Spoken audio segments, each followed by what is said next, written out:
All right, hello, and maybe we'll dive right in.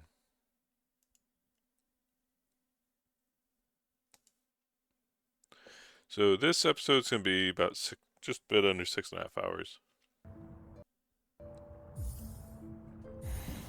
So this is a 24 hours played, which means my controller's still not fixed. The next episode, which will have us about 32 hours in, my controller will finally be fixed. And you see, like the first thing I'm gonna do here is I'm gonna test it out because I basically know at this point that the controller's not working correctly, but I don't want to Google it because I'm afraid I'll see spoilers. And so you'll see me running around here testing it. I think I was testing out using the analog stick instead of the D-pad, which was also bad because I couldn't jump while using the analog stick. So it was also not very good for playing. Hello, cat. You have come to join me. So this here is something you'll see on a lot of my play sessions where starting up for the day I wanted to scan over the map and see if there was anything I should do. I think I end up going to just fight the last judge, but who knows.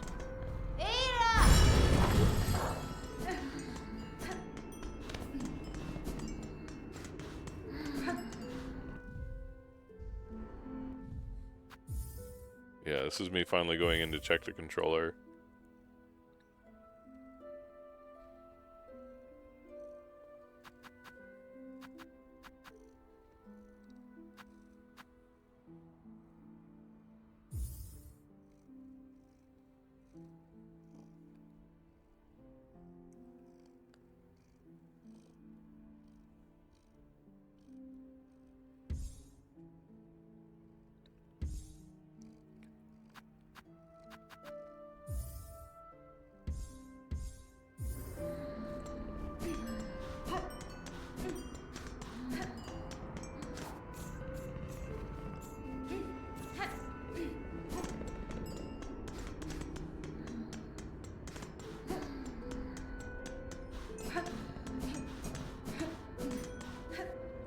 It's kind of unfortunate that I had that controller issue. I think the first couple days would have been a lot smoother had I not been dealing with that.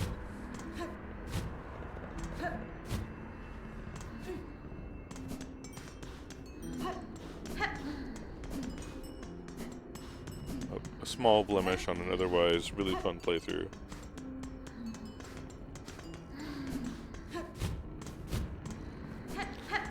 There's definitely some minor annoyances with the way this game works, but for the most part, it's extremely fun and one of the best games I've ever played.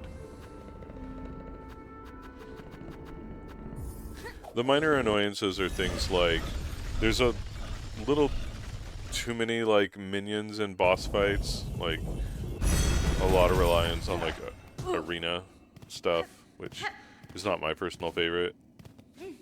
I find it kind of hard to deal with the chaos. I don't know that the game needs shards as a separate ammo type. With the Architect Crest ability, maybe there's a case for it, but pretty much all the rest of the time, they could have just recharged all of our tools at the bench. The shards as a currency just ends up being kind of annoying. So in particular, I feel like it discourages tool usage. And yet a lot of the challenge that people face and have complained about is because people aren't using tools enough. Right? So it's kind of one of those things. If they didn't have the shards, people would use tools more often, and people probably wouldn't have complained so loudly about the difficulty. Kind of a weird little catch-22. And I feel like the only reason the shards are in here is because of the Architect Crest, which lets you regenerate your tools. But maybe what they could have done with that crest is just maybe limit how many times you can use that ability before you bench or something like that. The shards don't seem like... yeah. Just feel like removing the shards would probably have been a better game. But it's fairly minor. You can totally play the game without ever using tools. At least the ones that consume shards. So it's not like some huge flaw or something like that.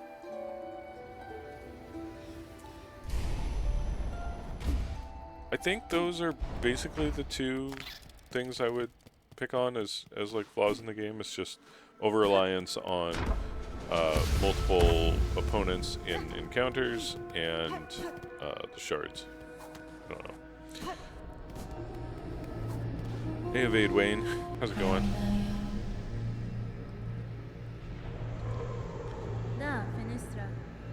I keep coming back here because I don't understand how this mechanic works. So I keep like talking to her regularly.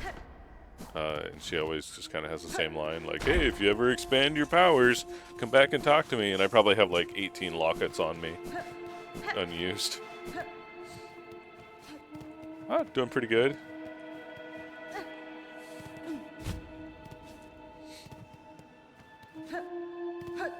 I survived jury duty and been catching up on sleep.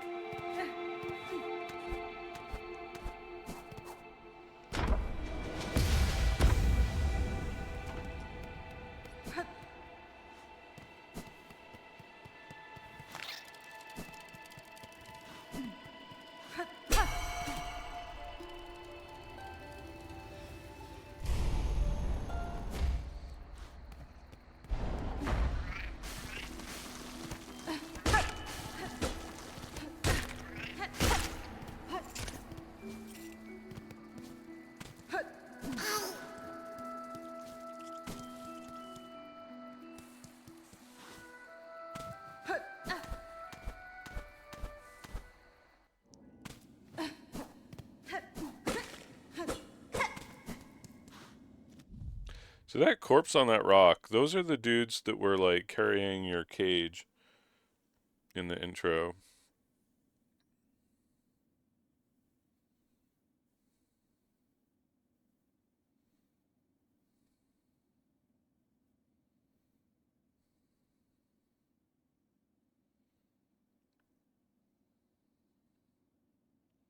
I think they were bringing you in from the blasted steps.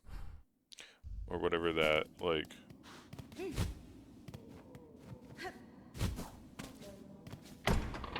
yeah, I guess that would be blasted steps. The bottom of the blasted steps.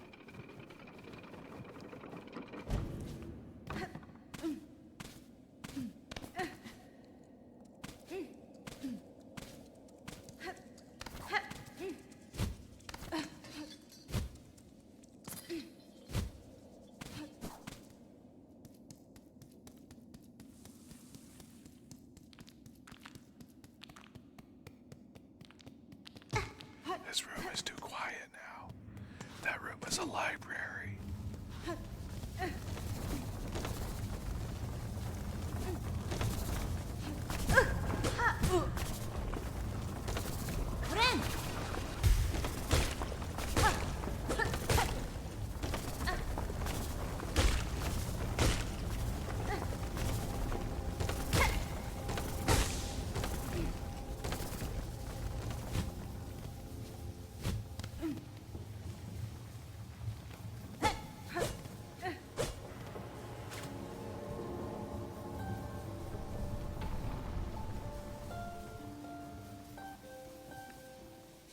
I ran around and played my needle in so many different places.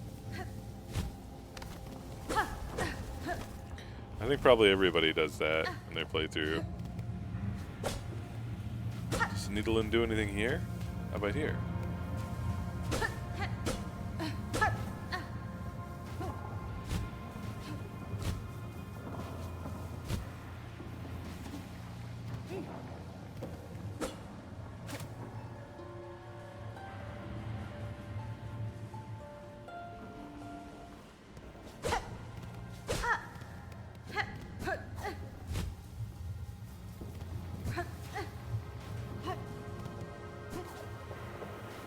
Yeah, so because my controller's kind of messed up, jumping off of a ledge is the only way I know how to do that, like diagonal jump. So I experimented with it here for a bit because I thought maybe I could reach that ledge. It turns out, no, I couldn't. Need more stuff. The reward for getting up there is not like that amazing anyway.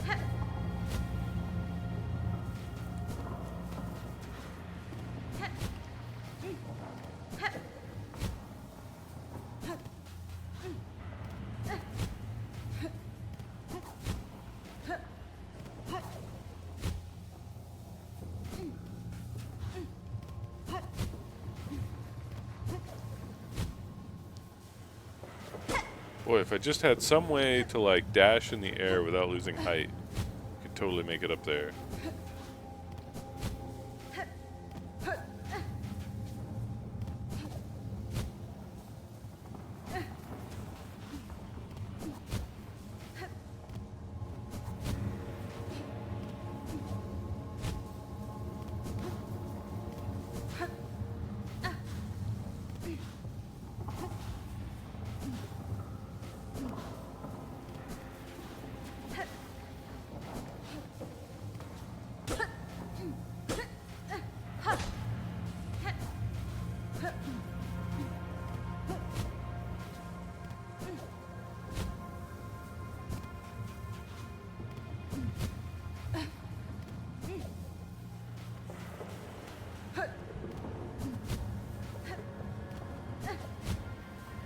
I forgot how long I sat here and tried this.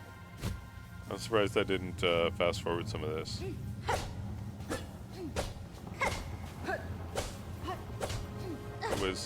I was determined to get up there.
My cat is just chilling in my lap. She is a cuddle bug.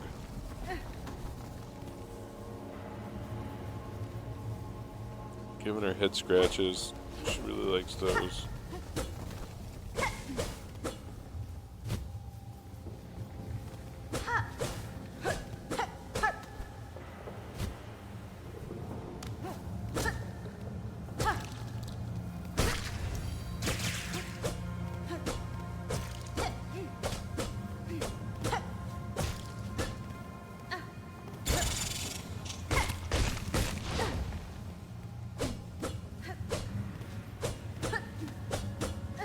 I used Hunter Crest for so long, and I kind of regret it. I feel like it's not that great.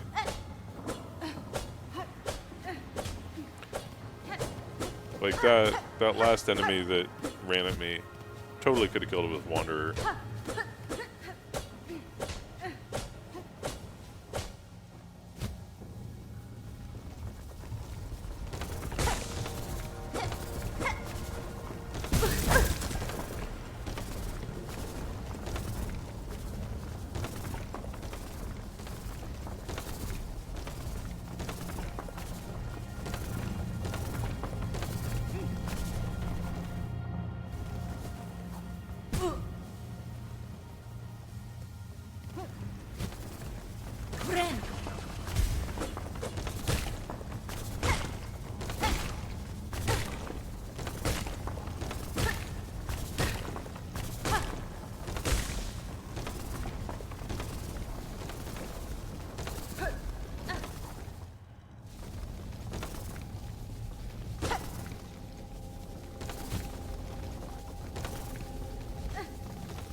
place is such a pain to navigate. Little jerks that jump out of the ground at you.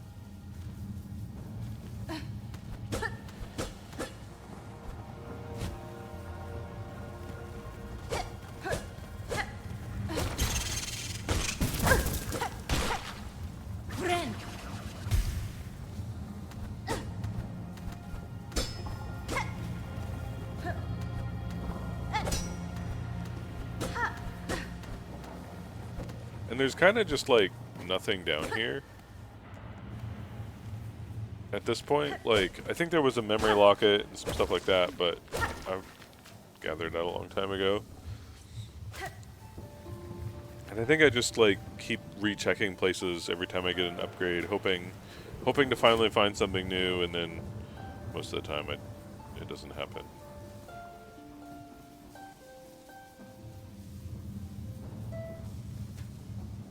So I think I think my playthrough took me a lot longer than it needed to because of that, because I just kept like rechecking places that I didn't need to.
And like, farming those guys for silk is kind of slow, but it's very effective, and you take a lot of damage down here, so it's like kind of nice to be able to do, but it's also just like, makes this area take forever.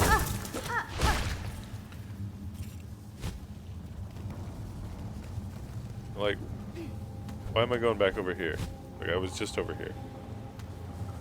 Get going. Go somewhere good. Go fight the last judge.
Not sure I really understand Plasmium.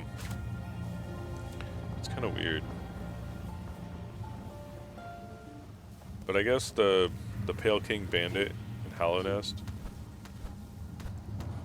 somebody came here and tried to experiment with it.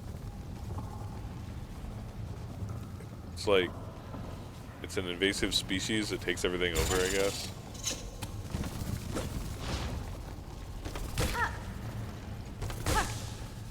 Maybe someday we'll see, like, it has a natural predator or something that keeps it in check.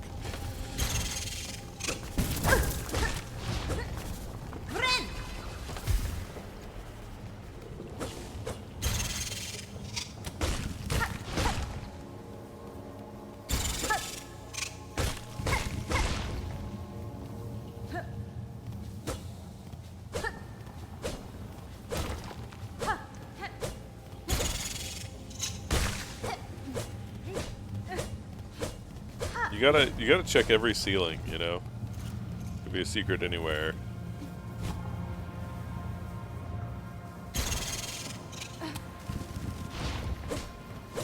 Those little guys are so obnoxious. My nail's not strong enough to actually finish them off when they jump out at me.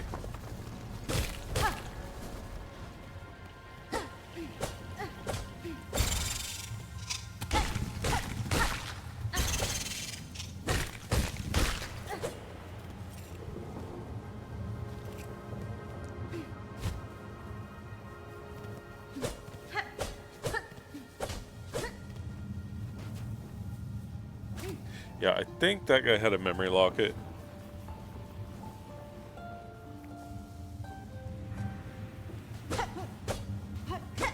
Little hard to remember at this point. I did start a second playthrough. I haven't made it super far on that. I'm in Act 2.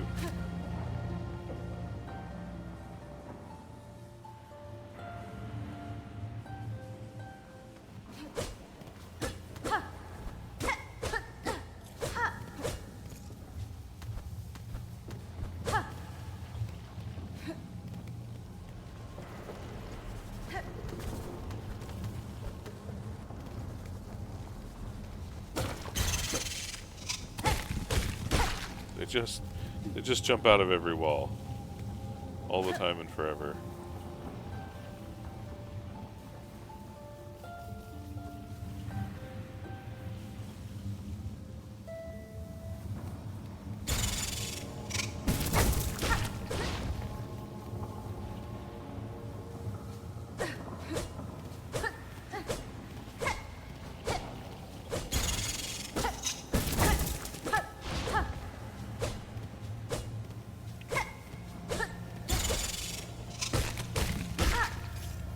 Oh, managed to kill that one. Rare treat.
The place I'm stuck at, my second playthrough is the forum. That's just a hard fight.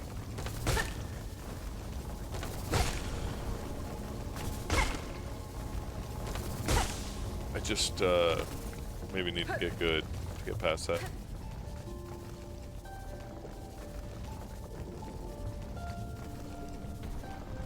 I'm pretty good at making it to the final round of that. It's just, fighting the two guys at once at the end is is hard.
I always felt like there should be more to this room than there is.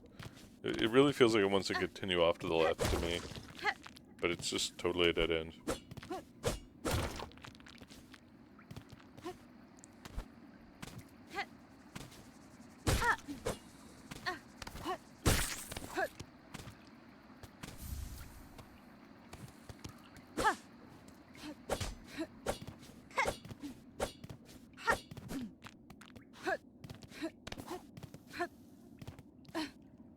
I think there might be a reward for finding every single mossberry in the game. I think I still haven't done that on my casual save file.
Oh yeah, I was trying to get a diagonal jump off that.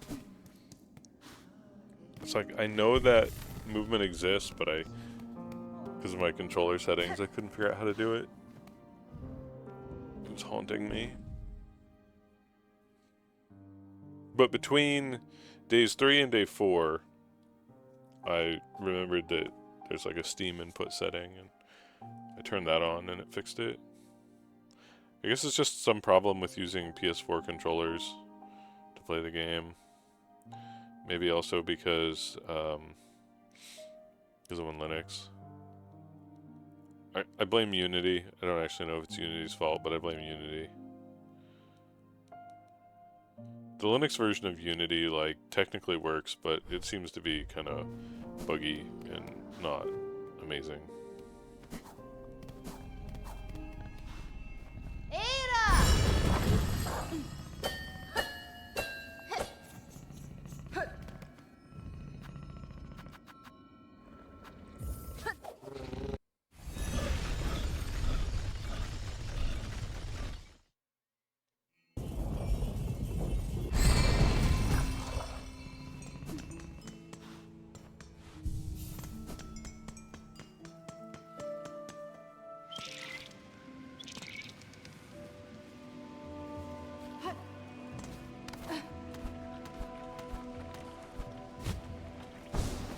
Burfield's also a good area to explore. Not gonna find much out here today.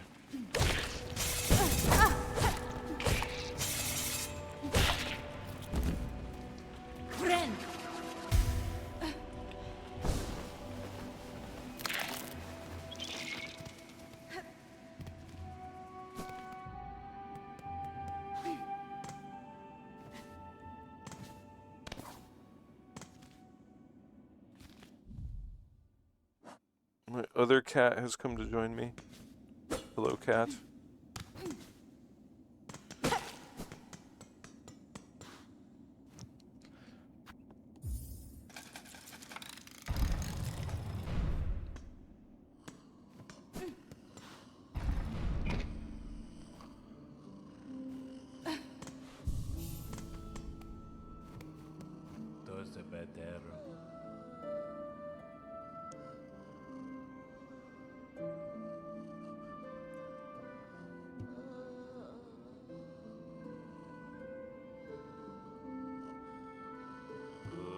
Mort. You have to wonder if he's named after his fate.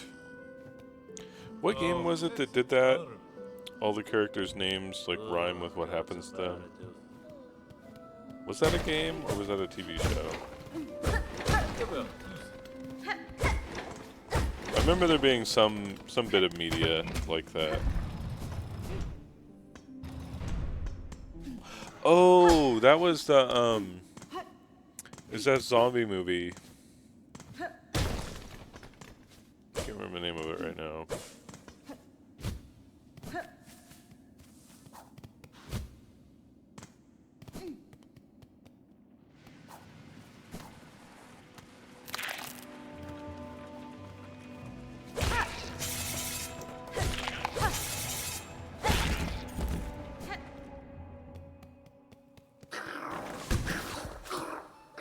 Oh man, this room trolls me for the longest time.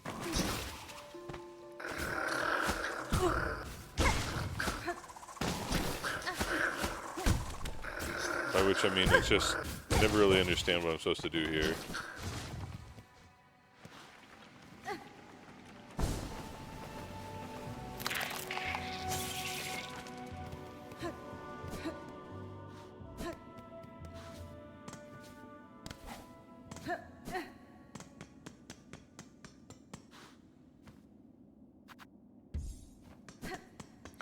So this room having two different exits, like exits into two different rooms, really confused me in my second playthrough.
I didn't want to kill him. He made me do it.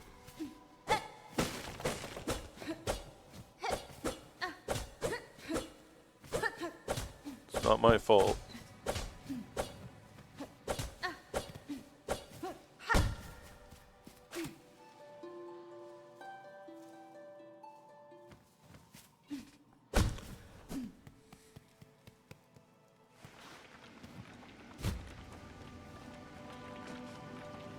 My cat's being a little weirdo again.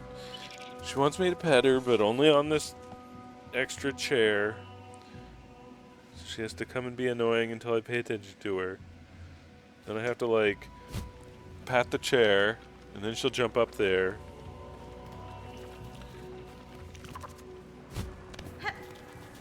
And only then can I pet her. Petting her outside of the chair doesn't count.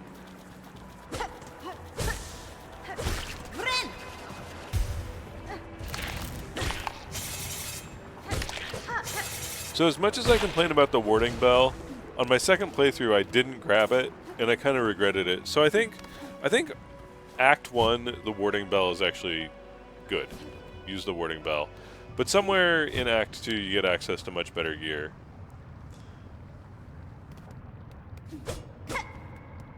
But throughout Act 1 I think the warding bell is pretty good.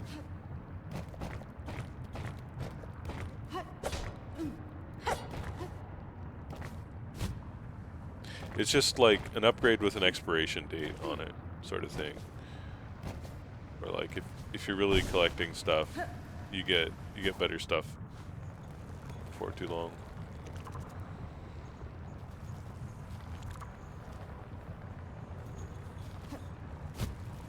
I've also kind of enjoyed playing the game with minimal upgrades and like trying to get through boss fights with just sort of like the least I can.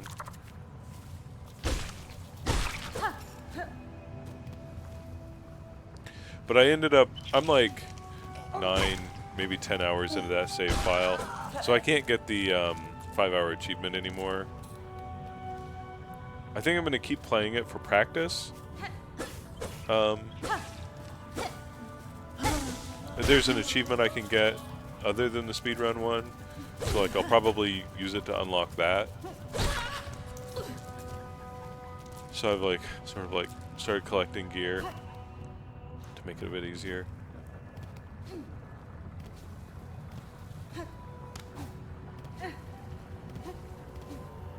But then that just makes it good practice for like doing a 100% run. I've also thought about, oh yeah, I come back to these rings a lot.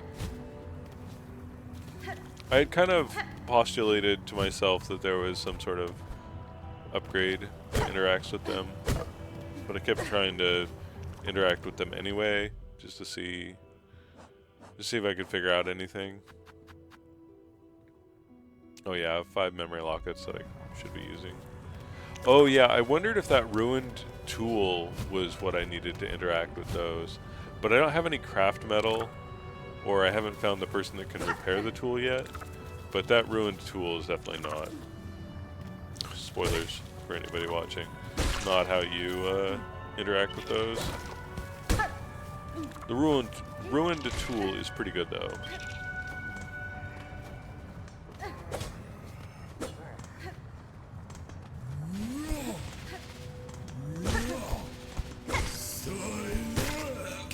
One thing I kind of want to experiment with for speedrun achievement is getting the flea brew, because I don't think it requires that much going out of the way, and I'm curious if that would be a good substitute for using the Wanderer Crest.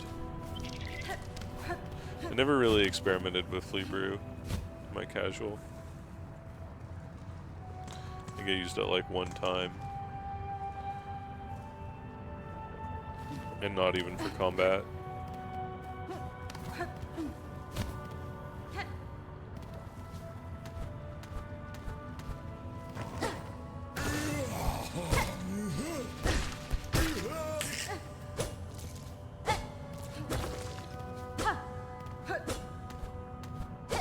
My cat's getting annoyed with me about the way I'm petting her. I'm petting her against the grain of her fur, and she's mad at me about it.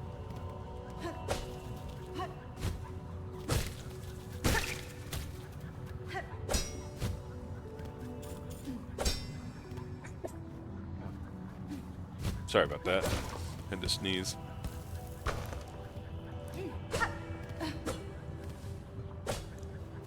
I used to have like a mute button for when I needed to sneeze, but with my streaming setup how it is now, I don't have an easy way to mute when I need to sneeze.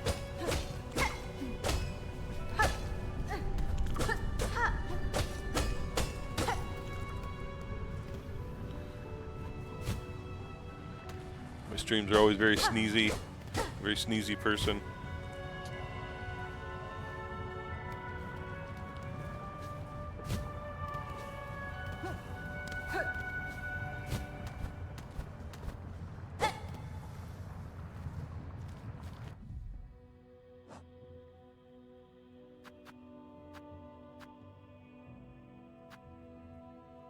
Oh yeah, I'm looking through my items, my tools, trying to think if any of them would be useful for getting up there.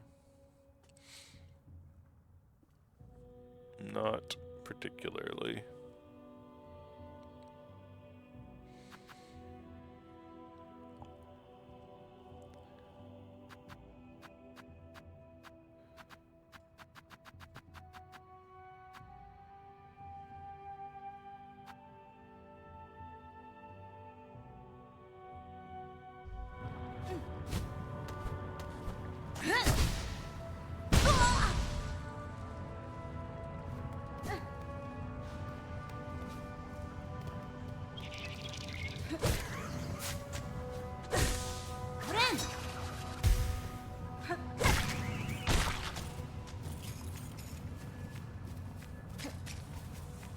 Alright, Zoe, I'm gonna stop petting you.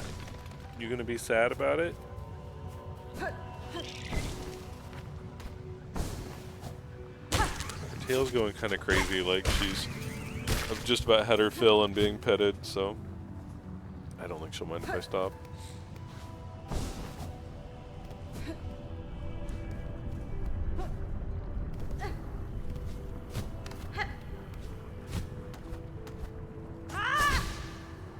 Oh yeah, I forgot about this. I was trying to farm up Silk and then use that ability. Thought like, well, maybe there's a chance that this will do something. But then I couldn't hit him. I missed.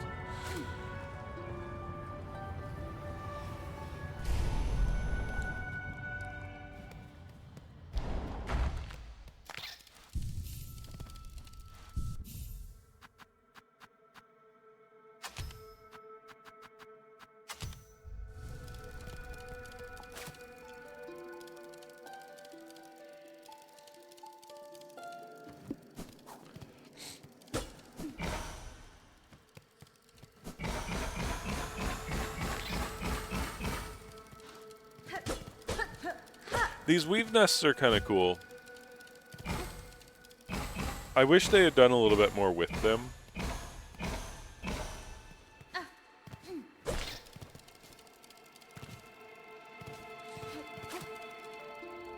They feel a little like the Atla one feels big and interesting, and all the others feel like kind of a tease.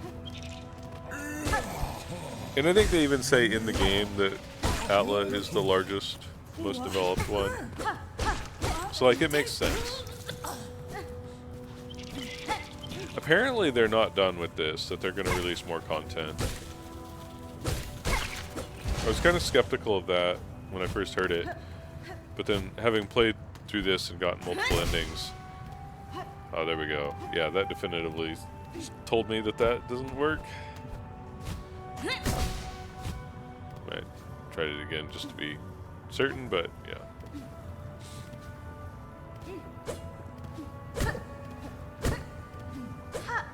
But yeah, playing through and get all the endings, and they make it pretty clear that there's more to the story. One of the endings says to be continued.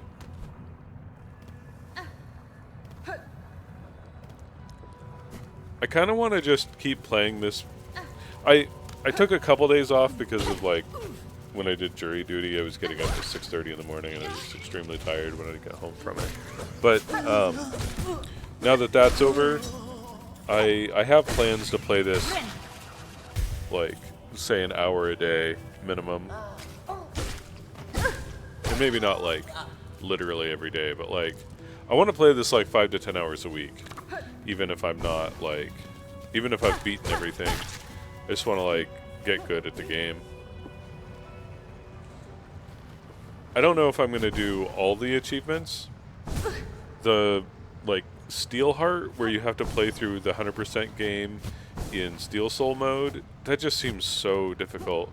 But if I can get it to where that's the final achievement that I have left, I might actually make attempts at it.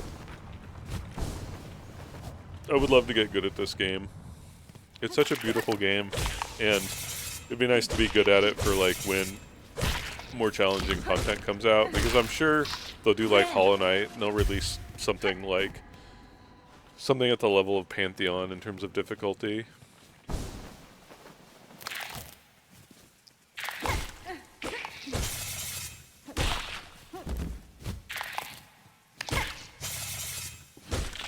And eventually there'll be randomizers for this and things like that, and it'll be nice to be able to play through the randomizers. It is such a beautiful world, fun gameplay. Team Cherry they make good games. They make very challenging games, but they make good games. And I heard at one point they said that this is going to be the last game in this world that they're going to make.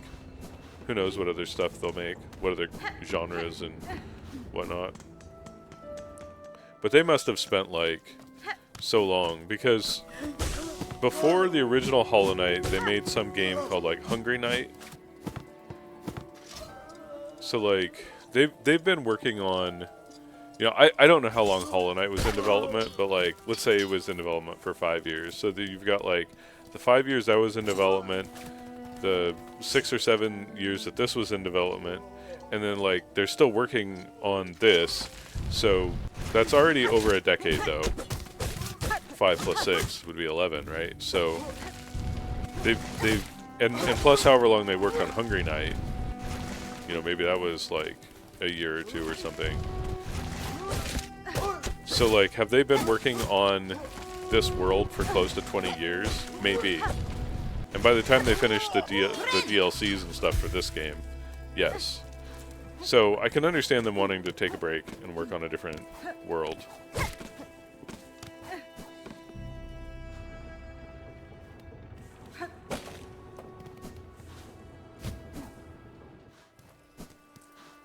Like, they've been working on it for over a decade, for sure.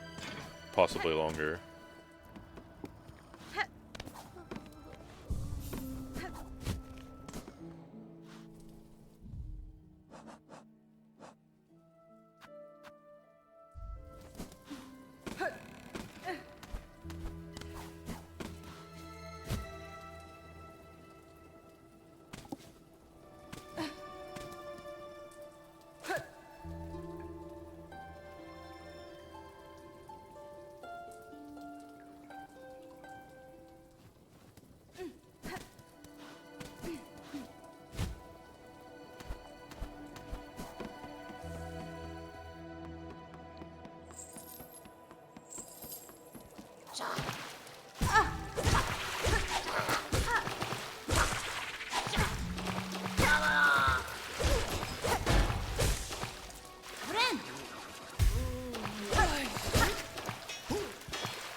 I don't know how many more of these episodes I'm going to add commentary to.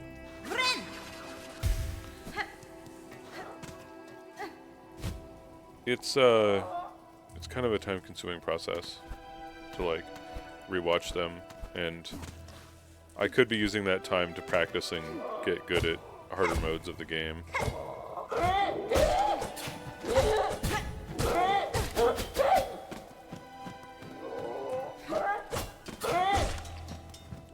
These guys are so obnoxious.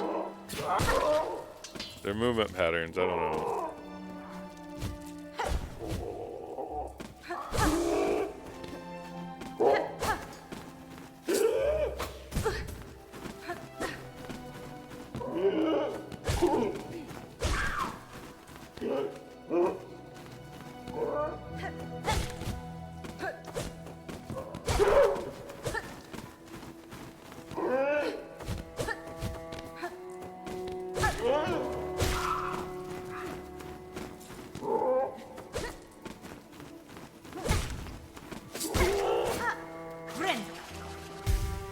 I've heard there's a bunch of skips that people have figured out, and there's a part of me that wants to speedrun this game, but if I do speedruns of this game, I'm not going to use the skips.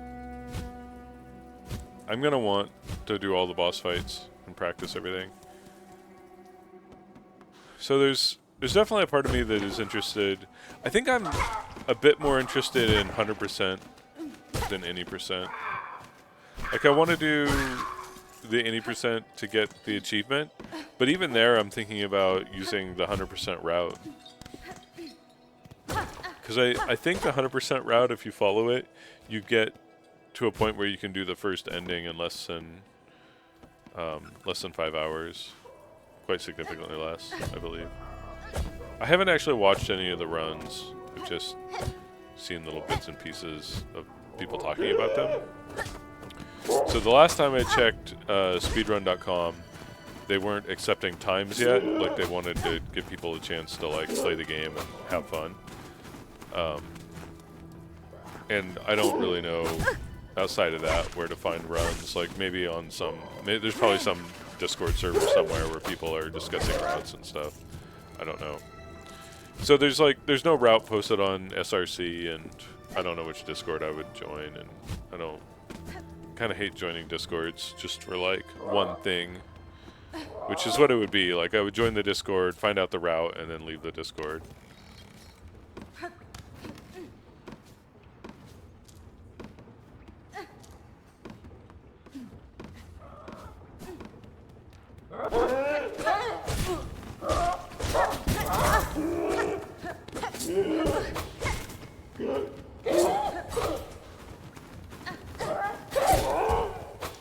But for things like fighting the forum,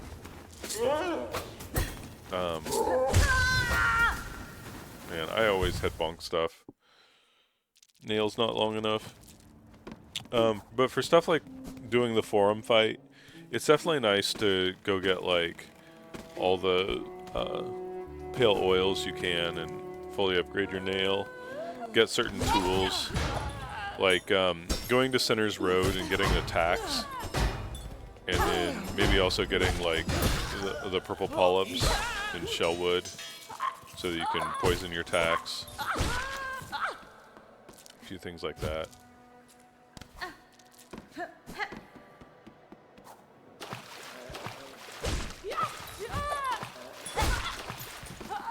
I think I heard... Oh yeah, somebody told me that the speedrun uses chakra to help with that fight. So I could maybe look up how to get chakra to help you with that fight. In my casual, I had Garmond help with that fight. But I think the idea is that it's faster to have chakras help. Like, typically, if a speedrun does something a particular way, it's because it's more efficient, right? Granted, it's early on. There's lots of things that we haven't discovered about the game yet. So... who really knows? Also, I think I still haven't found Seth in my casual. I should say, I think I haven't. I definitely know I haven't found Seth. Even though I've got 100% on that save file. So I'd like to unlock Seth. I think it's kind of weird that I haven't run into Seth. I might have to look up how you trigger Seth, because it's not happening on its own. I was talking to somebody who has Seth on their save file, and they were like, "You've never run into him?" It's like, no. I don't know if I'm just going to the wrong places or what. These bird patterns, like, I just always run into these guys because I can never tell what movement they're doing. Just a little too erratic. Particularly when they're in the air and they're flapping. I mean, just like my last death, like I ran into that guy, I just headbutted him because, like, yeah, right there. Again, I misjudged the flapping.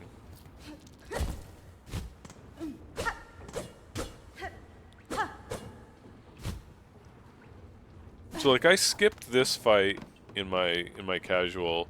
I think you need that fight to ring the bell that's over here. Maybe if you have wall cling, you don't need it. But in my casual, This was like the first thing I did when I got the Greymoor. And it was really hard because of that. I don't know. Maybe it's not actually as hard as I think. Like, maybe with good tool usage, even early in the game, you can get through here.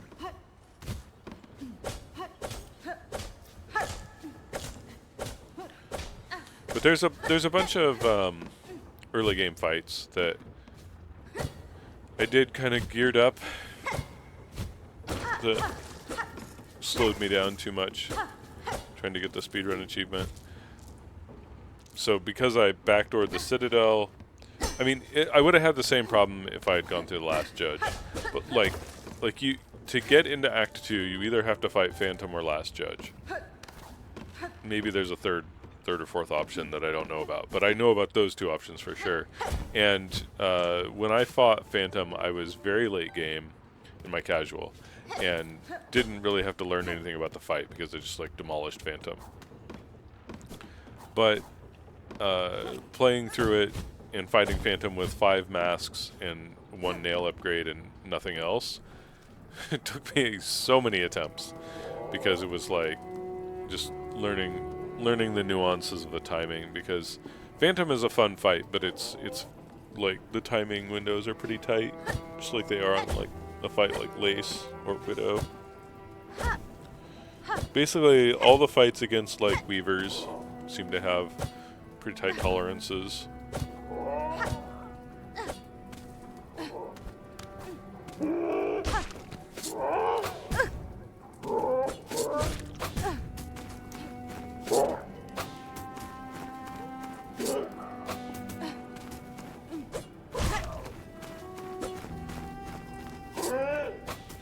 Probably gonna die again.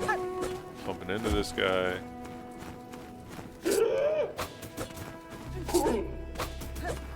It's just so obnoxious to try to hit. Like, I think you're meant to use tools on them. Oh, I jumped into that. Good job, me. Yeah.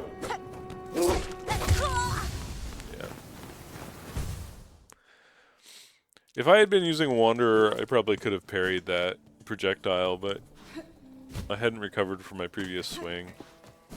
I was definitely mashing. I think I was mashing fast enough that I should have been able to hit it, but the game is like, nah, you're using Hunter, you don't swing that fast.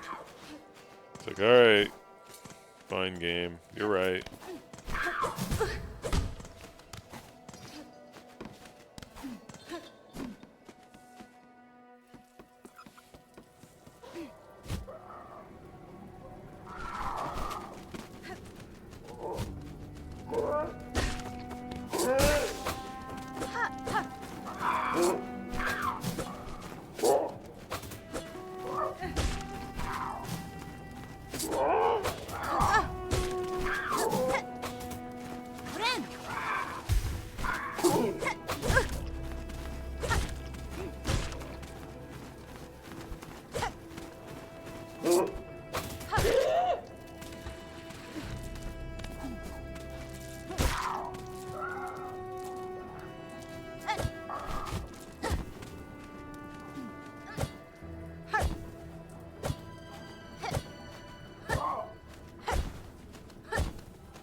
I think there's a tool over here, so I think this ends up being like kind of good that I came over here.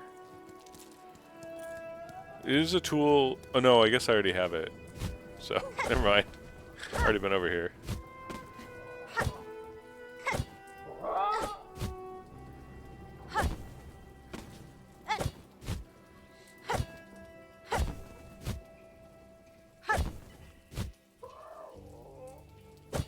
So yeah, I don't know if I'll get... I don't know if my next attempt at the 5-hour challenge will be successful, because I still suck at the forum. Hey, Shad. But I definitely think I can get to the forum faster next time. Yeah, I think I was in Squid's chat when you came in and said you beat the judge. But GG on that. Once you beat the judge, the game opens up, and you can do so much. This is from my day 3. I still haven't beaten the judge. I'm about 25 hours in. The game is easier after judge. Well, you want to know something, Shad? You don't actually have to beat the judge to get into the Citadel.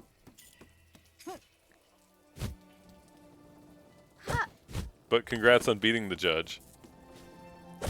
Yeah, you don't... The judge is optional. This is like, Team Cherry was in an interview, and they got asked about the difficulty, and they're like... Basically their answer was, people should explore more if they think the game is too hard. So there's a fight that I think is probably equally hard. Called the boss is called Phantom. It's like a Phantom of the Opera themed fight. But you can do that one instead. Have you found an area called the Mist yet?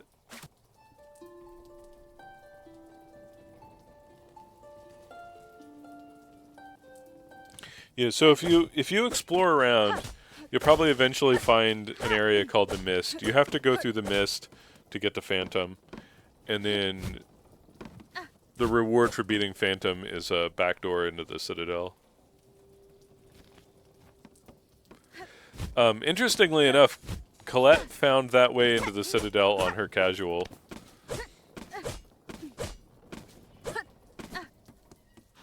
Because she got to the last judge and she was like, oh damn, that's gonna be some sort of like story progression, so I better go do everything that's not that. That's what she said to herself, and then she ended up in the Citadel on accident, and she was kind of mad about it. Because like she didn't want to push to the next thing, the next act. And she totally did on accident.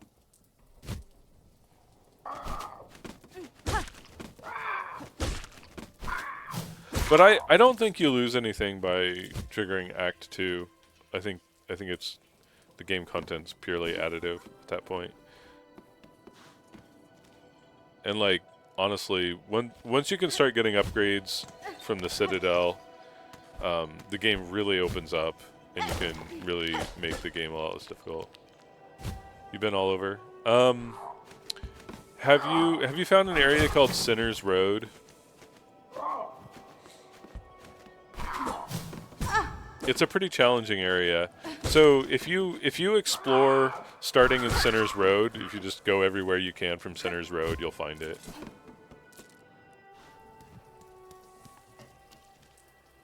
I might even spend some time there in this video. Like I might be heading there right now, actually.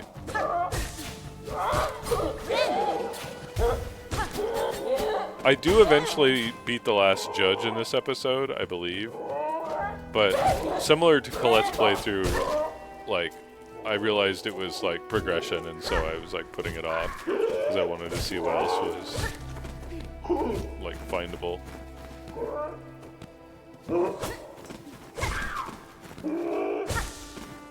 Wasn't too bad, it's just annoying. Yeah.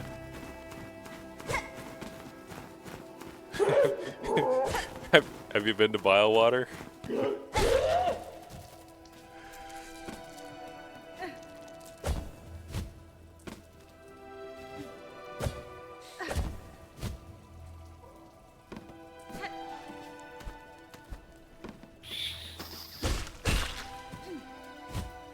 The maggot place? Yeah.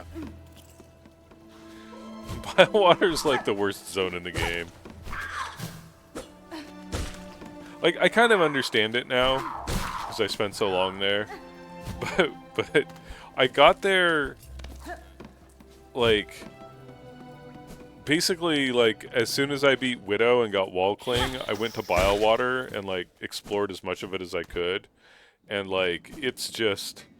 Like, that's way too early to be there. Like, you're not meant to be in Bilewater when you have, like, one nail upgrade and no tools.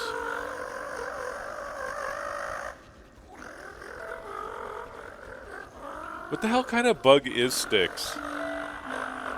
Like, he's got wings and horns. And he makes a web?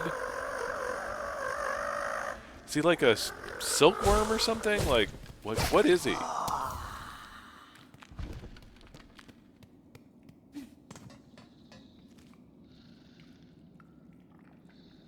It's an alien queen.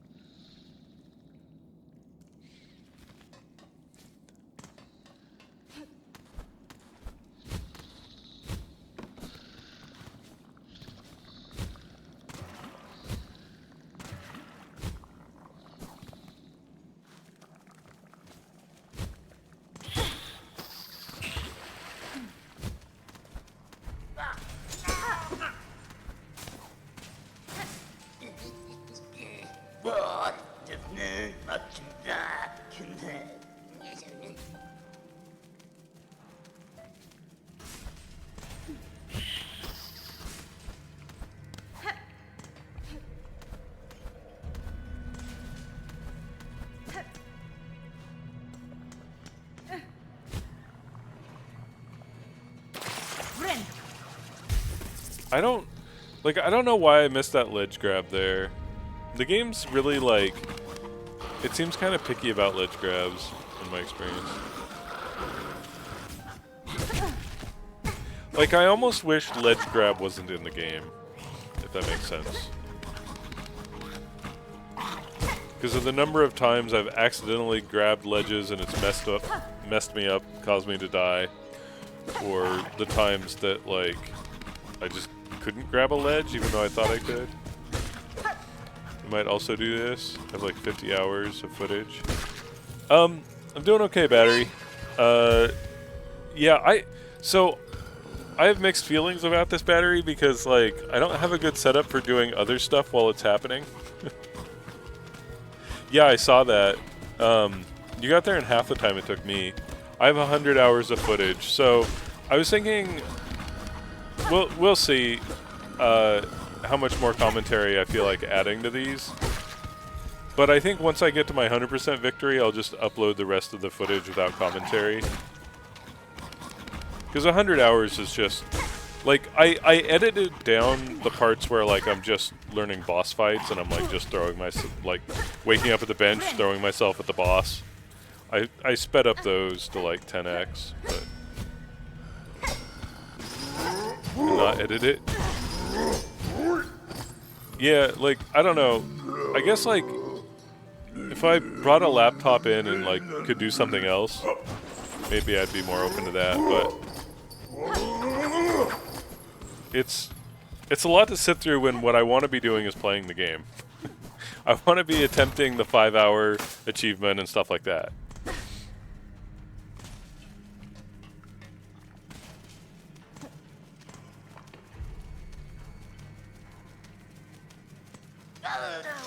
The trick is to use it as a B-reel when you can't play. Yeah. But that's the thing, I could be playing right now. And program while it runs, then switch to live when you can play.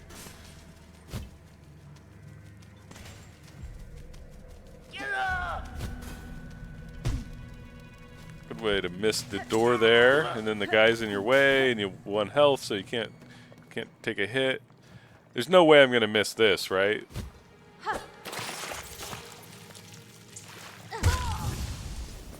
I'm good at platforming, you guys. Might just stream Steel Soul runs and flip the VOD in between.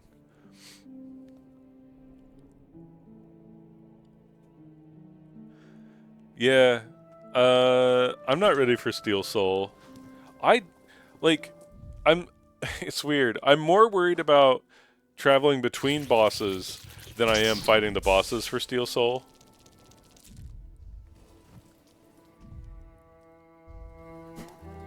Like, I die wandering all the time in this.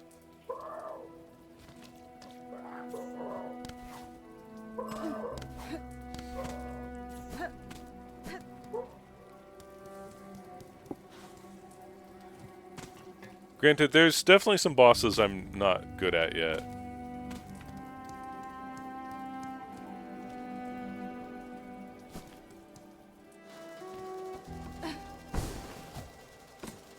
Like, we wouldn't die if it mattered, we just know it doesn't. Yeah, yeah, I don't know. I'm pretty terrible at this game. I found it hard.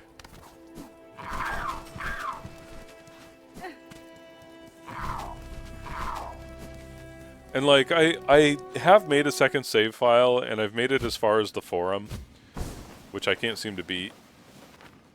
On my casual playthrough, I cheesed the forum. I just got the Ascendant grip, and Garmon did everything. And like, I just hung out in the room. I was just there for Garmon's moral support. So I never actually learned how to do the fight. And so like, trying to beat the fight now...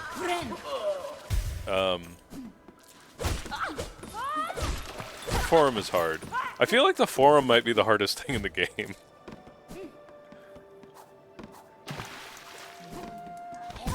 See, I walked into every room with my dick in my hand, frothing with rage, and just slapped everything to death. Oh, were you using Wanderer? I eventually switched to Wanderer, and the game became a lot easier. It basically played like Hollow Knight with Quick Slash. Oh, you went Hunter all the way. Interesting. So, the big problem with Hunter is that if you take a hit, it's DPS tanks. And like, I just take a hit all the time, like...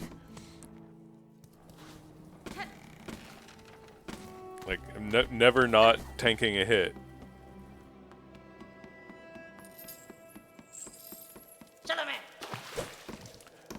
Also, the pogo on Hunter is definitely a thing.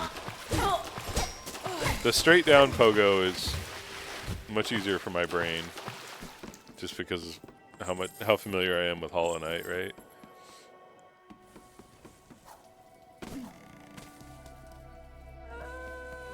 Feels more correct to be diagonal. I just miss with it all the time. I think it has a really tiny hitbox.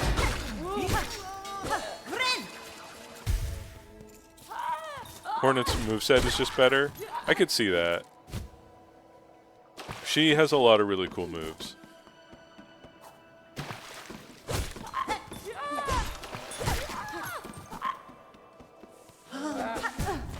I think I'm farming money here for some reason. I think there was stuff to buy that I didn't immediately have the money for, and instead of just like wandering around and playing the game, I found it nicer to just farm real quick. But yeah, I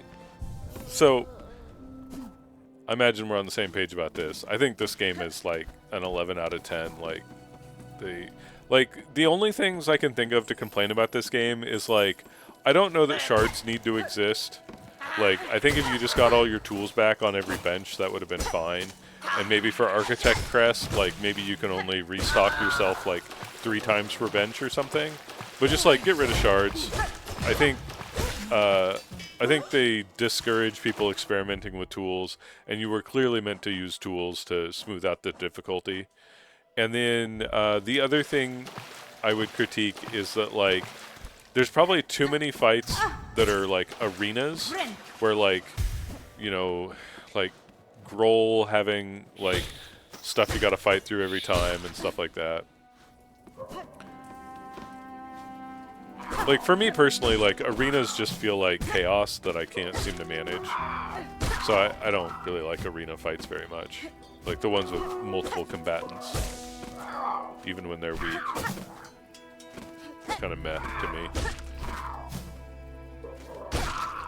But those are, like, super minor complaints.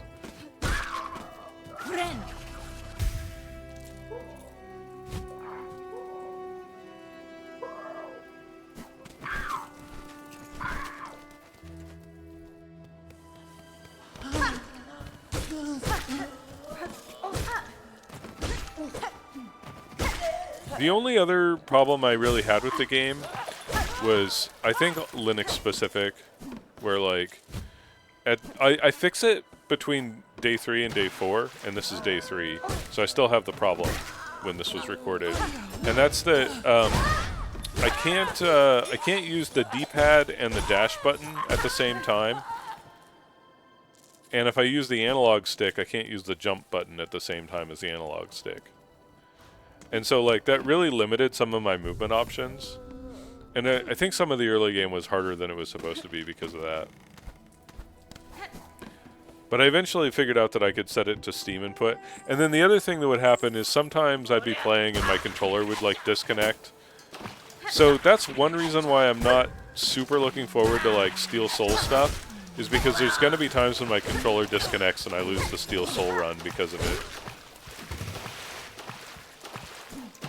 And that's just a bug, like, that's a bug on the original Hollow Knight 2 that I think is Linux specific. I don't think it happens to people on Windows. And, like, I don't know what to do about it. I don't know if there's a fix for it.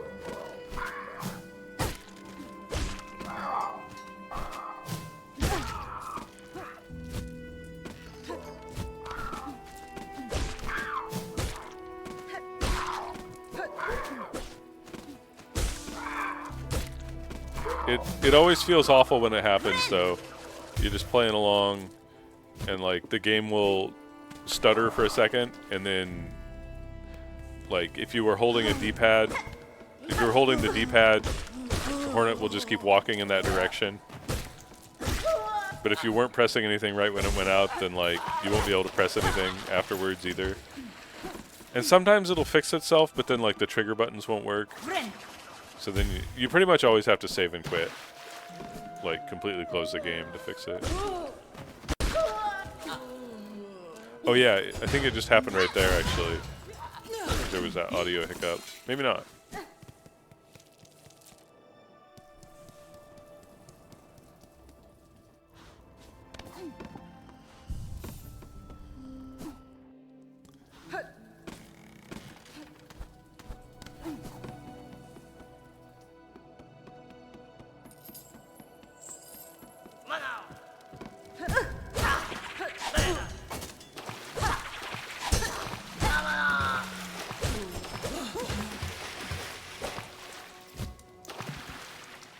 Yeah, I don't remember what I'm farming for here.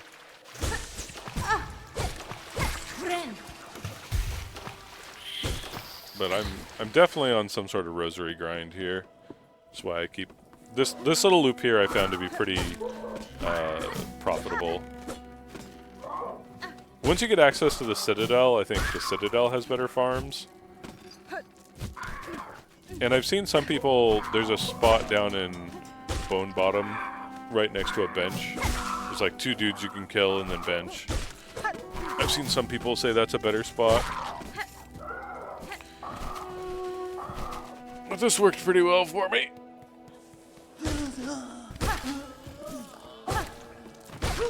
It was nice that it was a loop because it meant I could fight stuff on the way out and on the way back to the bench. So I considered it pretty efficient for that reason.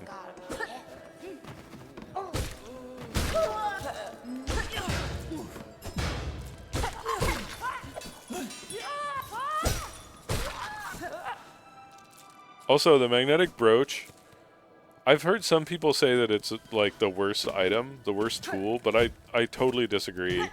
Particularly like early game, when you need to earn a lot of rosaries to buy stuff, the brooch is so nice. Because you can just like kill things and then like not think about collecting the rosaries, you just get them all. And you'd be amazed how many rosaries you miss when you don't have something like that, because they just fall off ledges and whatnot.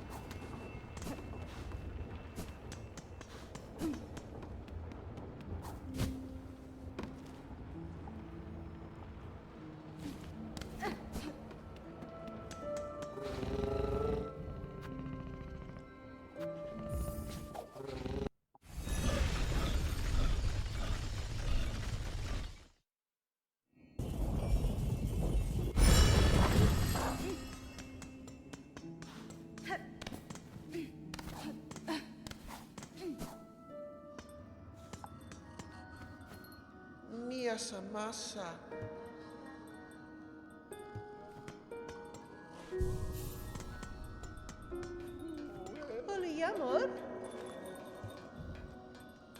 Oh, multi-binder.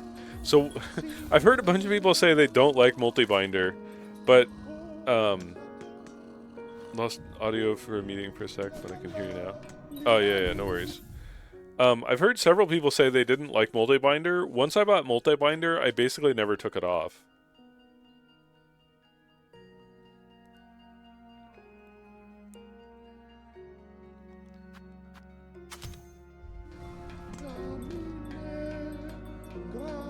So, like, people were saying it takes too long to heal, but I didn't have that much more trouble with it than, like, the normal healing. But what I liked was it split the healing in two, so you could almost always get at least some healing. Because it's like two faster heals back to back that make it take a little bit longer total. And, I don't know, I just found it better. The only tools I need forever are magnetic brooch, compass, lucky dice, flint slate, flea brew, poison, and electric boogaloo. Okay, so I watched Dwarf use the electric boogaloo. I never used it myself. Actually, there's two electric ones. Do you mean the Volt one, or do you mean the one that makes your thread abilities electric? You probably mean the thread one. Flea Brew I probably should have used, but I didn't. Flint Slate I used on... That might be the Judge that I used Flint Slate on, and I liked it, and then never used it again. But Lucky Dice, it took me a long time to give Lucky Dice a try, but man, Lucky Dice are nice. I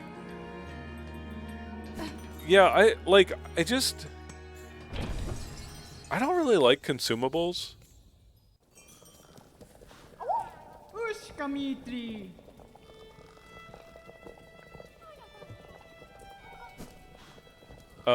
But yeah, the Lucky Dice tends to be better later in the game, in my opinion, because it has a chance of proccing when you get hit, right? And so if you have more, I call them hearts, but if you have more masks, then, like, per life, you have a better chance of it going off, right?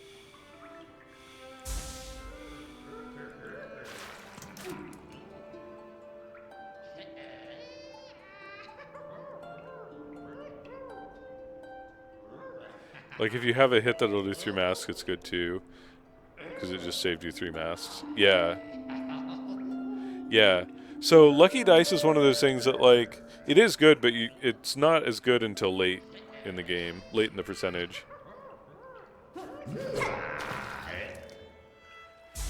And also, the cool thing about Wanderer is it has a similar thing where you have like I don't know what the actual percentage is, but you have like a 1 in 20 chance of critting with Wanderer.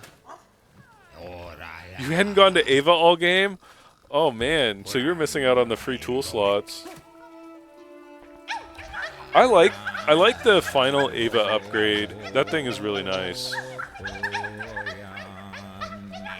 Who needs them?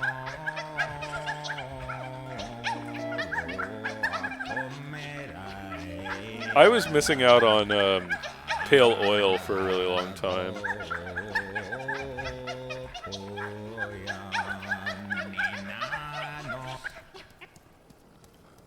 Yeah, your playthrough took half as long as mine. So, you were doing something right.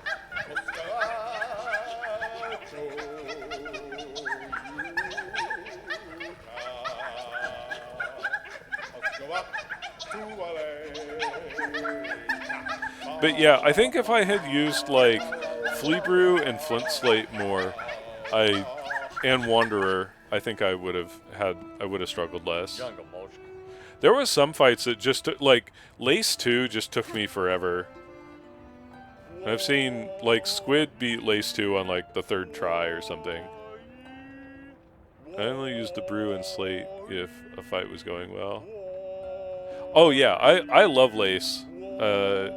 Lace is like such a great character. But I certainly wasn't good at them. Lace 1 took me like 3 tries. But Lace 2, I think maybe because Lace 1 was done so quick, I didn't understand her patterns at all. So like I kept trying to like one reason why Lace 2 took me so long was I kept trying to come up with a way to bait out her parry but not get hit by it, and I would just get hit by it every time. You know, and like that's a lot of extra damage. First Steel Soul, you got killed by Aira? Oh yeah. And you don't have dash yet.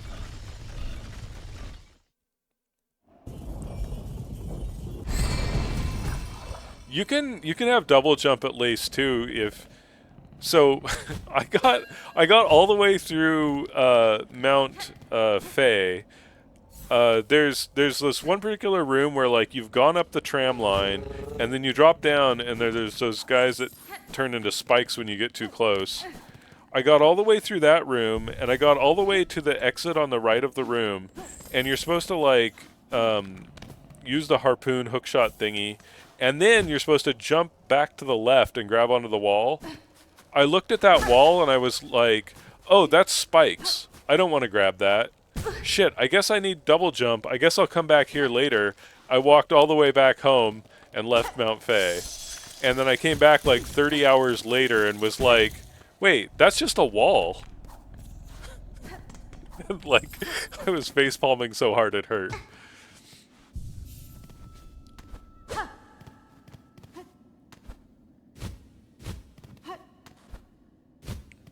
I beat the game without wings because I never came back. Yeah. Yeah, same. I spent like 10 hours in bile water without wings, convinced I'd find wings there. Oh yeah, if you watch my day 2 part 2, which you'll probably have to go to my YouTube. It's probably already expired on my Twitch. I spent so long in bile water because I don't know. Like, basically all the gear I had was 1 nail upgrade, and I had wall cling, like I had beaten Widow, and then I went and did like all of bile water that you can do with that gear.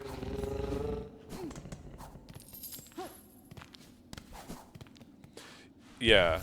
And then I went to the mist, and I found my way to the first checkpoint in the mist by pure luck, which caused me to not understand how the mist is supposed to work, which meant that I had a very hard time solving it later because, you know, I'm like, well,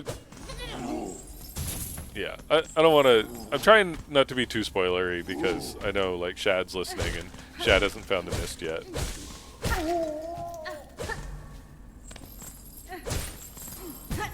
So, I didn't solve the mist. The mist was extremely late for me. Like, I think I was well into Act 3 when I solved the mist.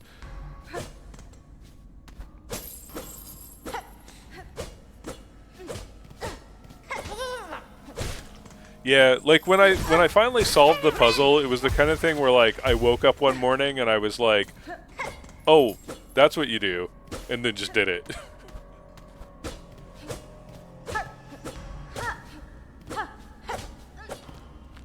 Yeah, there was so many things, like, I had already beaten Lost Lace before I found some areas.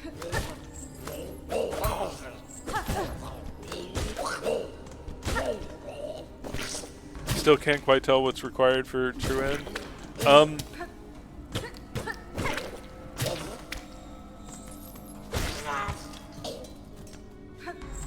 Yeah, I really like that area too.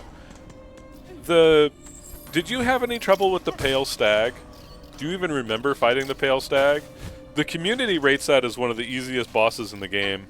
I looked at a community tier list of like challenge for the bosses. That one is extremely low on the list. I do not understand how I won the fight. It took me like 20 tries, and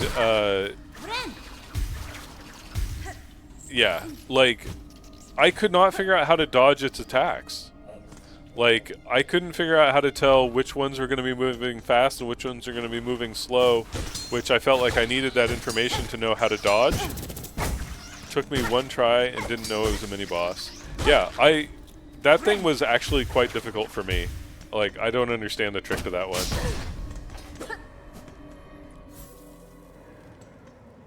And yet the community's like, oh yeah, this boss is easy. Like, apparently it's agreed that that's an easy boss. I don't know what I'm missing. I need to watch somebody else fight it or something. Because for me, that was one of the more frustrating bosses. Just because, like, it felt like it was completely luck whether I'd get a pattern I could deal with or not. Oh yeah, this because of my controller input issues that I was talking about. I can't really dash off of walls. So at this point in the recording, I couldn't dash if I was holding a direction on the D-pad. Just stoned for him. I'm not really paying attention. Well, damn. It's one way to be in the zone, I suppose. I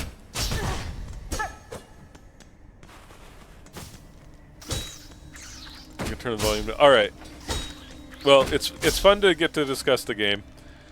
Have a good meeting. Yeah, this game's amazing.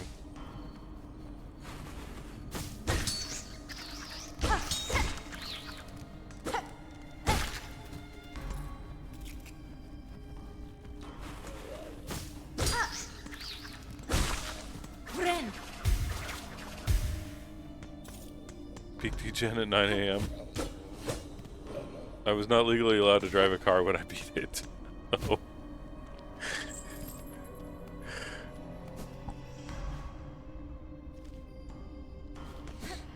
I struggled to beat the final boss sober.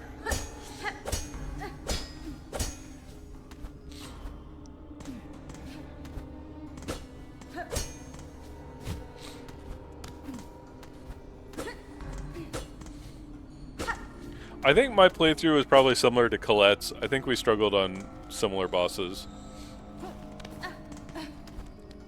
I think the one boss I remember beating on the first try was King Khan, and I was really proud of that. I was using Wanderer, and I just, like, gave him a thrashing. And just would heal every time I had the silk for it.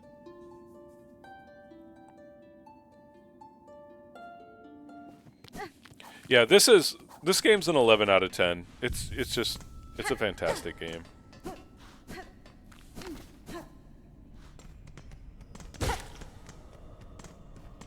I honestly don't know how 20% of people voted it down on Steam. Like, that just seems bizarre. Like, I know there's always going to be some people that don't like anything.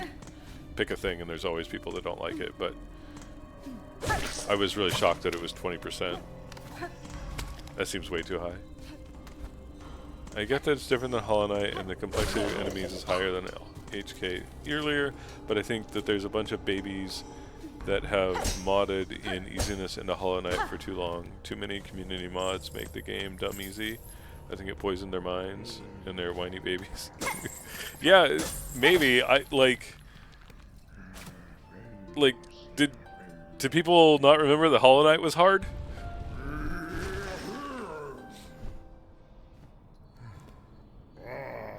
And I do think over time, as like a year from now, I don't think people will think this game is all that hard. I think people will talk about specific ways of moving with Hornet and like strategies and stuff and be like, oh, you're struggling with such and such, just do this.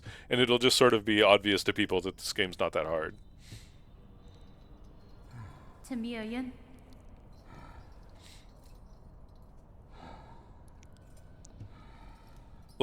Like how in Hollow Knight, a lot of times if people are struggling, the answer can be like use more spells. And I think the answer here will often be use such and such tool for such and such fight. A psychological thing for them, and they'll come around. Yeah.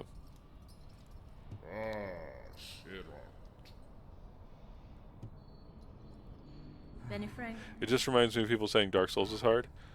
And I'm like, sorry, I want to have to dodge attacks to win. I never made it past the bell gargoyles in Dark Souls 1.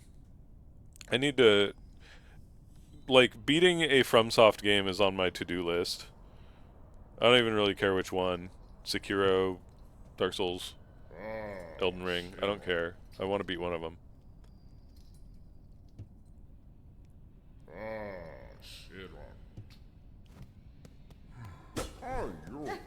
Yeah, I used to work with a guy who was a huge DS1 fan. He didn't really like DS2. I don't know his feelings on any of the other games in the series. I think 3 had just come out when I was talking to him about it, and I think he hadn't bothered to play 3 because he didn't like 2. But like, he did a playthrough one time where he tried to beat the game without leveling up.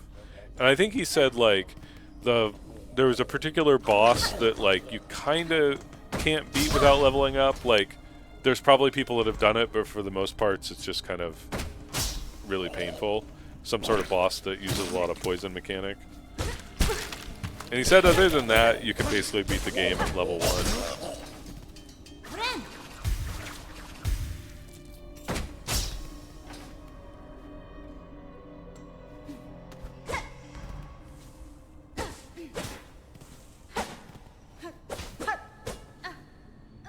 The main thing I remember doing a lot of when I was playing DS1 was there's some sort of parry mechanic, and there's like these black knights, and like I couldn't figure out how to fight them, but I learned that if I parried them, it was good, and so I spent a lot of time trying to learn how to parry them, and it was kind of a mixed bag because then like I didn't parry anything else.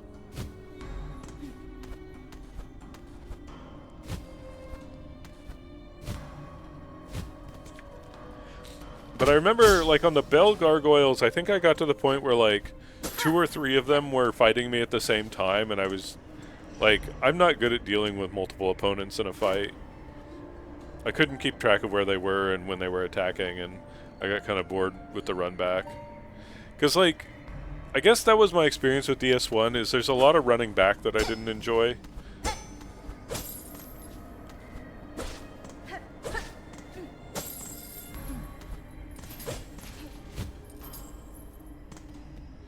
Alright, Zoe. I hear you. Get in the chair. Get in the chair and settle down. Don't be a psycho. I know that's hard for you. You only have 2 modes. Cat and psycho. But maybe you can cat mode right now.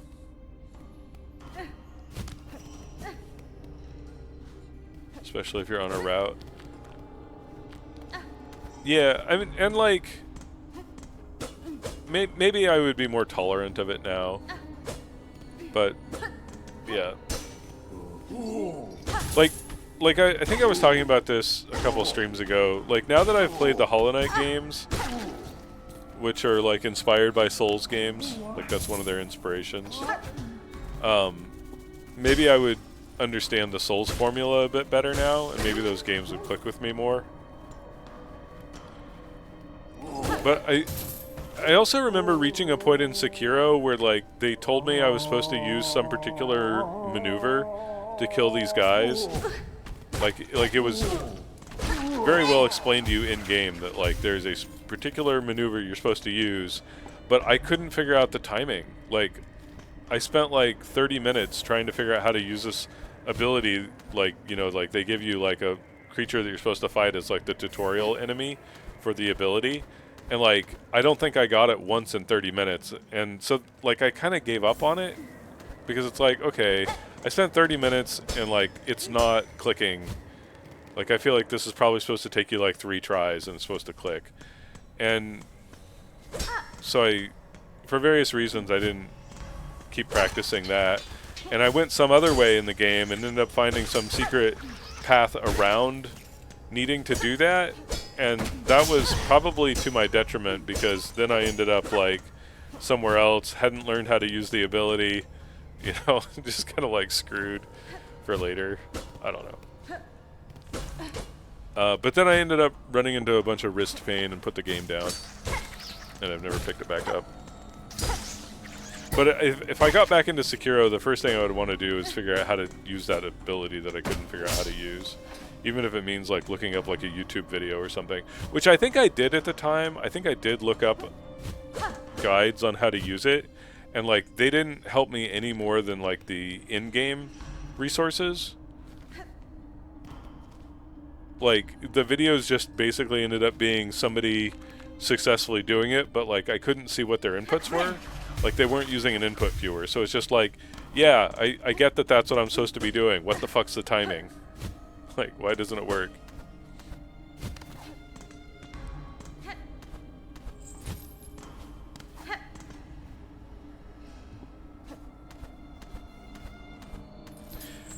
What did you think of the first Sinner? I don't know if you're still listening because you said you had a meeting, but that was another one that I thought was a super fun fight. I did end up doing a lot of attempts because I kind of wanted to like dissect the movement. Because like the first couple times I did it, I like tried to just like overpower them and it wasn't working. And I kind of come up, like, I'd like to redo that fight on another playthrough because I think I came up with a strategy for that fight that should be pretty consistent, but I won't know until I have a chance to do the fight multiple times. But it kind of seems like you just dodge the Sinner until they make vertical silk strands because they're like trying to use some spell or something. And then while they have that animation going, it's just free to hit them. So it's like you just dodge until they make silk strands, punish, dodge, punish. And that seems like a pretty solid way to do that fight. So it seems like that fight is maybe like really easy. But that was one of the ones that I think the community rated as like really hard.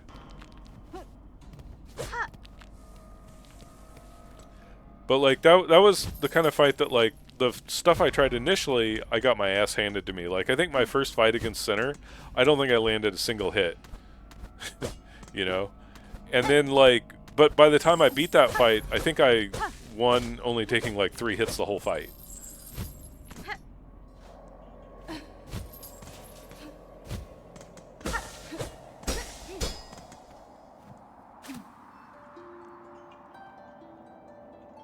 There's so many random places where I thought it was like scenic and beautiful and that playing the needle in might lead to something, but there's no thing in that area that interacts with the needle in. This is hard because I can't dash to the other wall.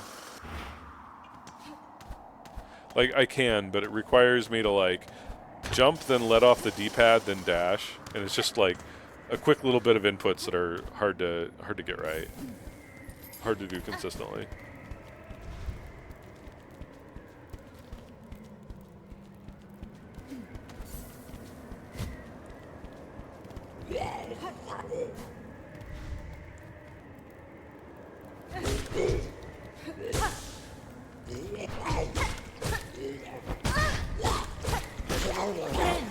That guy almost ended me.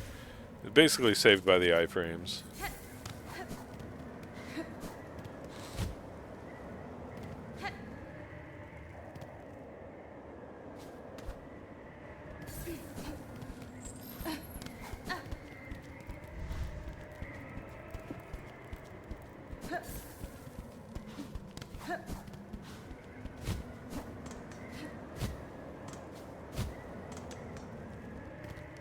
My cat is laying here, and if I stop touching her, she will get mad at me. So I'm like just sitting here with like one hand just like resting on her. Like I'm not even petting her. I just have my hand resting on her. And that's keeping her happy.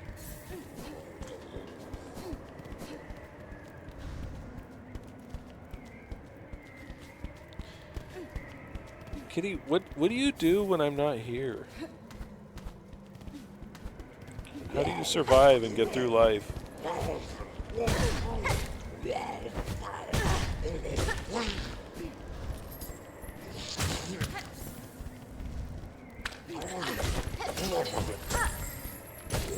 These wardens have an annoying moveset.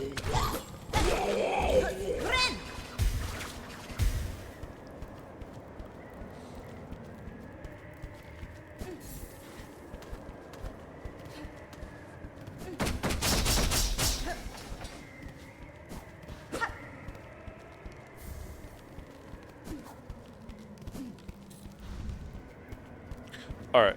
I'm gonna BRB.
And we're back.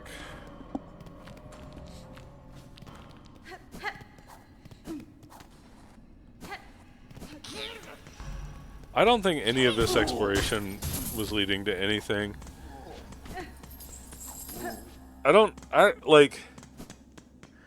Yeah. This is a situation where I really should have just progressed. I don't think that I had gotten any upgrades since the last time I went exploring either, which I think is kind of what makes this exploration bad. I think anytime you get an upgrade, like a new ability, it's okay to go back and do some exploration. But I think the only reason I did this bit of exploration was because it was like the start of a play session, and not because I had actually unlocked anything new.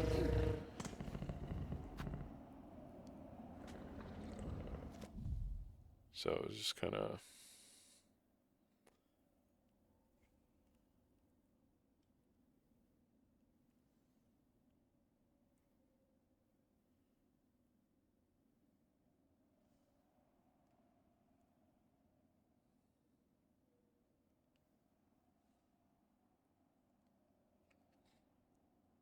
Got to study the map. It's a very important part of the exploration.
mi, mani, sept. D'un enfant sur le banc. Faridula, si, manette. Doni, poina, volinette. Pina, sans mi, mani, sept. D'un enfant sur le banc. Faridula, si, manette. Doni, poina, volinette.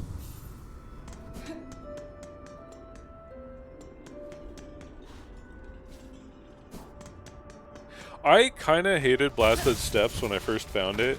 Now I actually kind of, like, I'm fine with it.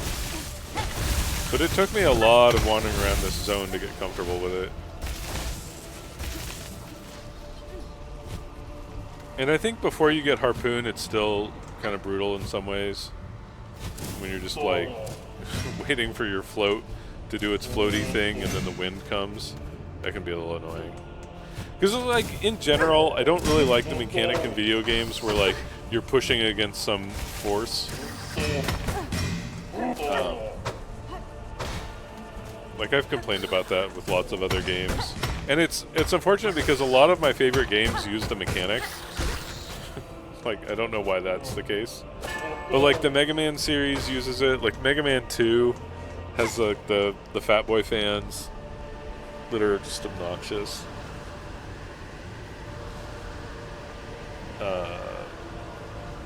Metal Man stage has the treadmills.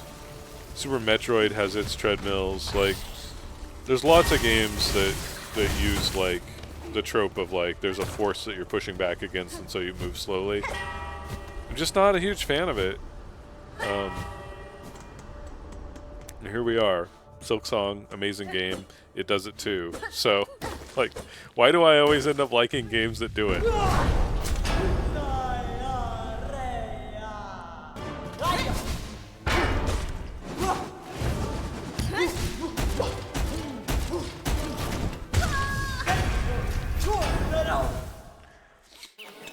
I am really bad at Last Judge, and here you get to see me practicing. The first dozen times I refuse to respect it. Yeah, basically.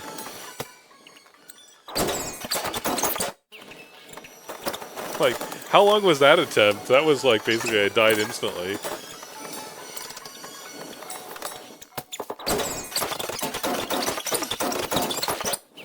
That was better. I think I ended up using a Magma Bell build. Like, after, like, the second or third time I died to the fire, I was like, wait a second, that's fire. I have something that protects against fire damage.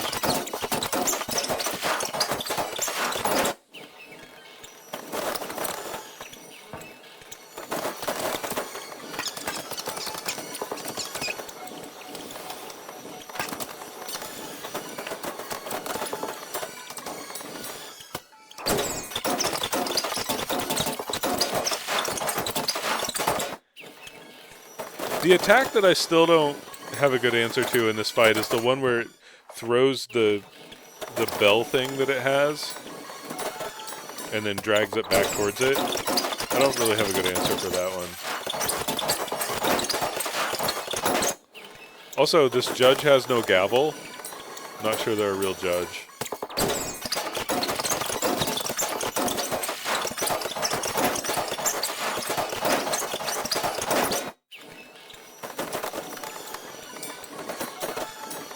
Also, way too many of my deaths on bosses have just been me running into their body, especially when they're stunned.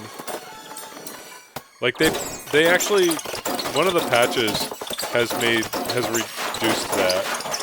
So, like, stunned bosses deal less damage to you. Because it was a problem for people. Oh yeah, so here I put on the, no wait, do I put on the warning bell? Oh, I tried Plasmum. Oh, I tried the Fractured Mask. I don't know if I just don't understand how the Fractured Mask works, but the Fractured Mask seems like a scam to me.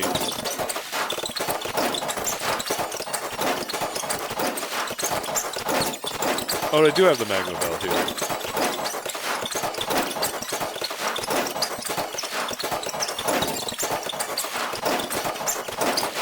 Wow, that was a really close attempt.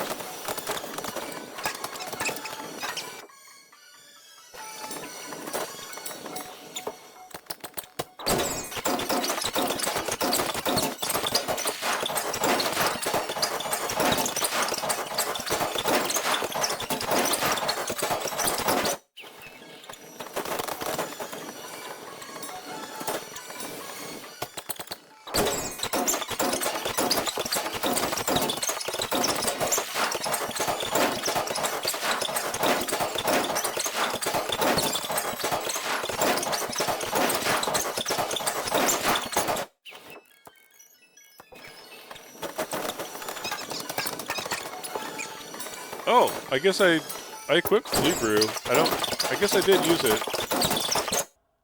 I didn't ever remember using it.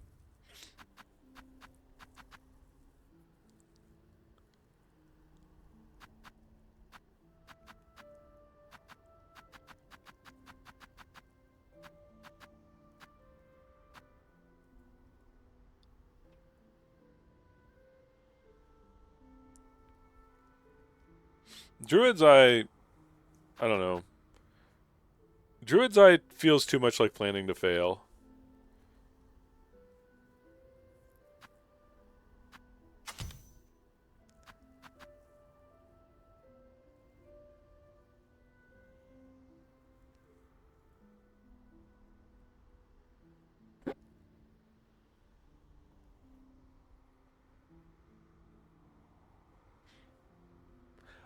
I was using the weighted belt, but it was mostly because I didn't really have anything else to put in yellow slots.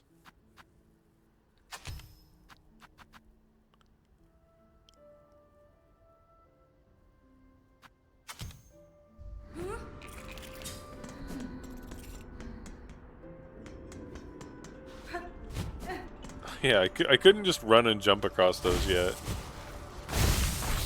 Really glad I sorted out that input problem. It was so annoying, in hindsight. I didn't know any better at the time. I didn't want to Google it to find out if the game was working correctly, because I was worried about spoilers. Went from 500 to 16 in this fight. Yeah, that's... I think they did that so that, like, people wouldn't just sit there and, like, grind on a fight for, like, hours. But I don't think that's how people play. Like, I think if somebody wants to grind on a fight, they want to grind on a fight. And giving them a limited resource that makes them stop to go farm actually just annoys them. So that's why I think the game would be better without the shard system.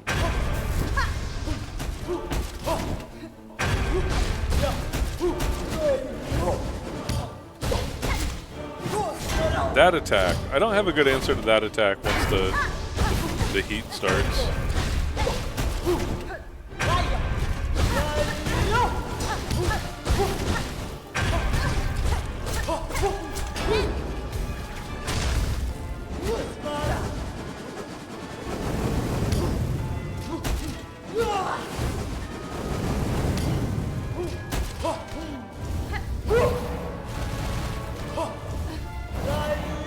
Notice me being very careful about my openings here.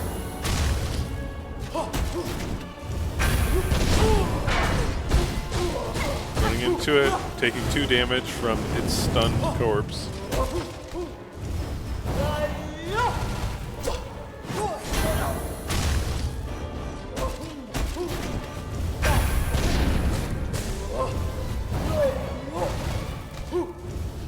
And also keep in mind, I can't really dodge consistently at this point.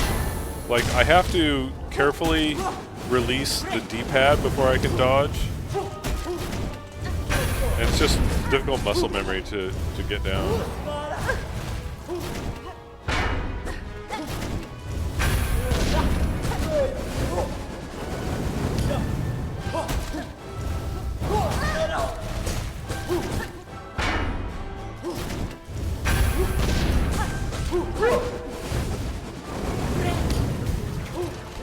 I got really lucky that didn't burn me.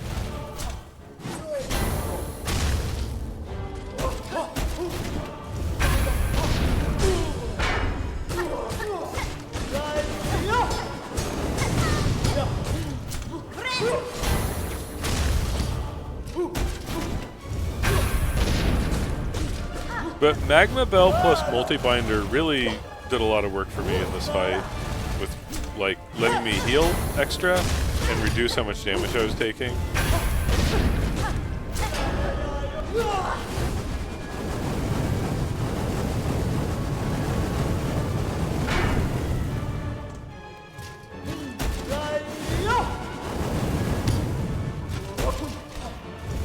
I really just wanted to get a hit in to get my heal. There's like no good opening.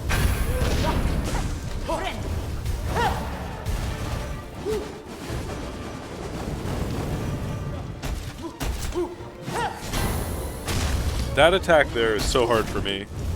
Like, recognizing that it's coming, and then not having working dodge, made it hard to deal with. So I used the float instead of dodge, you can tell.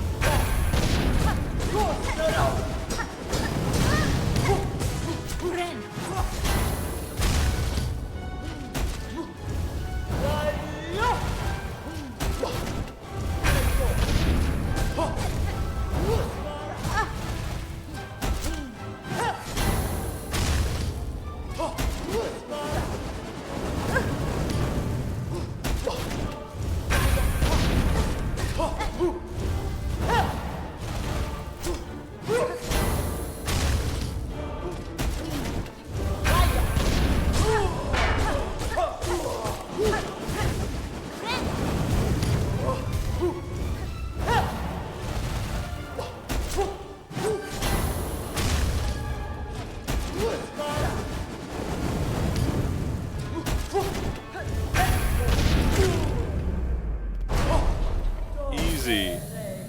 Easy every time.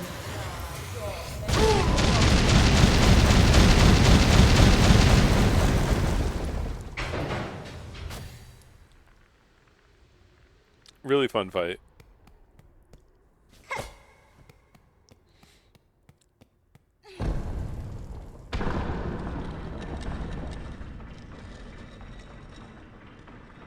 Yeah, that final death bomb, in hindsight, I should have seen it coming, you know?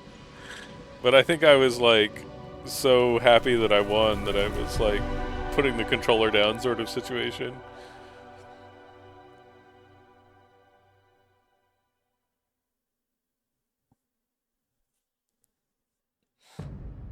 That's it. That's Act 2. Citadel of Song.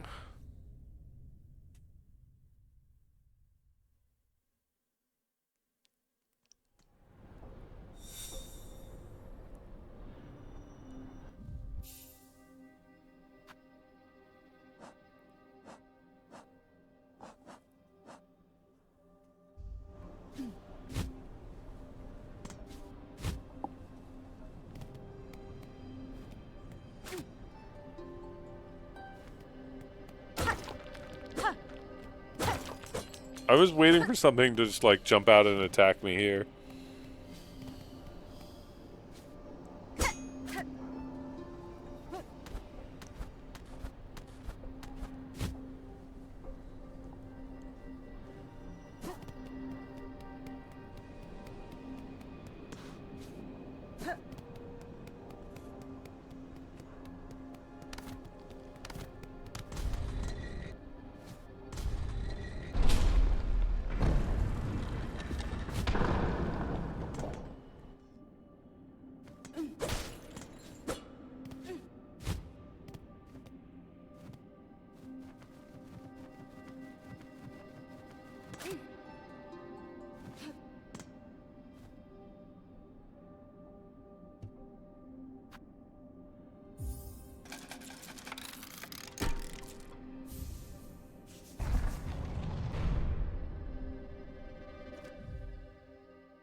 Grand Gate. It took me a really long time to understand this Grand Gate room.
Oh, and you have to do the fight again, right? That's what I've heard.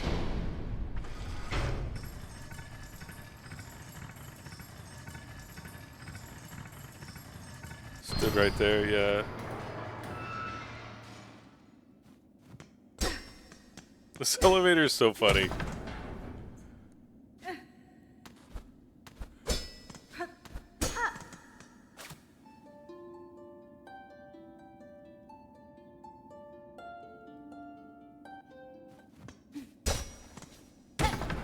Yeah, that's one thing I like about the solo boss fights for the most part, is that they tend to be very learnable.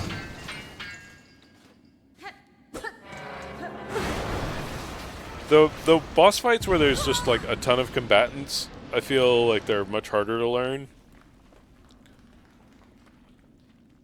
But fights like Last Judge, very learnable.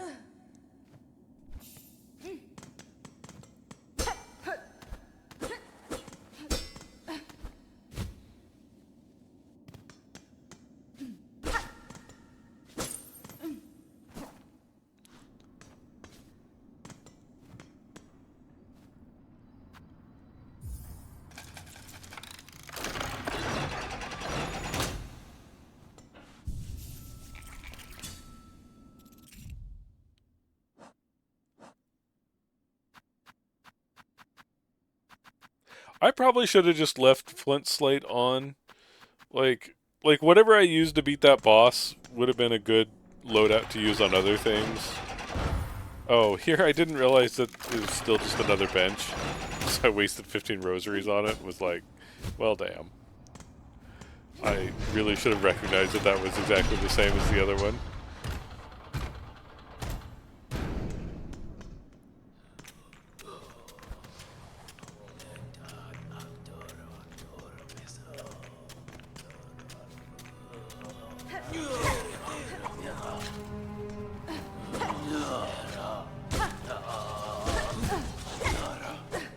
Underworks feels brutal. Like, coming back through it like late game gear, it's fine. Like, it's an easy area.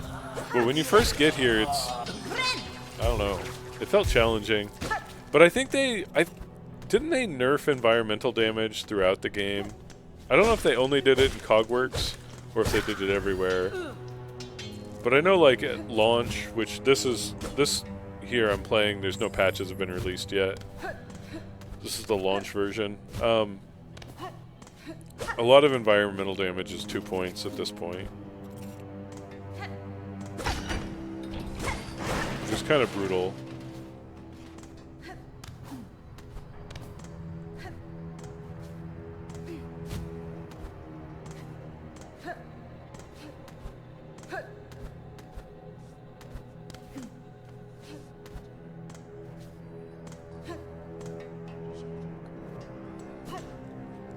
Like, when you're exploring somewhere with 5 masks and you take 2 points of damage from environmental stuff, you don't get to make very many mistakes before you're just dead.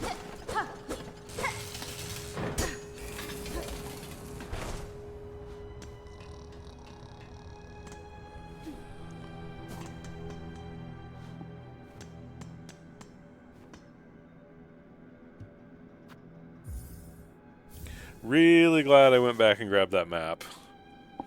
Really glad.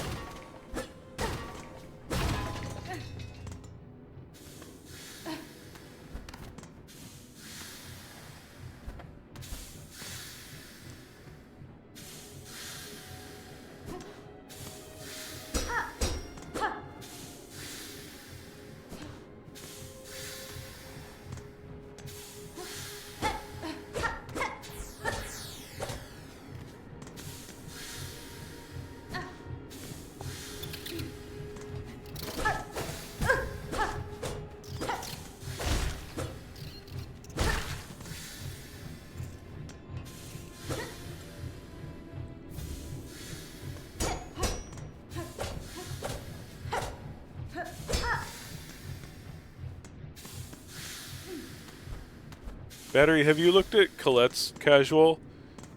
She ended up getting into Citadel a different way than the last judge. which is pretty cool. Because like I didn't even learn about that until after I beat the game. I've now done it offline in an attempt. My first and only attempt at sub 5 hours so far. I did it, and yeah, it's pretty cool.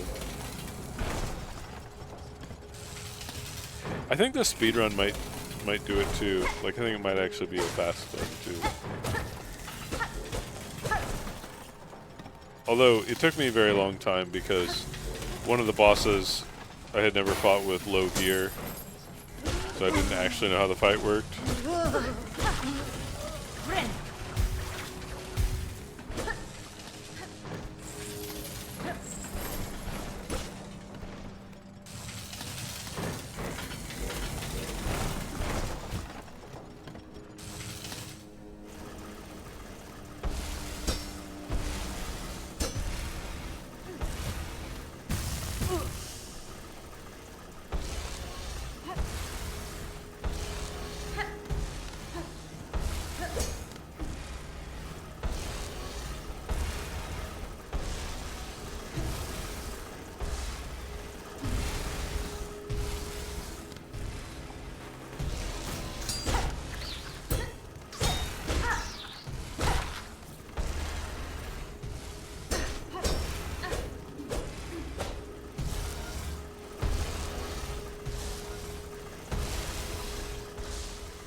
I was sitting there thinking to myself, like, great, I can't wait to accidentally grab the wall and, like, not make the timing on this.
It's a random ceiling to be breakable.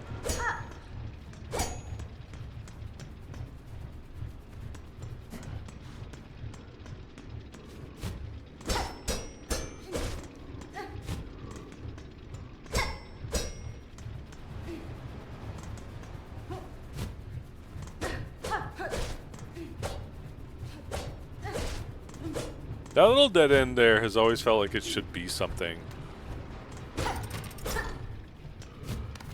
Oh, this is that. Okay, I know what room this is.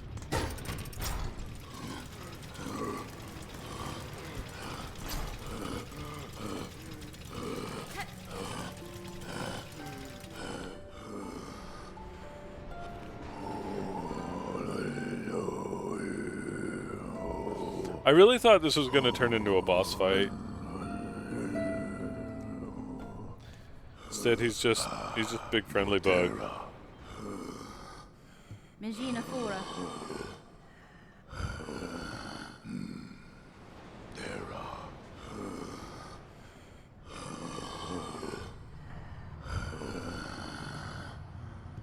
Peter nodded.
Moterra.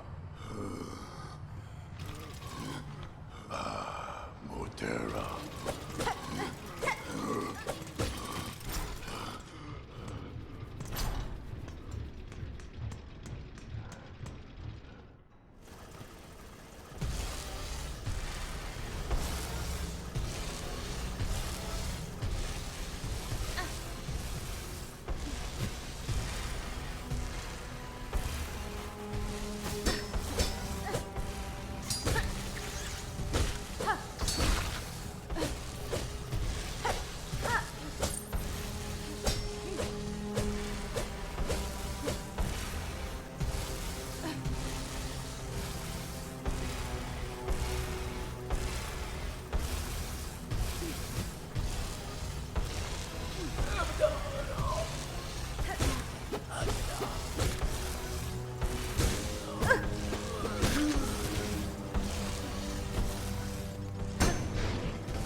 From a gameplay point of view, it makes sense that you open up all these shortcuts and whatnot as you traverse through. But there's always this kind of, like, from a lore perspective, how does it make sense that these dudes are all in here just chilling and they're like all locked up and can't go anywhere, can't get access to food or anything? How are they surviving down here? Explain it to me, game. Justify it.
Bench?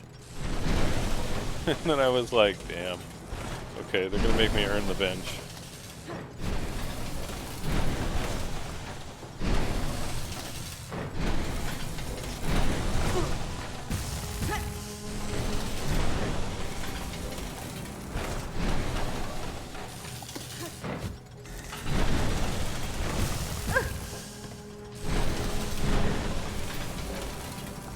Alright.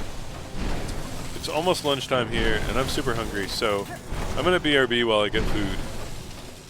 Enjoy the underworks.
Okay, this room right here. What is the point of this room? I've never figured out the purpose of this room. It feels like it should do something. But as far as I know, it's just purely a dead end. Weird little room.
Uh-oh, did I die again? I got to put the rest of my lunch away. And I come back and I'm just sitting on a bench.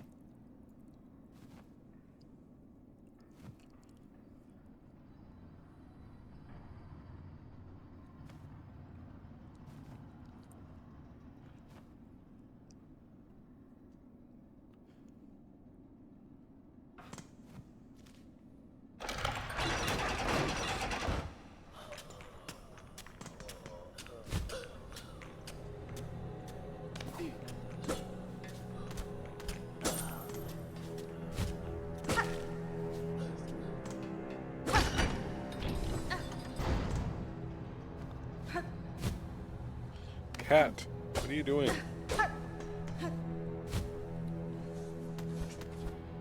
Alright.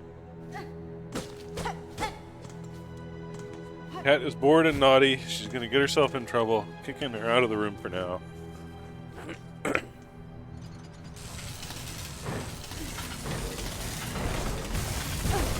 Oh, that was an amazing, like... I, like, buffered a jump. Or maybe it was, like, the ledge grab jump. That is not a hard room. But I definitely didn't understand the timing at first.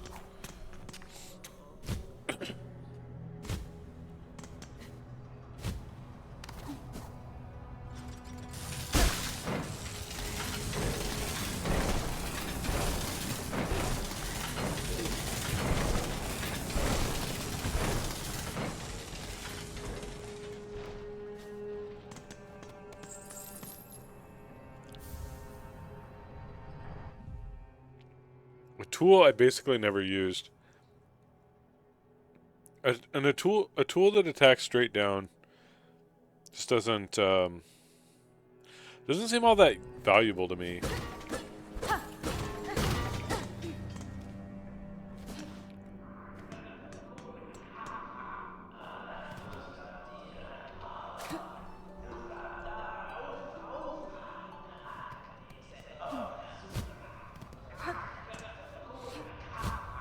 Oh, I didn't remember hearing all those voices inside there.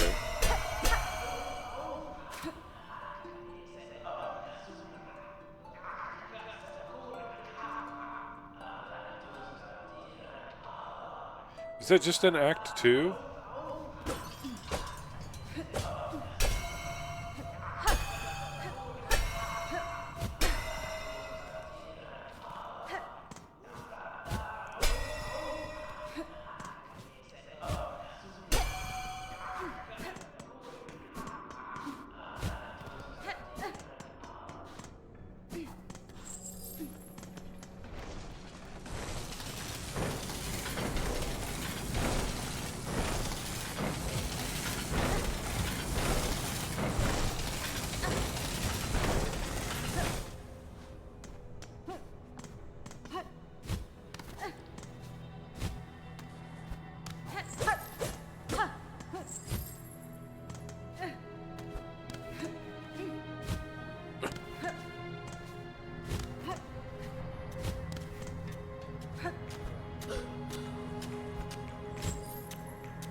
There's so many little dead ends in this game where you find like 7 rosary.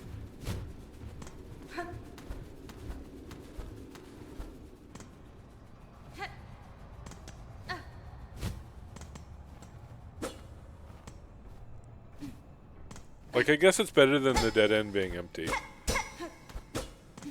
And like, you're gonna need to, like, as a game dev, you're gonna need to put in some dead ends. Like, you can't put something in every nook and cranny.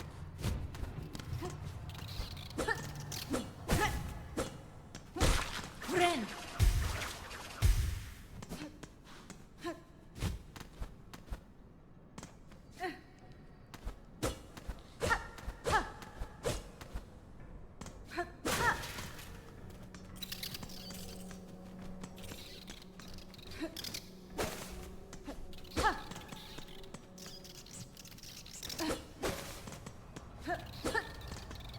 I found these guys really annoying. Like, later you get abilities that deal with them pretty well, but at this point in the game, it's just like, they just constantly stay out of reach.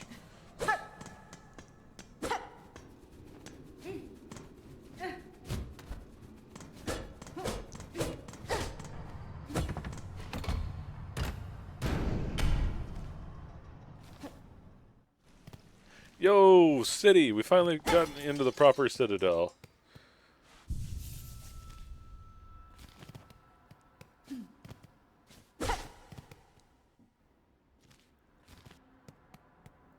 More like shitadel, am I right?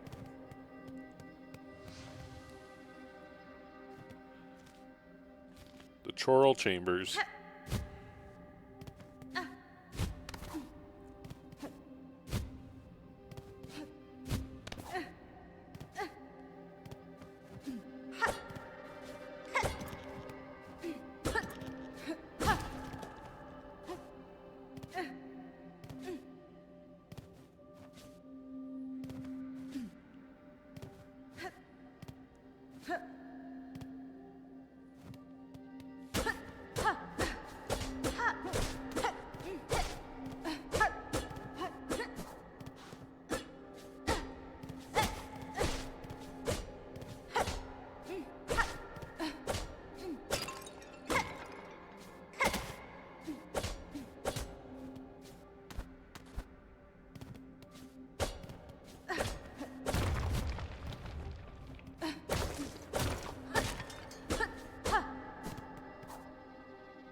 The Citadel's a good zone. Like, it's huge.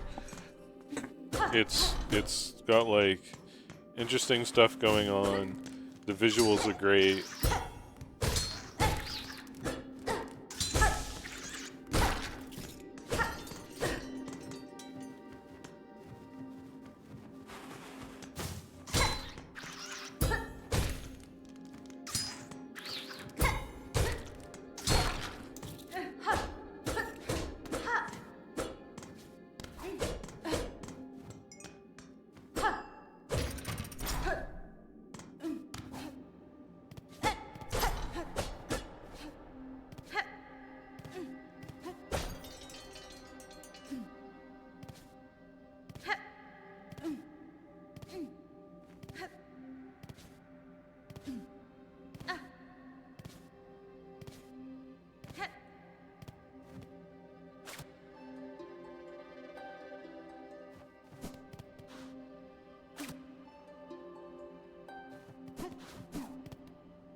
Lisa's such a good character. I like her visuals, the voice acting. Like, she's just great. The fights are fun.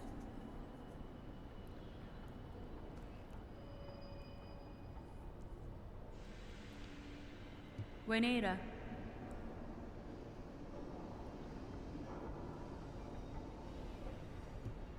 Hornet's impossibly old, Lisa's impossibly young because she was like created from silk.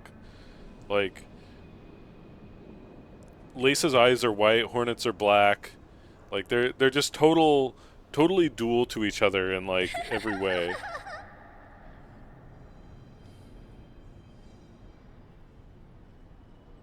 Lace mostly fights from the ground, Hornet mostly fights from the air. Like, the list just goes on.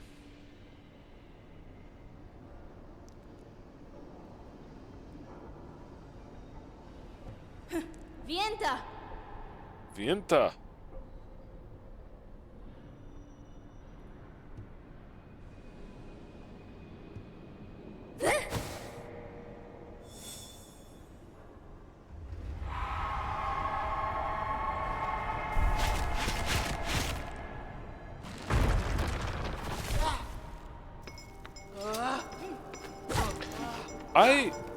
I suspect Lace is the reason the fourth chorus attacks Hornet, but I don't have any proof for it yet.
I think pretty much the rest of this day is me just wandering around. I don't think I really like. I think I find the cogwork dancers, but I don't want to learn the fight. Like I want to just keep exploring. And I think that's pretty much everything else that happens in this video. It's just like Citadel's so huge, right? So like I find Songclave and like I check it out, do some stuff there.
I got to the slab, realized that I've been over this place like 3 times, and there's not going to be anything new just because I opened that door, and smartly left.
Those big guys here, I run into them all the time because they're a lot faster than I expect them to be.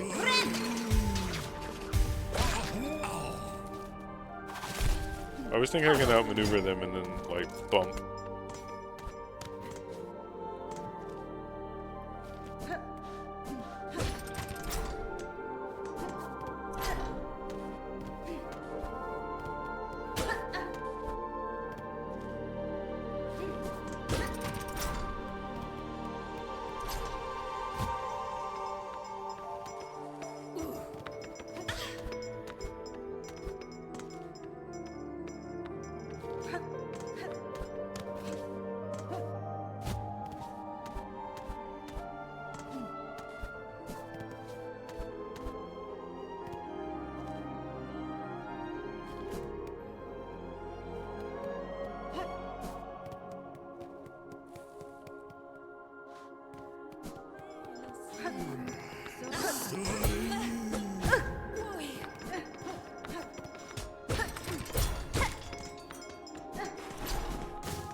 Wow.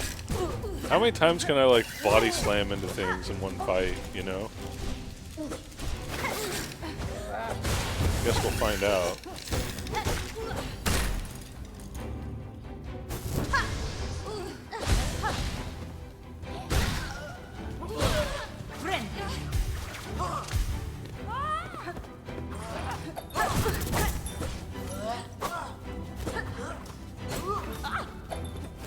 These bell tossing guys, no, not so bad once you get hook shot. At this point in the game, oh my god, they drive me nuts.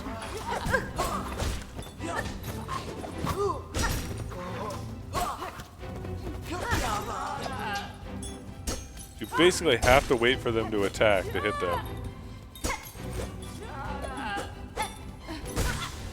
Or back them into a wall, I guess.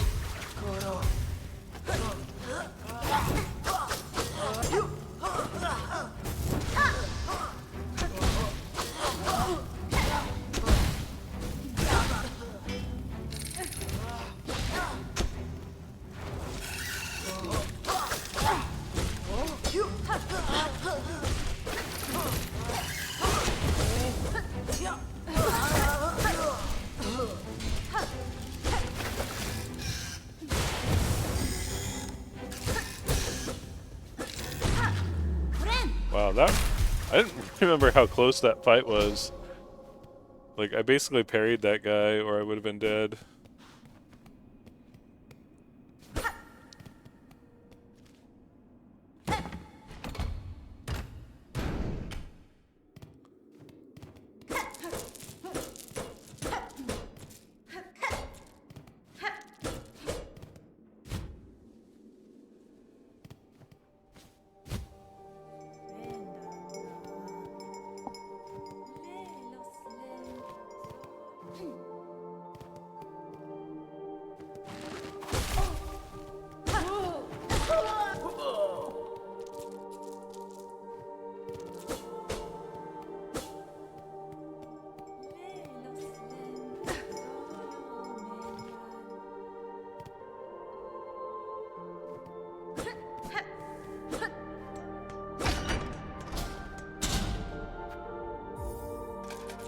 I think this is my first terminus. What are these things called?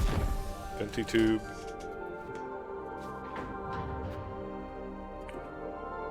Ventrica. Yeah, it's my first Ventrica. I feel like they're designed so that you're supposed to wander into them right away when you get to coral chambers, and I just managed to go like the long way around to discover one.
Always think I'm going to be able to get through those things, and it never quite works for me.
Just doing a good wander of the Citadel here.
This little hot springs that they put here in the middle of the citadel was so nice.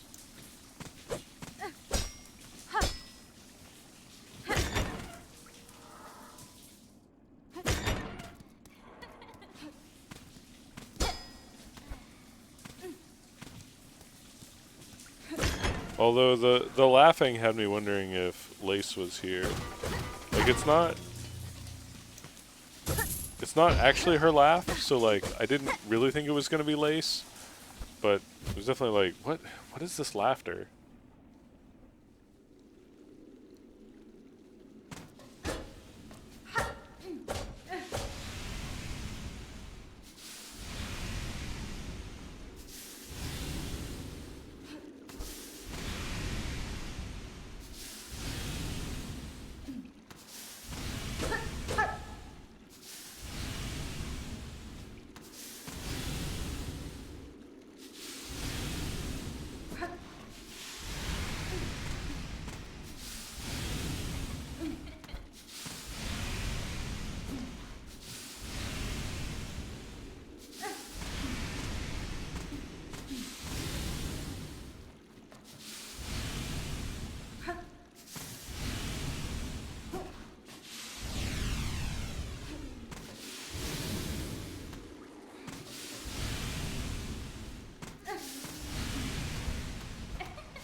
Gotta make sure those dead ends are actually dead ends.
Sacradera.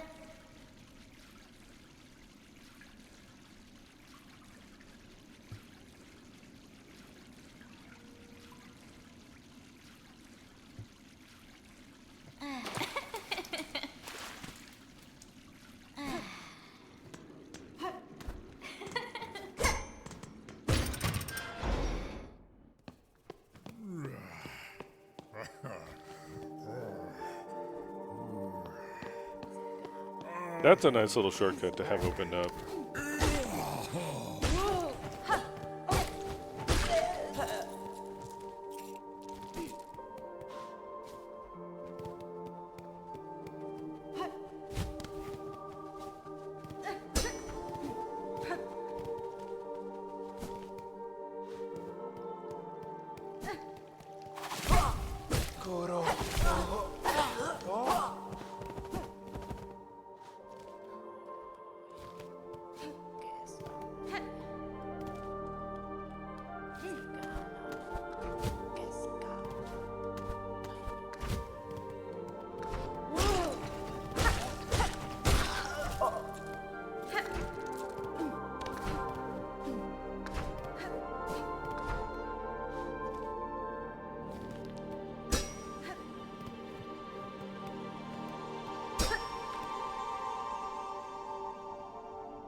Look at me trying to use tools for once, and then just missing repeatedly.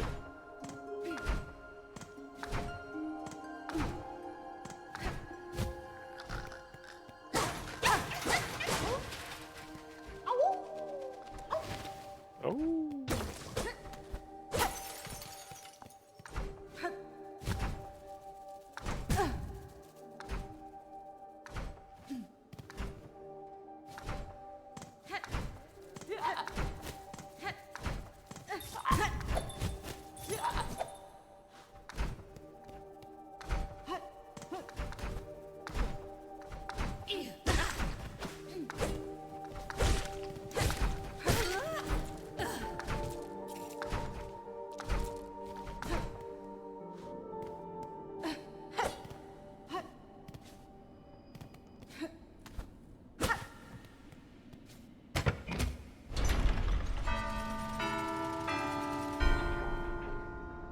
Oh man, I'm so bad at these puzzles.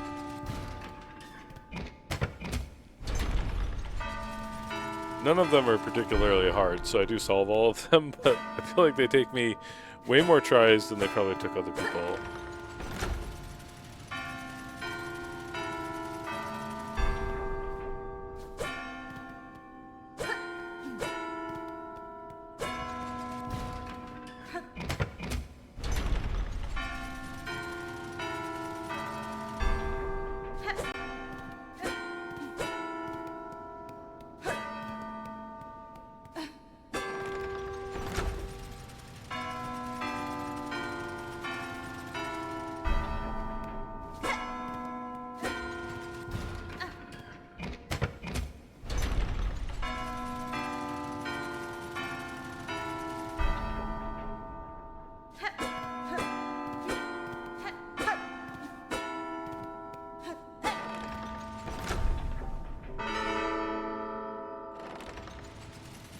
That one wasn't so bad. There's another one somewhere else that took me a lot more tries.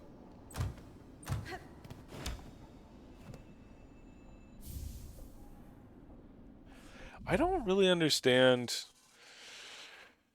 the whole cog heart thing.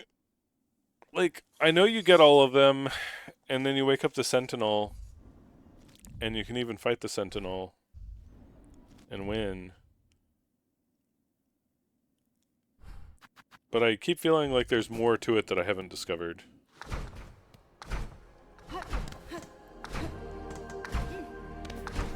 There's been a couple things like that in this game that felt like there was more to it than there was.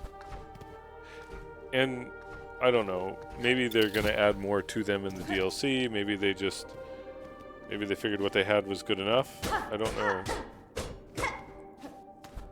And like, I'm definitely not complaining about what's there. It's just they just left me feeling like, wait, is that really the end?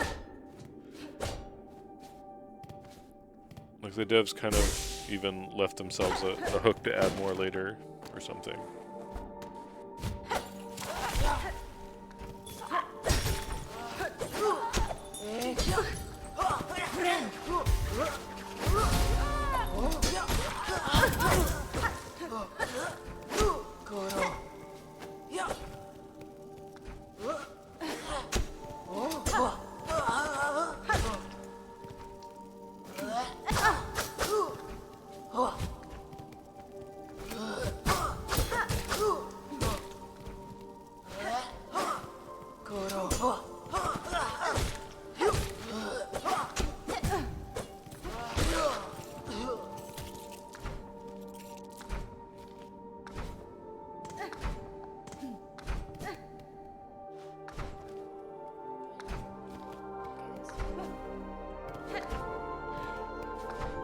I can't believe... So I missed a breakable wall there. In hindsight, I can't believe I missed it. It's like really obvious.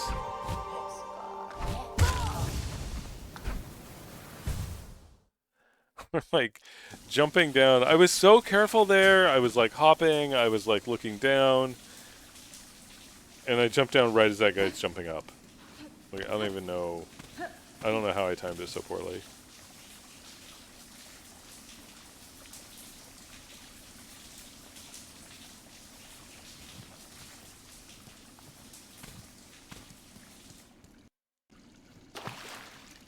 How am I even so good?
I'm so good at, like, base planting enemies instead of attacking them.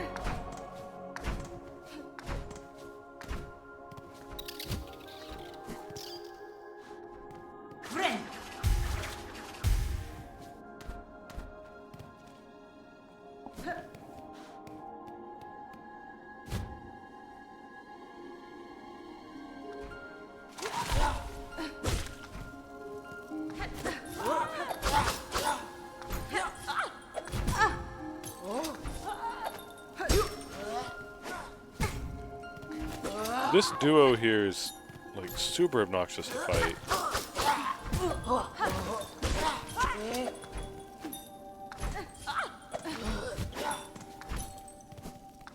I don't even know how I got out of there.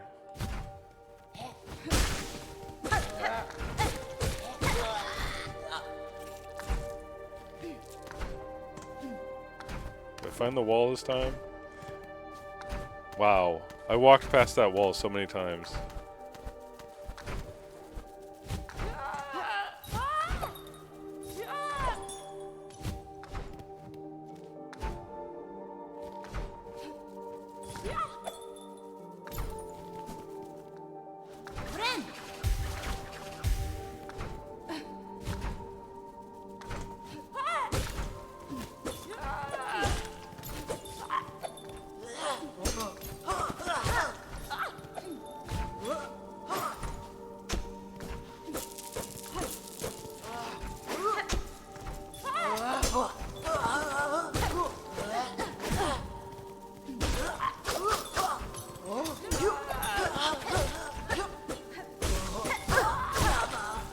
Now, the nice thing about flying enemies in this game is, for the most part, if you get them up against a wall, you can just, like, kill them pretty easily. But, like, this guy, like... He's so annoying to deal with, because you have to time it so that he's about to throw if you actually want to hit him. But that little platform out there is also on its own timer.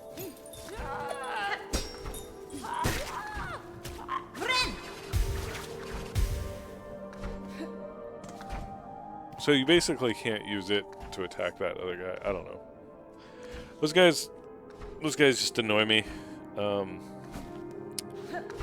Once you get a few more upgrades, like, they're fine. They're still annoying, but they're fine. But those guys are one of the trolliest enemies in this game, in my experience. They're not quite like aspids. They're not quite that bad, but they're pretty obnoxious. Once you get the hookshot harpoon thingy, they're not so bad, because you just wait until they're not attacking and then harpoon them. And like that pretty much always works.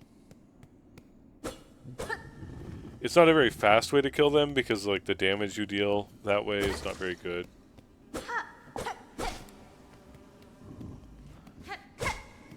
But you at least have a reliable way to hit them at that point. And you just have the only thing you have to worry about then is the timing of their attack.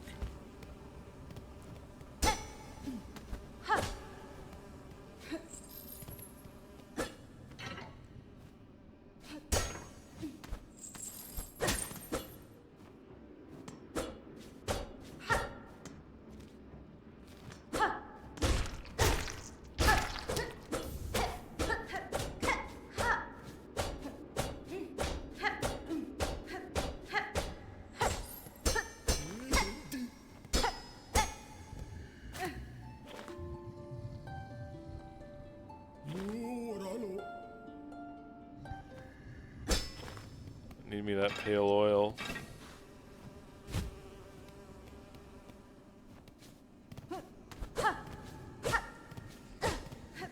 Give me that oil.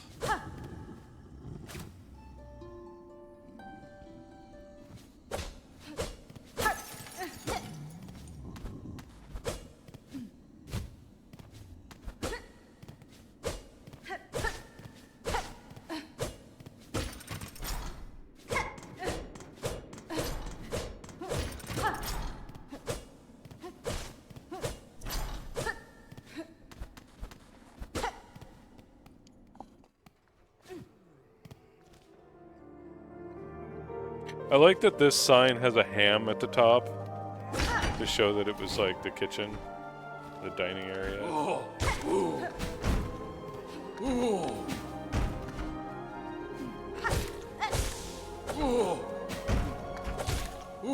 Hello, Olive. Did you just wake up, kitty? Got my hand dangling off the back of the chair and feel a nose rub up against my fingers.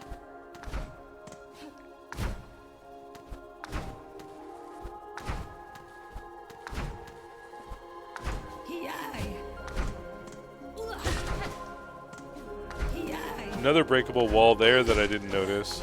It's too preoccupied with all the shit going on in this room. And it takes me, like, I don't smash that wall for like another 80 hours. I didn't notice that breakable wall. Like, this particular room is just full of breakable walls that you need for, like, I don't know, a flea or something. Like, it's a pretty good reward. And I just am oblivious to it for the longest time. Isn't that right, Olive?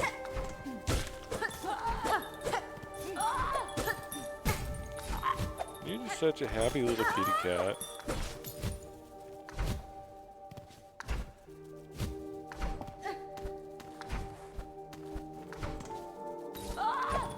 I didn't even know for sure you were in the room. You were hiding somewhere. You want to climb in my lap? Still didn't notice that breakable wall. Kind of amazing how oblivious I was to that wall.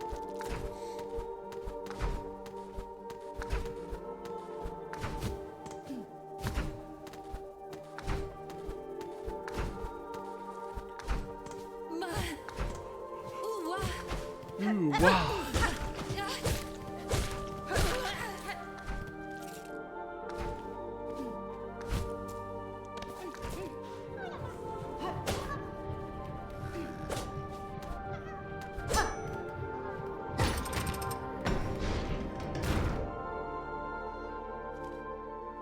That's a good passageway to open up, though.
Now, what is that? Whatever creature that is just freaking out.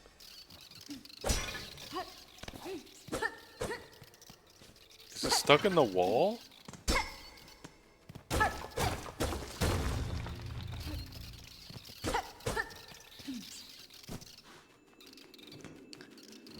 guess it's that creature there.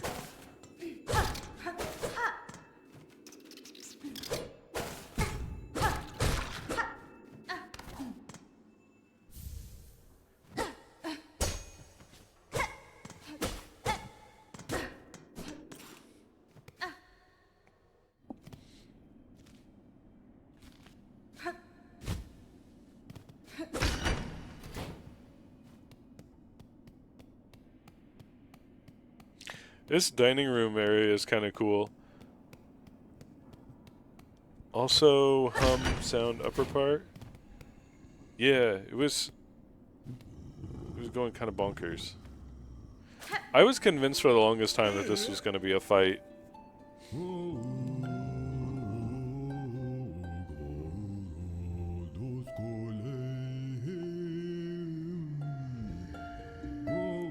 Like, I thought maybe you were going to get the pale oil. Like, you were going to deliver all the stuff, and then you'd get awarded the pale oil after you win a fight.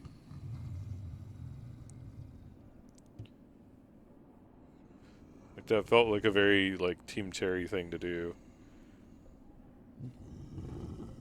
Like, I thought the chef guy would, like, make the food, the whatever his master or whatever would, like, eat it and go crazy. Like, go feral after eating. And then you'd have to, like, put him down, and then you get the pale oil.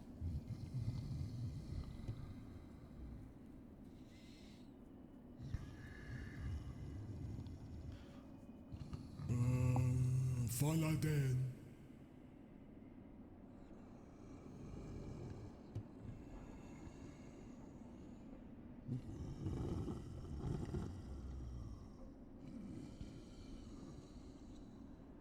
Eyosin obada.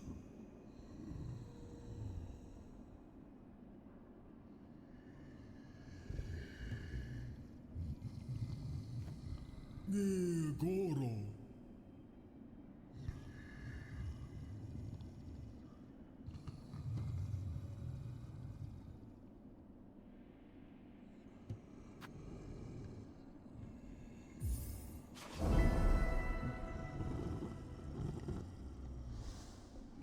Me ofende?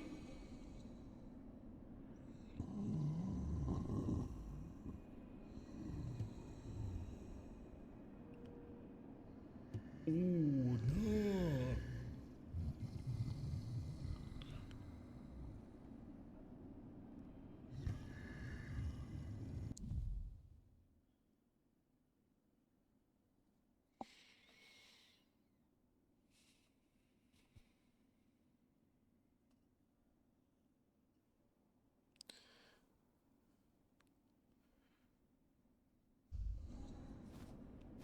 Aiwa. Eyosin no bada.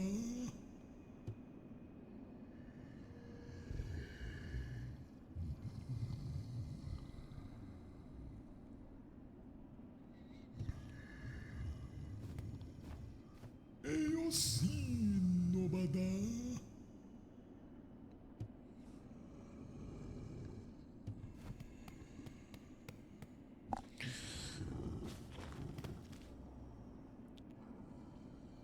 Hey, Onyx. Oh, Lord, we questing. That's right. Finally beat the last judge. Made it into the Citadel. Wandered the Citadel for hours on end because there's really a lot to be seen. I don't know that there's any interesting boss battles for the rest of this episode, specifically.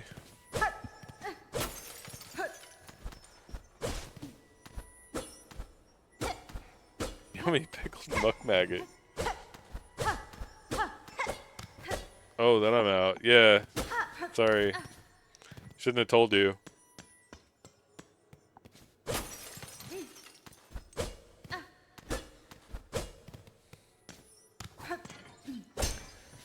Like, I run into the cog dancers and I was like, it's the same thing as the last judge where I'm like, damn, I'm gonna fight these and like it's gonna progress the story. I better not fight them yet. I better hold off and do a bunch of adventuring.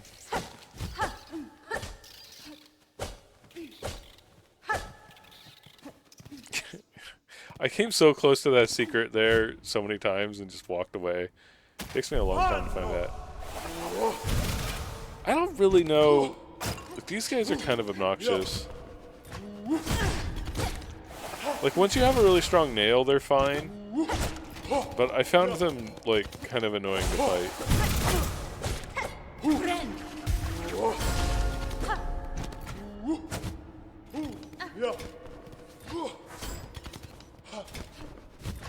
Also, this is still when my controller was broken, and I couldn't dash reliably.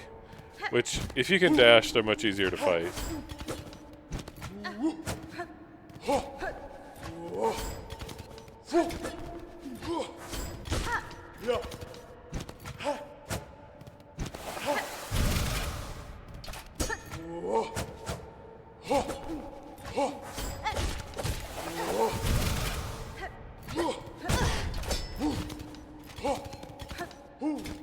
No way I'll die here, right? I'm totally gonna clutch this out. Oops. So, if I had a working dash, I could have dashed away from that and not taken that hit.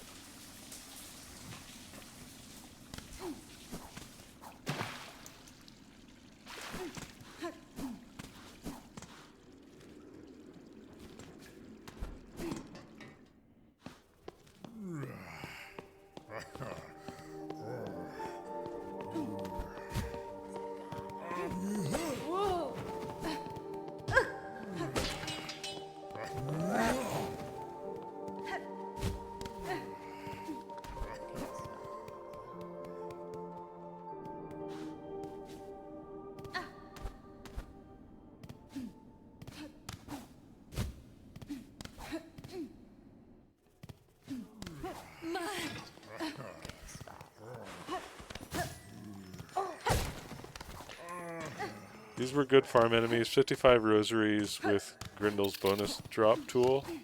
Oh, wow. Yeah, I never used the pick.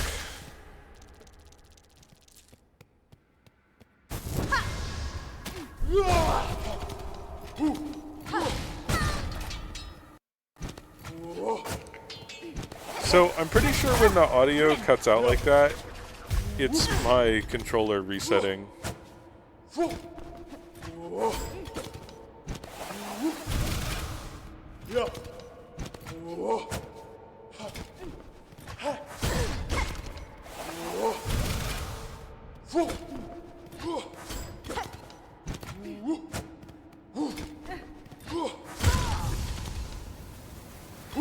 Yeah, not having the ability to dash makes these guys a lot harder than they should be.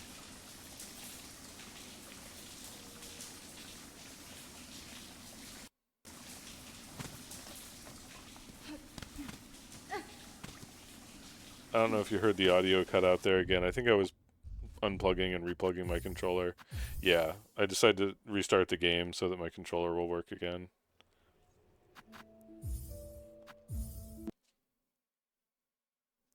So, as lame as it sounds to blame the controller, like, it was genuinely not working there. So, like, I think I get to blame the controller a little bit. I blame Unity. I don't think that's Hollow Knight's fault. Like, this isn't the only Unity-based game where the controller does weird shit. I think Linux Unity, you kind of need to play keyboard and mouse if you want it to work reliably. Which is going to be interesting for Steel Soul mode. I might have some Steel Soul attempts that I lose just because my controller fucks up.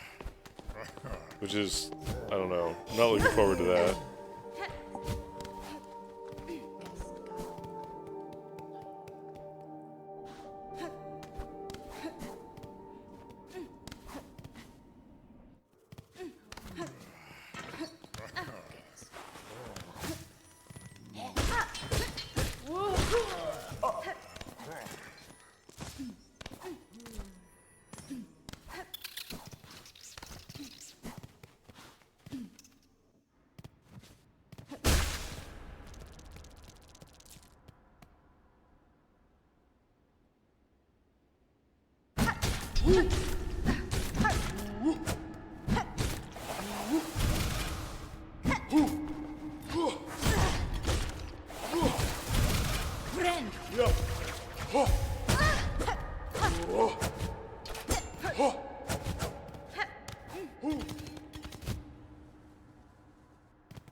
Finally.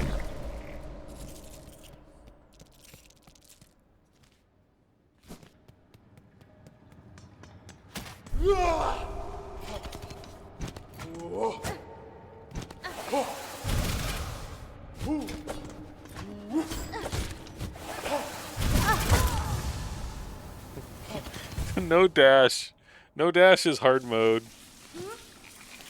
Beat this game without ever using dash. I dare you.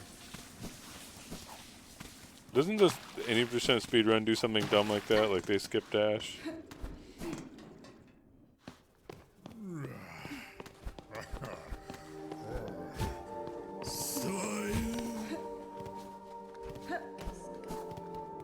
I know they skip a couple things. I don't know. I don't remember if dash is one of them.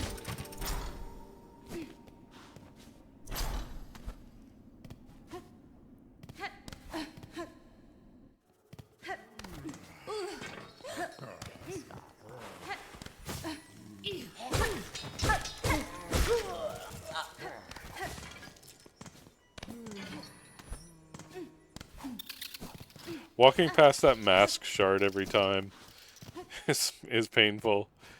You can't get it until you beat the dancers.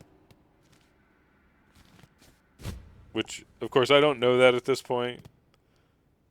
But still, I know that now.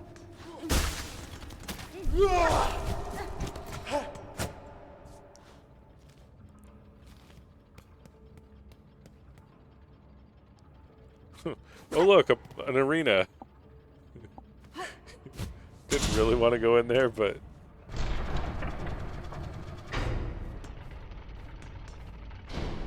sometimes you just gotta.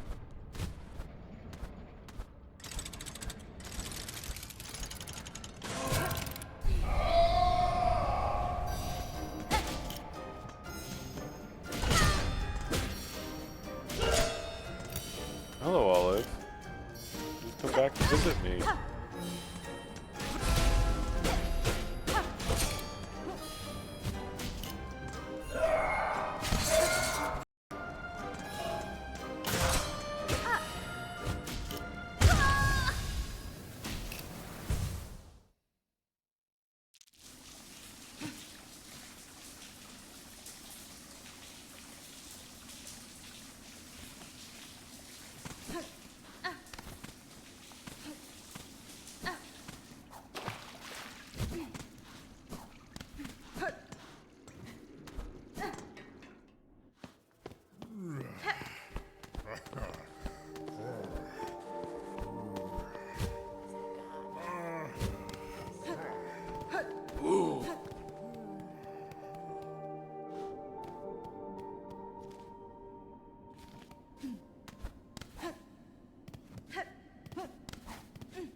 Cacho. Sagrador.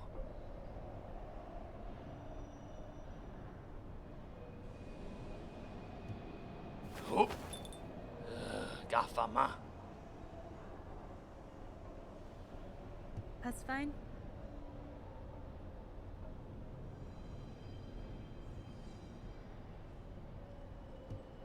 Aledara.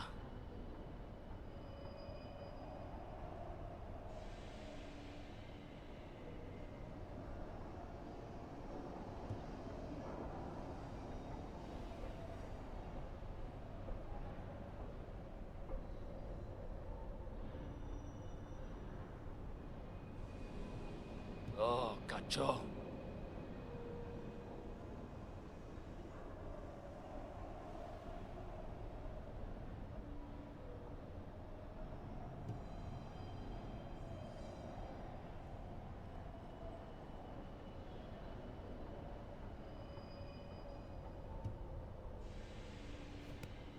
Brondaga.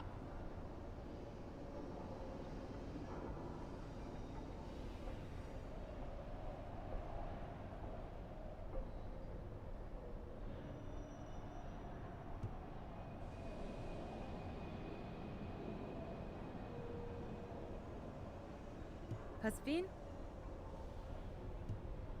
Brondaga. Nesvir?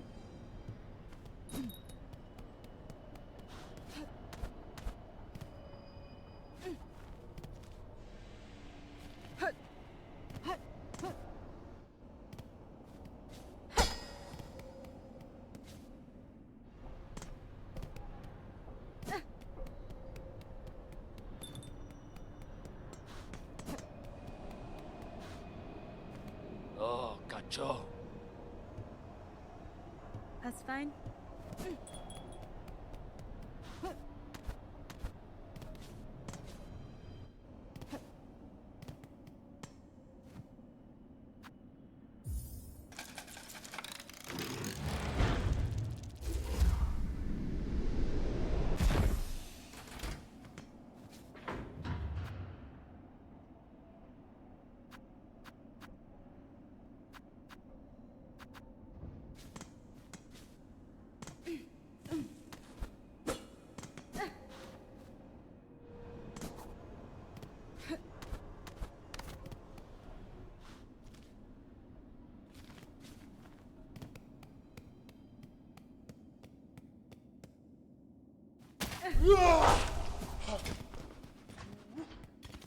Panno! Ja.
Osaka ba.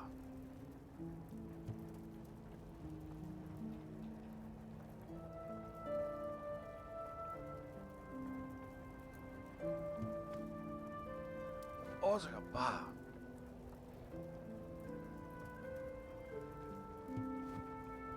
Osaka ba. Magina Fora. My audio cut out? Oh, what the hell? That just started recently. I don't know how long my mic's been out. But it, like, I had to go into the properties and reset it. That is definitely a recent thing. Eso. Hey. Oh, I already got this quest. Oh, because that's part of the Taste of Farloom. Yeah, okay. Oh no.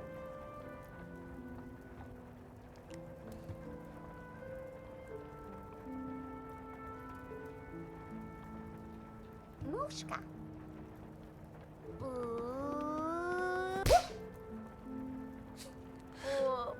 There's already a slap percent speedrun. I think there's 3 characters you can slap. New, Krat, and is it Barnaby? I think it's Barnaby. Yarnaby. I think it's Yarnaby. I think think that's the 3.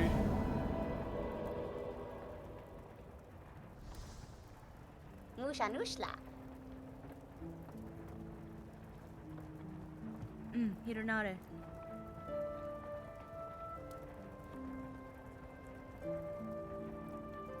Mushno?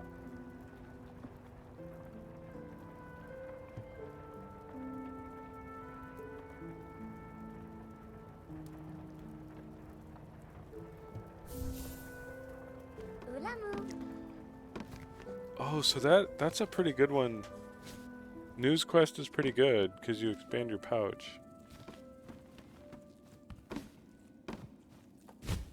This arena ends up being kind of brutal.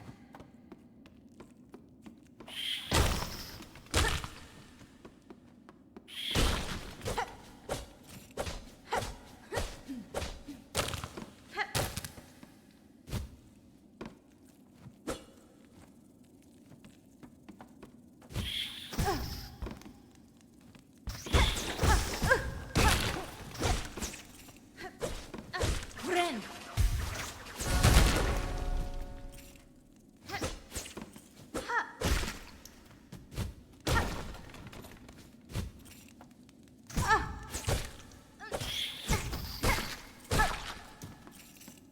I feel like most of the damage I take is me just walking into things.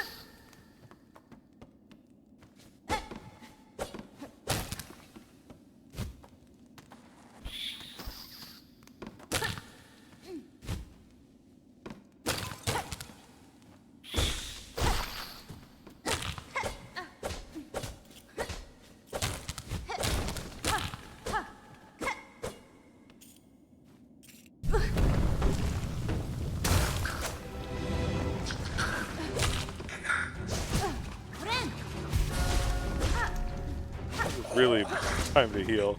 I should have healed before I activated the thing, but I didn't know a bunch of enemies were going to spawn, like, in my defense.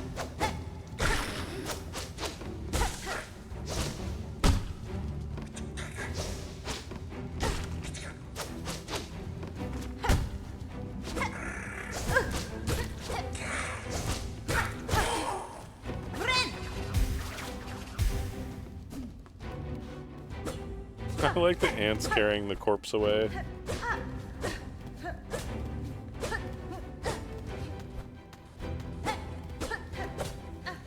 There's definitely something about that corner wall that was a little suspicious to me.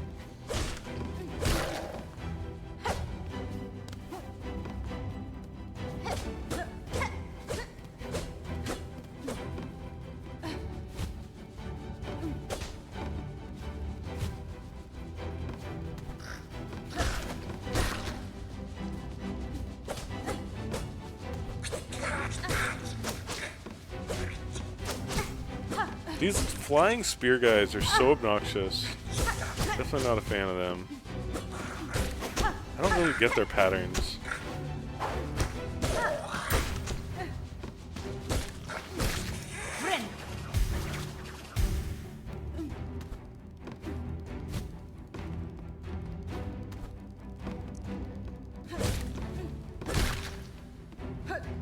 Most flying enemies in this are pretty obnoxious. Yeah, they can be. They're not as bad later when you get more abilities. But I didn't have the hook shot yet.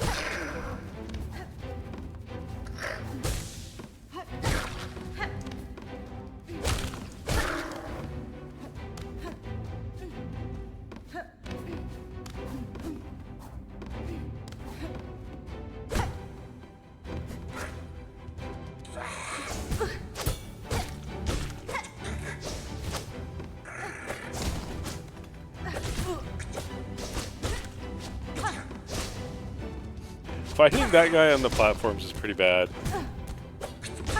But I also just like face plant way too often.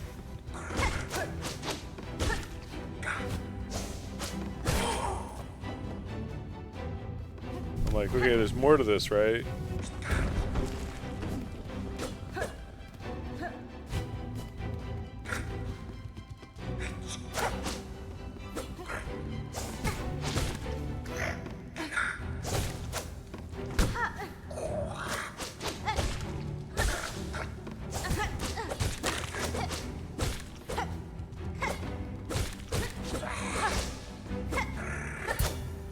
so kind to ask to help me with a minor ant problem. Locks door from outside.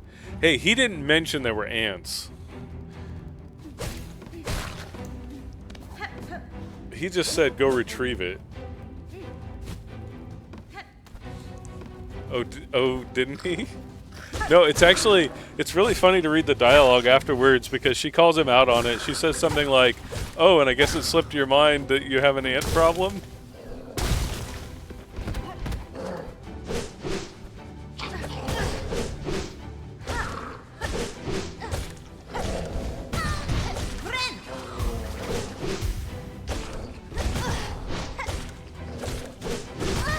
These guys are so fucking tanky.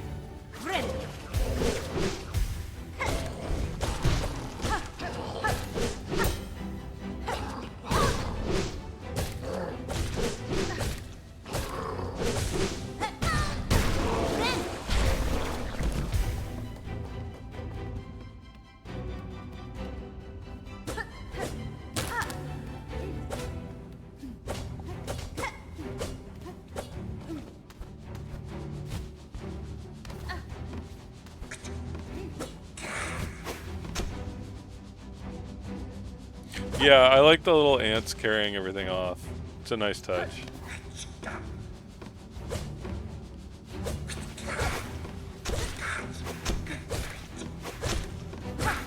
You can get a flying enemy trapped in a corner like that. It's so nice.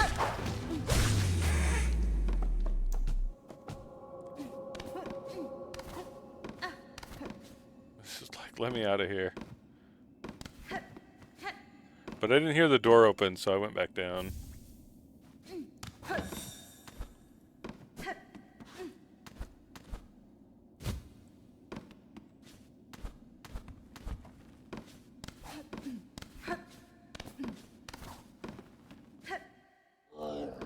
Oh, Yeah, check out the dialogue here. You're back. Heard a little commotion below. I trust everything went smoothly? Customer. Sir, your cellar seems to have an ant problem. I assume in sending me down, it merely slipped your mind to mention.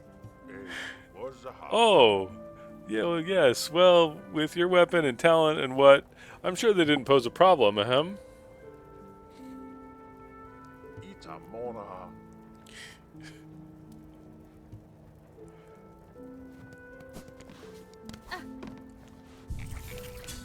Yeah, Kriege,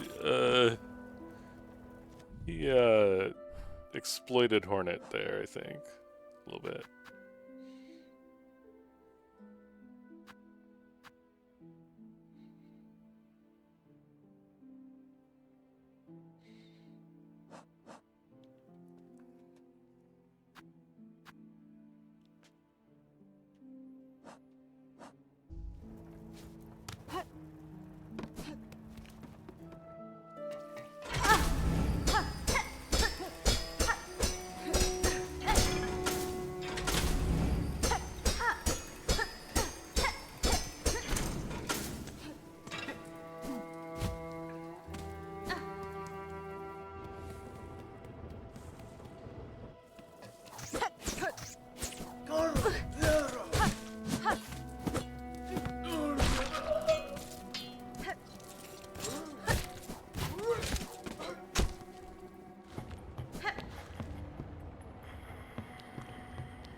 Barishkava.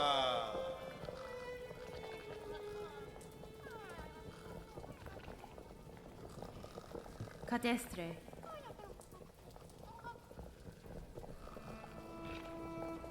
Kavak Katsa.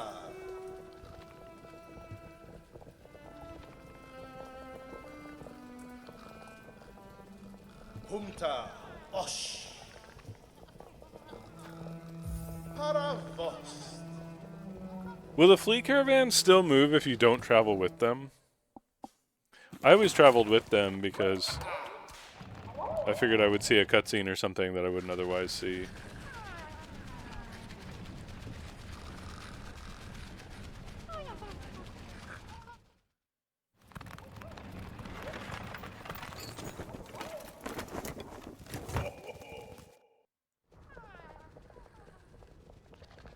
Haravost.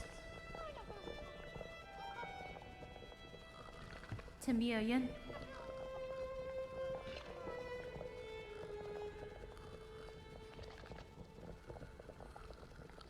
If you're a monster, Osh. how do you know, Simo? How did you find out? Were you a monster? Haravost.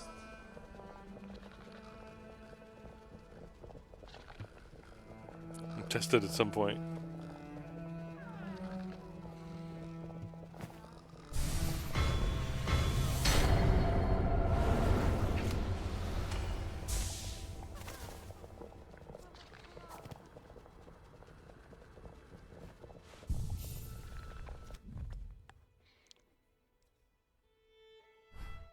I guess, like, part of the requirement of getting them to move must be defeating final or last judge. I always want to call it final judge. Barishkava. Da, Fenistra. Or like, can you crowd out last judge? Get them to move here. You haven't fought last judge yet. And last judge just doesn't have any room to exist here. Leaves.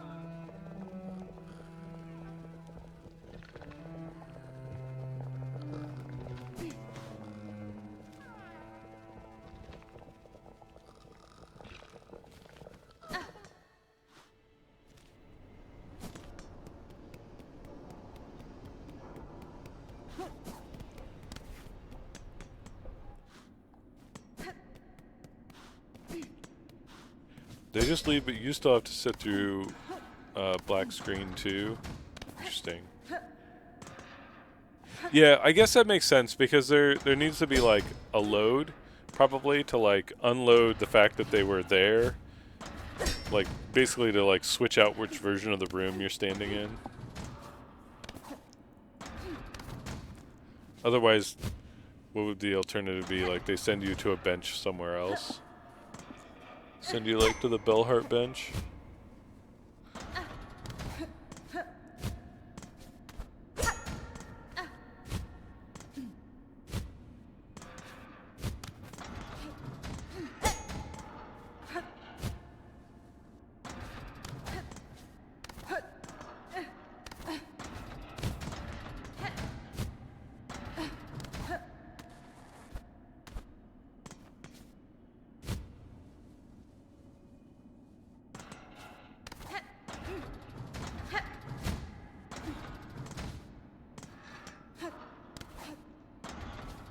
Pretty sure I've been to the top of this room before, so don't think there's anything up here for me right now.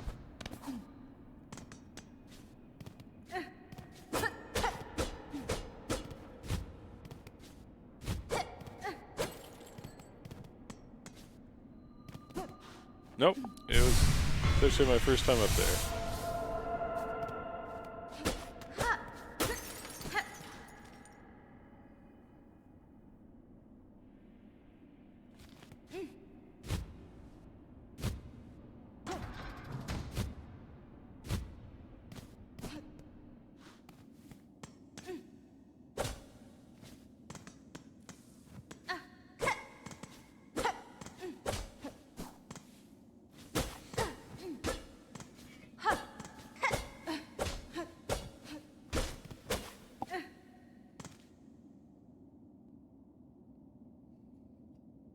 I don't remember what I do for the rest of this. I think I just wander around and like discover little bits and pieces and odds and ends, like work on little bits of wish progress.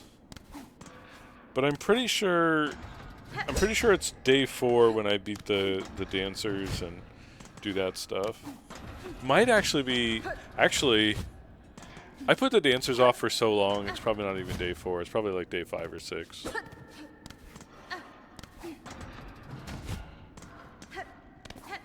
I might go to Mount Faye. Might be the next thing that happens, actually. And then turn around right before I get double jump, because I'm smart.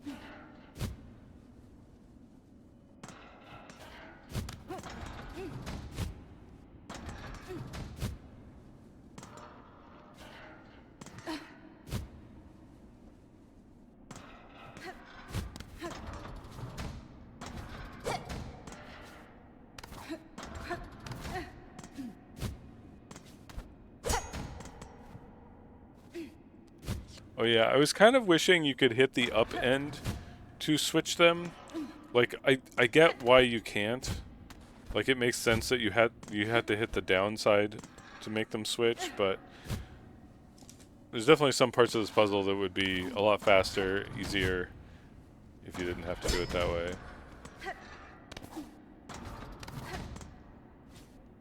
Which, you know, I guess that's part of the puzzle, right?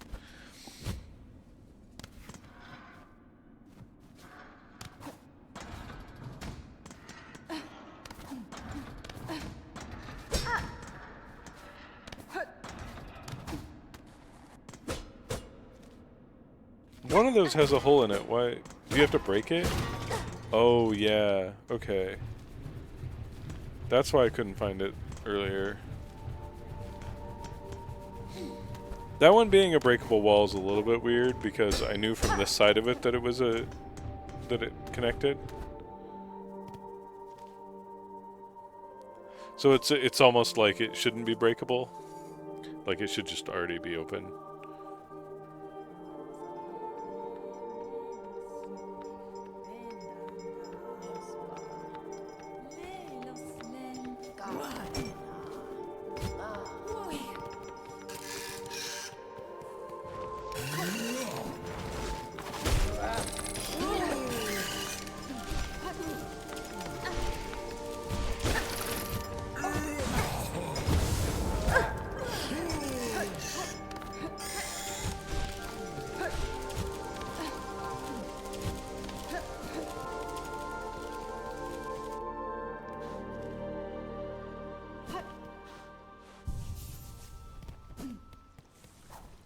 Oh, I might end up in White Ward. Because I do have the key for that. But I'm pretty sure White Ward is day 4.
I have to go a little bit too early.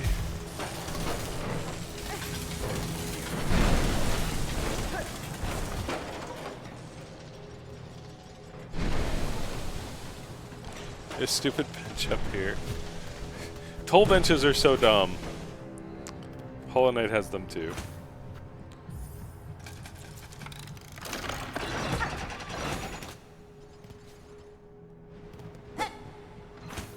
Stupid pull benches.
Degree of trolling in Underworks is almost quaint after experiencing vile water. Yeah. Ugh.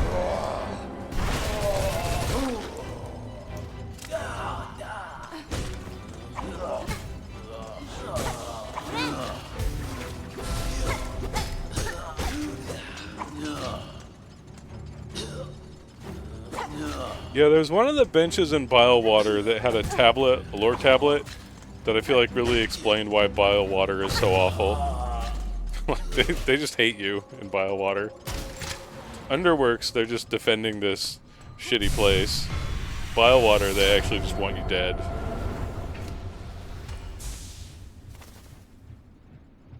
Ren.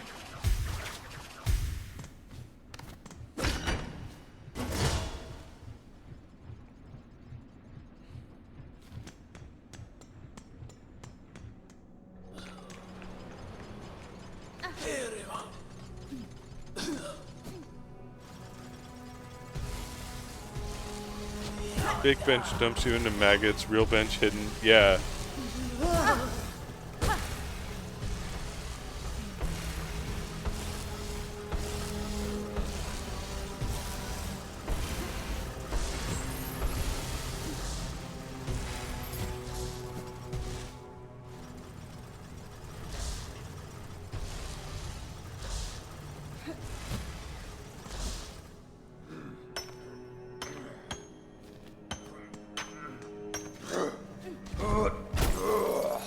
I suck at fighting these guys.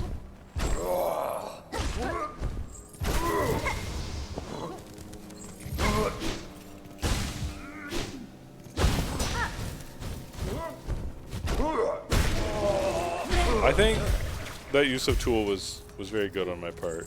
Like, I should definitely do that more often.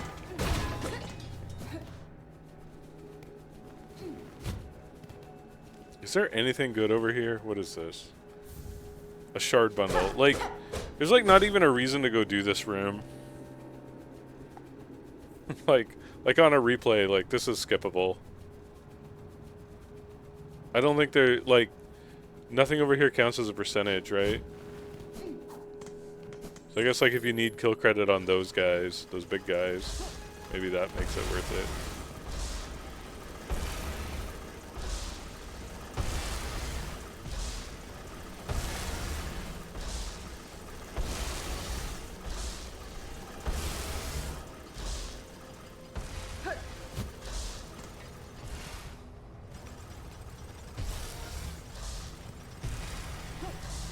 Although I will say, if you go to putrefied ducks before Bile Water, there's an item in putrefied ducks that makes most of Bile Water's maggot stuff kind of just not matter.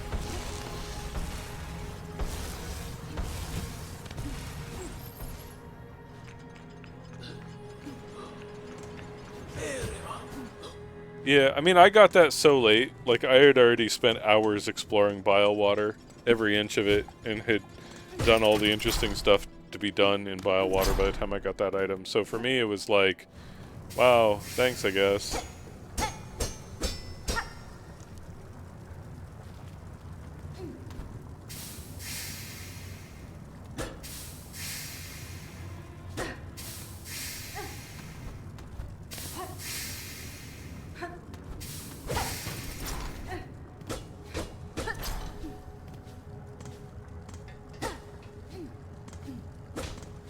Oh, that thing doesn't open from that side until you've opened it from the other side. Ah, okay. I had forgotten about that. Oh, do I leave? Well, that's not... I should have stuck around. So close to getting hookshot, and I just leave. No wonder this playthrough took me 100 hours. Oh, Boomy, my snake woke up. And he is eager to get through the glass. Oh, it's acrylic, but same difference. Little does he know he can't just push through the invisible barrier.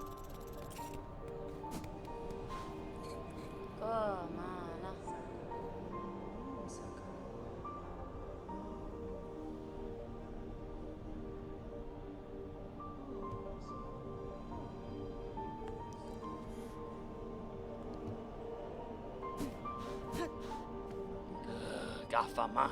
Gatama.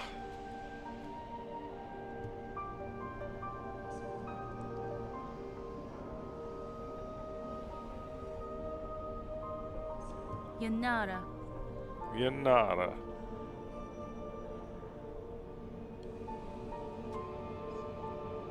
Not a miss.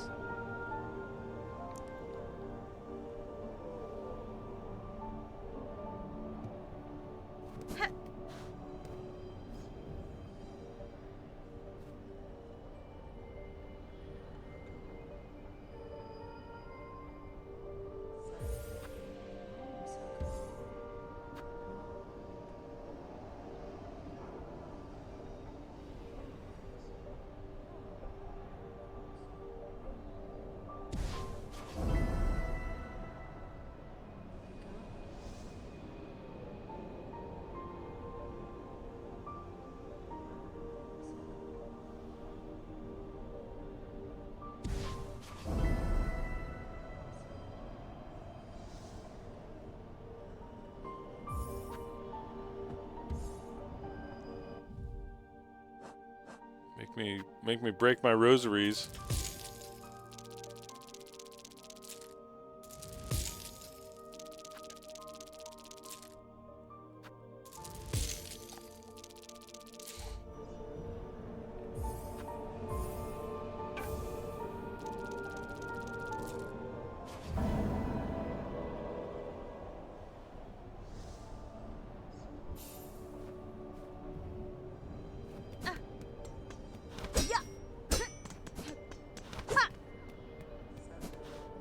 Oh, Zobo.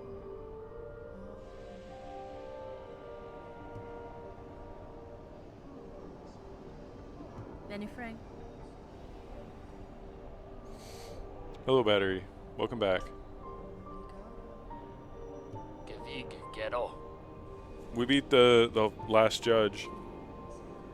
I don't remember if you were here for that part, but it happened. And the rest of this has just been exploring the Citadel and learning what's here. And getting right up next to the harpoon and then turning around and going back to town. Because, you know, I didn't know what was anywhere.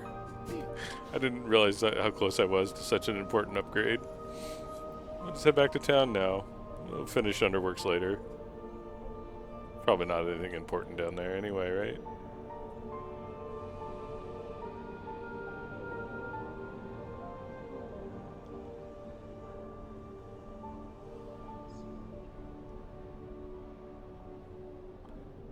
What could be the harm in turning around now?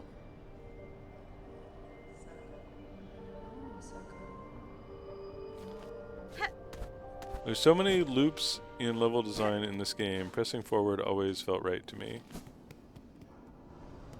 Yeah. I intentionally didn't press forward a lot of the time in this playthrough. Like, I kind of wanted to explore horizontally as much as possible. But there's definitely times when like the path of least resistance would have actually been to press on and then circle back. And I think I've mentioned this before. I kind of noticed that like they use the wish system sometimes so that like if you were exploring somewhere and you didn't find an important thing, oftentimes there was a wish to have you go back to that area. And that seemed like an intentional thing on their part, where like, we really wanted you to notice this thing, so we'll have you like go back and like track the area for it, for something else, and hopefully you'll stumble upon it. Because there was a bunch of times when that happened to me, where like I revisited an area for a wish and then found a thing that was like, oh, in hindsight that was kind of obvious, like I should have stumbled upon that the first time.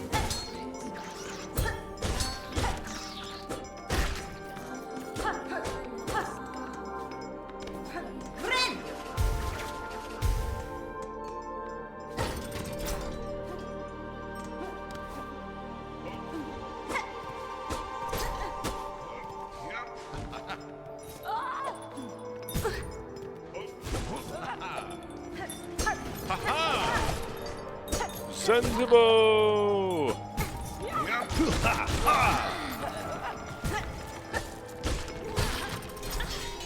was not expecting to run into that guy here.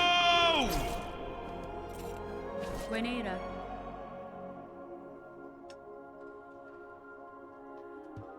samia samasa.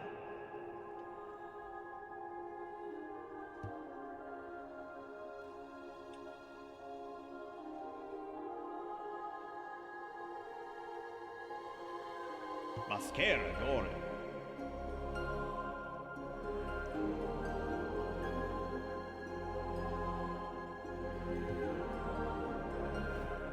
Oh, Torora Tanin. Garmond isn't a flea, is he? He's got like the flea beard. Oh, Torora Tanin.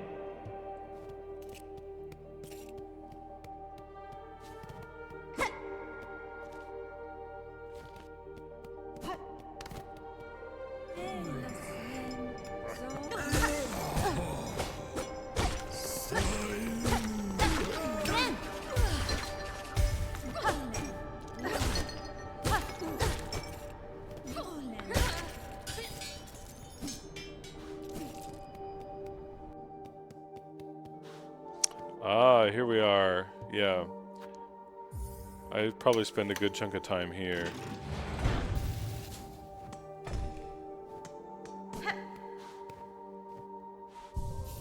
My instincts told me there's probably a bench near that elevator, and then, like, sure enough.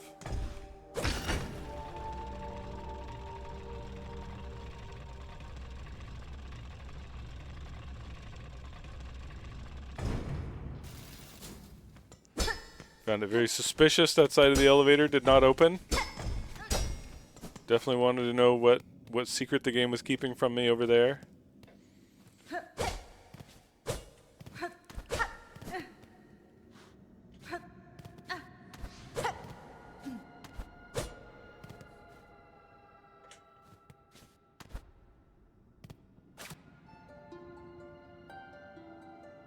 Gotta play the creepy music away.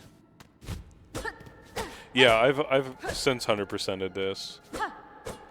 I've got like 5 achievements left that I've been working through.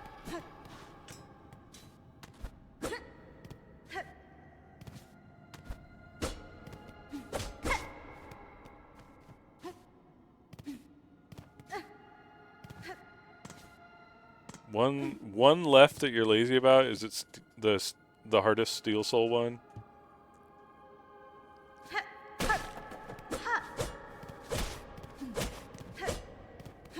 You did the Steel Soul? You did both of the Steel Souls already? I don't know how... I'm bad at this game. I've had so much free time, and other people are way ahead of me on stuff.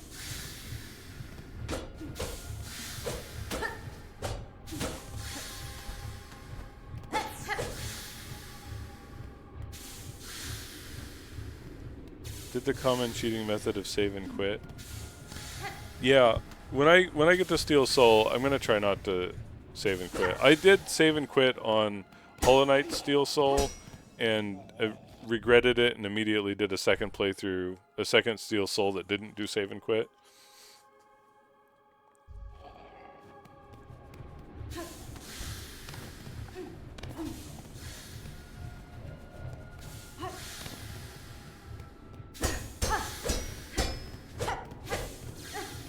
Yeah, 100% is pretty long.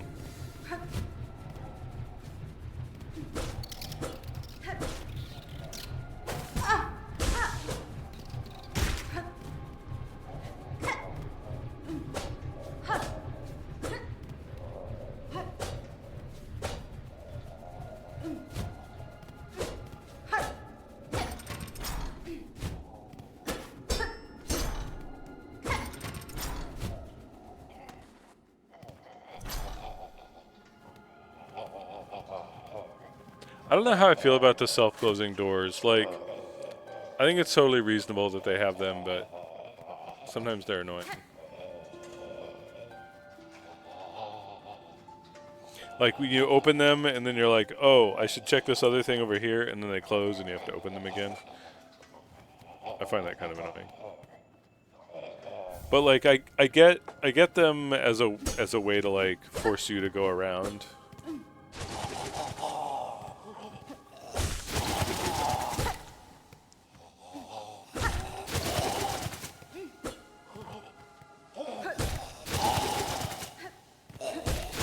like creating little directed graphs within the level is definitely like a staple of level design.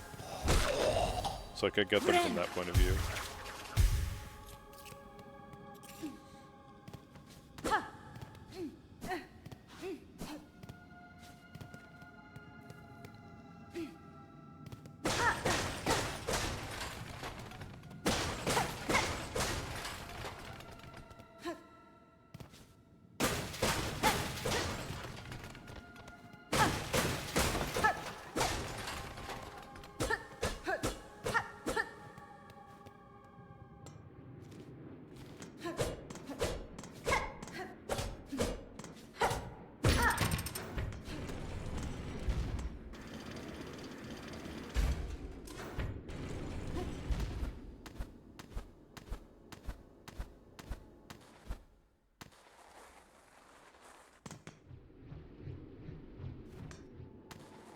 I think I try to race the elevator here and just do it wrong.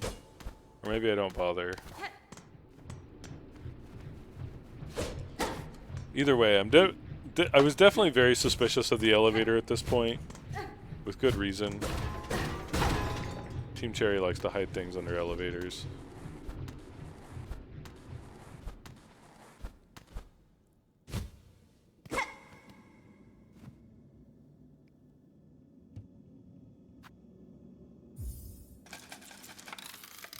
I'd like just enough rosaries for that.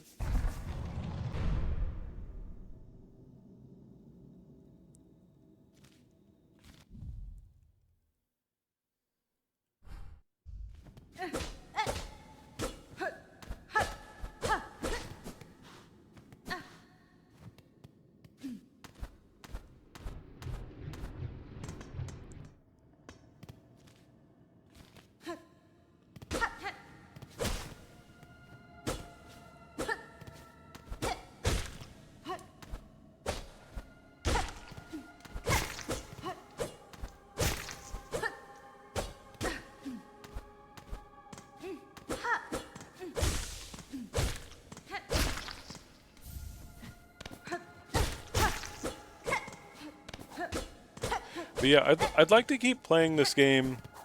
Try to play it at least an hour a day for a while until I feel like I'm actually good at it. I wanna be able to play randomizers when they come out and stuff like that. And when the DLC comes out, I want to be able to enjoy those.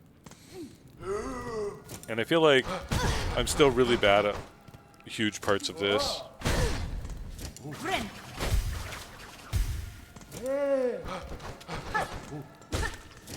Like being able to get steel. Oh, these are the guys that look like dicks to me. Like, I'm not the only one, right? Like, not crazy for saying that. But I'd like to get to a point where like Steel Heart is not crazy. That's the 100% Steel Soul mode. I'd like to get to the point where like that feels totally doable.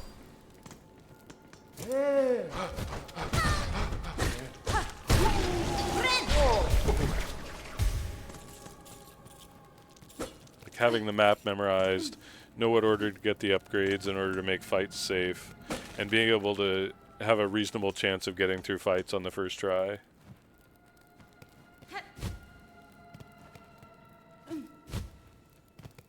If I can get to that point with the game, I'll feel like I have it mastered. At least until the DLC comes out and kicks my ass.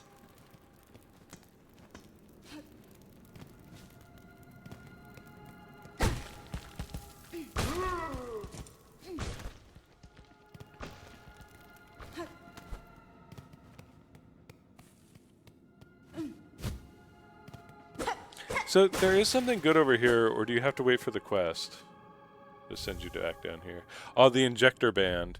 Yeah, so it is actually pretty nice to come down here early, because injector band is very good.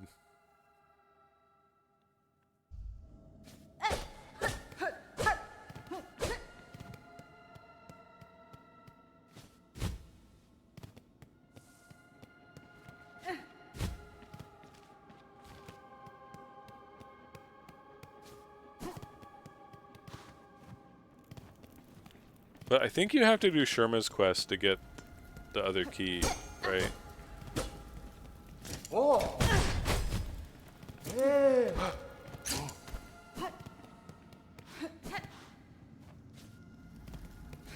This felt like I was jumping down to my death.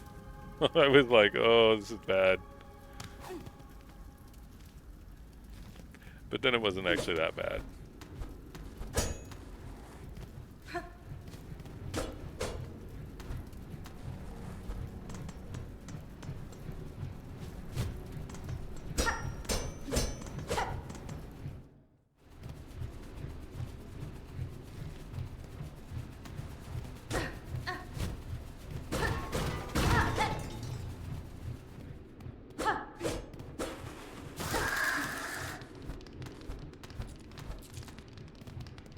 Oh, I think this guy might kill me. I seem to recall dying here.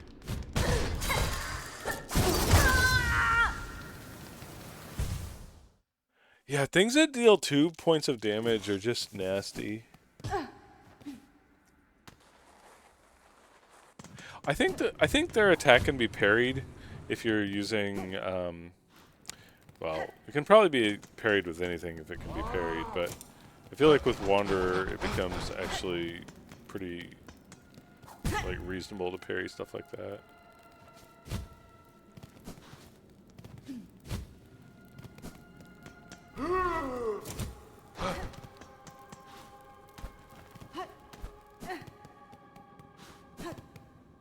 Reasonable, at least by comparison.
Kinda nice that those guys die in a single hit.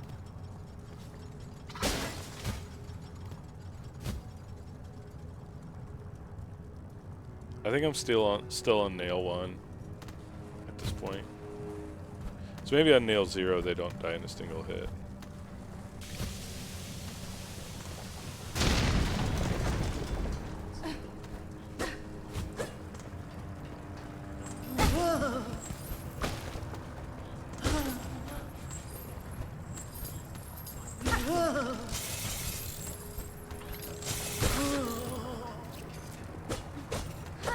I don't really get the point of that guy down there. It's just like a dead end. It always felt like there was more to that, and then there wasn't. If you know what I mean. Like, it felt like there should have been more to it.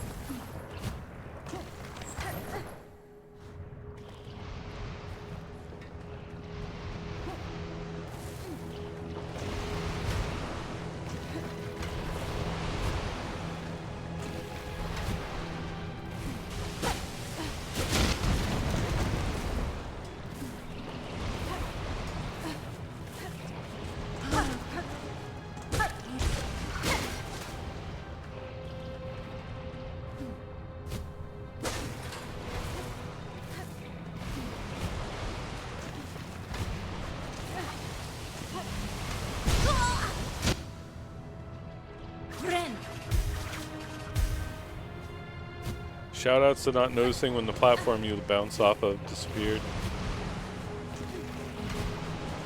Half of it disappears and half of it doesn't. I think part of what threw me off. I mean, it's meant to be tricky, right?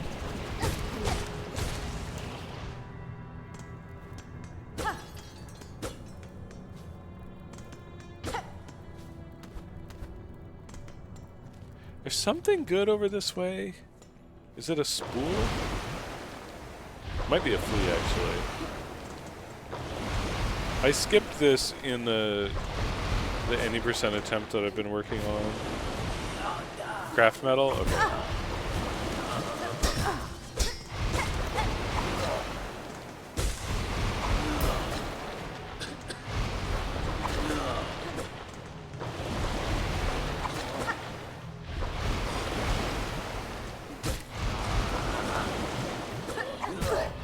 This guy's such a fucking troll.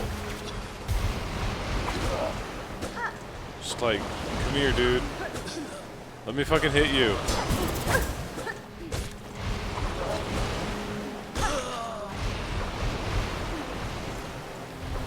It's really worth getting the automaton tool out of high halls, but of course you can't have it when you come down here the first time. You don't have any way to get to high halls without it, without being down here.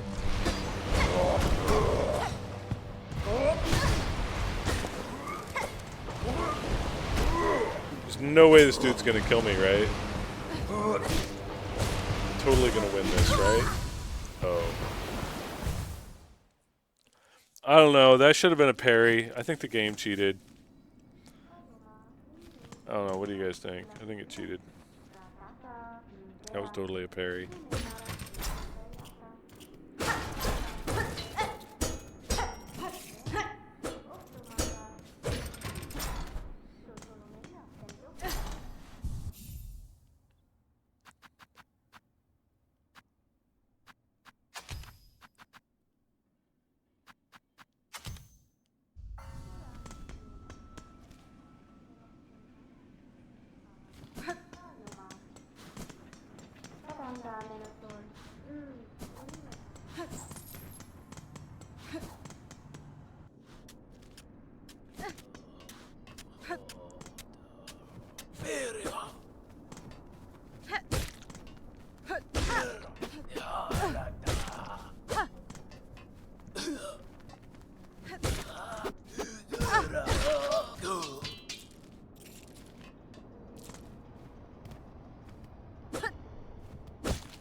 See, I don't really understand pogoing on spikes.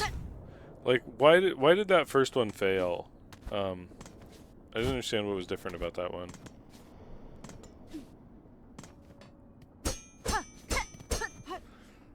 So, the hunter pogo is weird sometimes. The hitbox is just not what I expect it to be. Like, I understand that it operates on an angle, like, that part's fine. But how the game decides what's going on with the hitbox, that part, I don't know.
I would always rather smash face first into an enemy than, you know, get close and swing my weapon.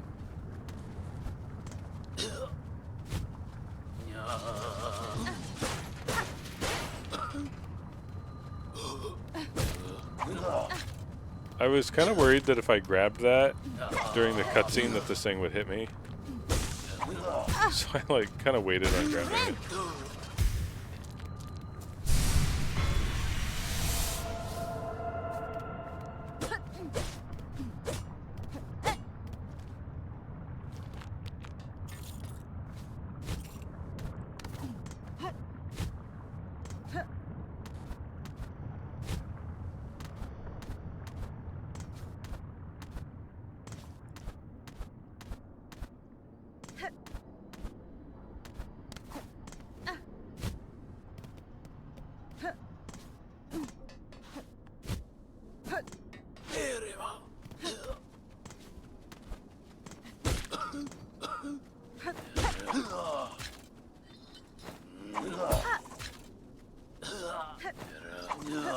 I definitely don't parry projectiles as much as I should.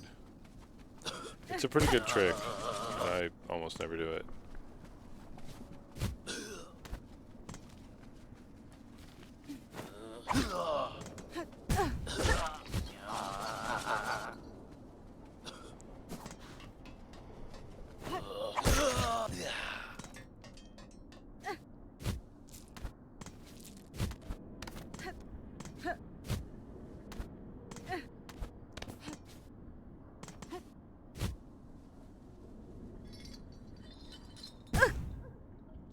You could totally pogo over there, but I think I decided not to because the hunter pogo on spikes seems weird to me.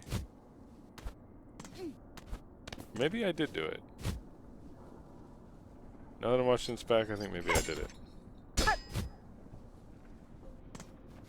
I tried to pogo the ring, which of course, you know, does nothing.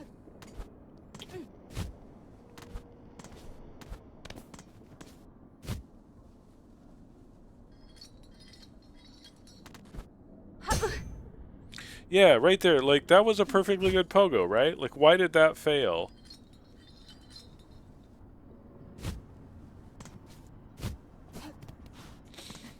The hunter pogo is...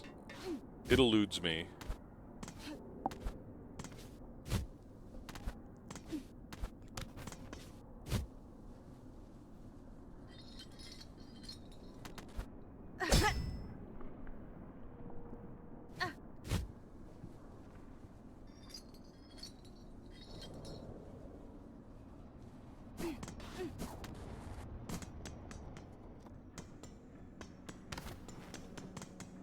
The totally rude pogo.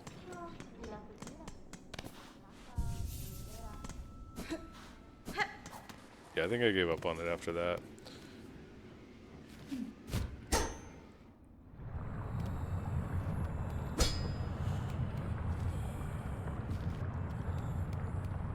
What a tease game.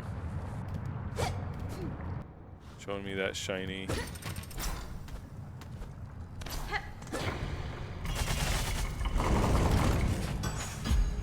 I think once you've used that from this side, you can use it from the other side. Yeah, okay. You have to run all the way across to do it. But then that thing becomes a lever. But I think remains. Like, I think it's always a lever after this. It's just the first time you run across.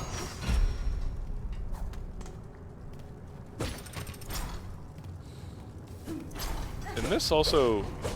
Like, I don't know if there's any point to that room either.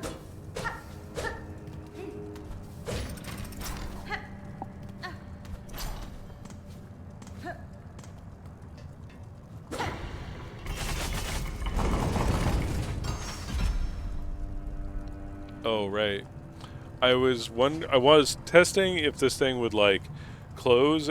Like, basically, could I go down or up from here if I just waited in the middle? Like, would it retract?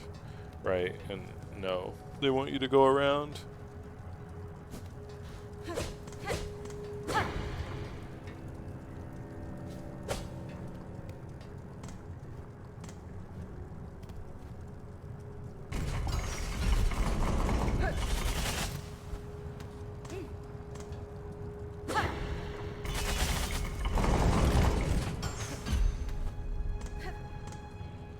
It's kind of a weird thing. Like, I think you have to get a ways away from it for a certain while before it closes.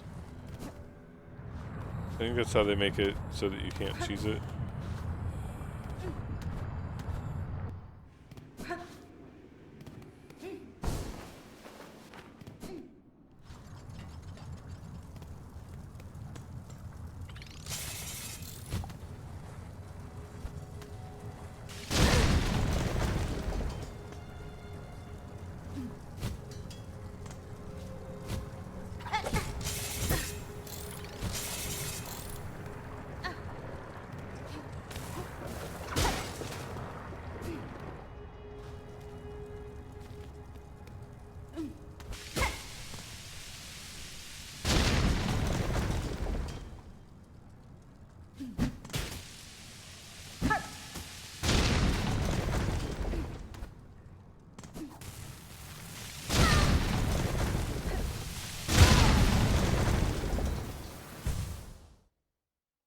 Well, that's a double die.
I did have the good sense to wear the magma charm down here.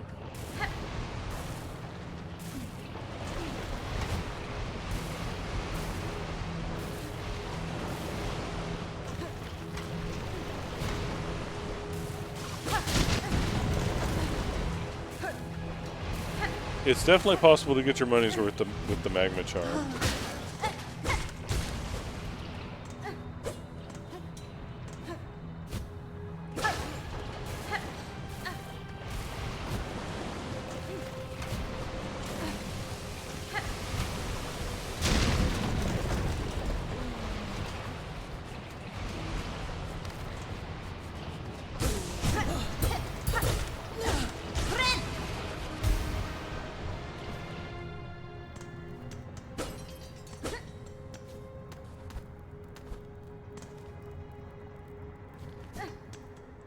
Sad. My corpse, my rosaries is no longer over here.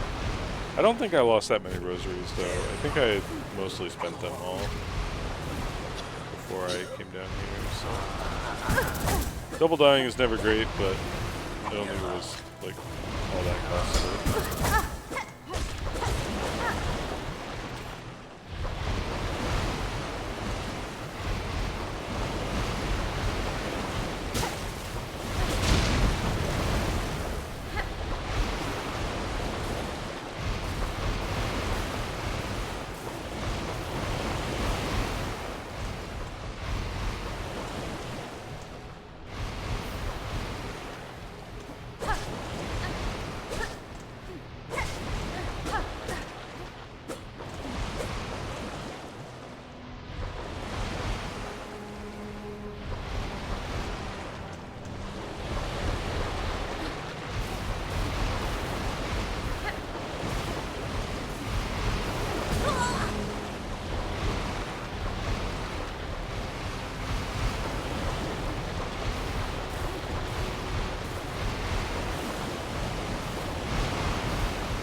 Finally out of that room.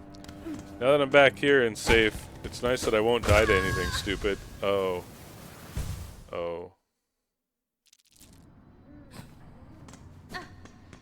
Yeah, that death felt pretty dumb. Like, the fact that I still remember that particular death.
Hey, pancakes.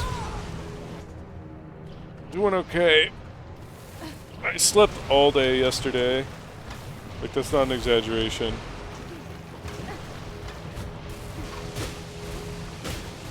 So, doing a little bit better.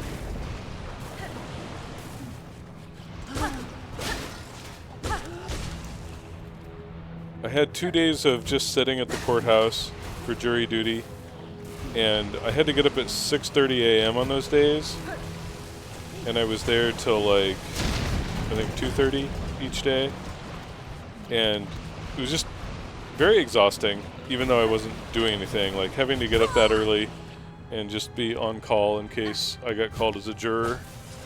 And so then, like, the next day, like, I slept like 8.5 hours that night, and then in the afternoon I took a 4-hour nap, and then I slept like another 8 hours last night. So I think partly I might have gotten sick. I think some of that sleep might have been my body fighting off whatever I was starting to get sick with.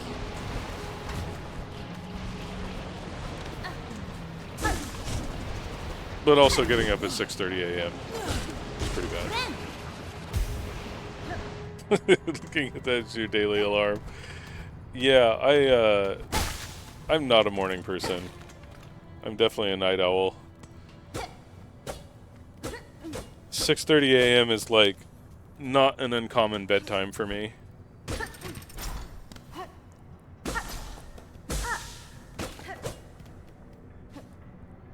Like, I'm not even sure why they need you there that early for jury duty. Like, they wanted us to arrive between 7:30 and 8. But, like, I think the earliest that they pick jurors is like 9:30. So it really, I really don't know that they need us there that early.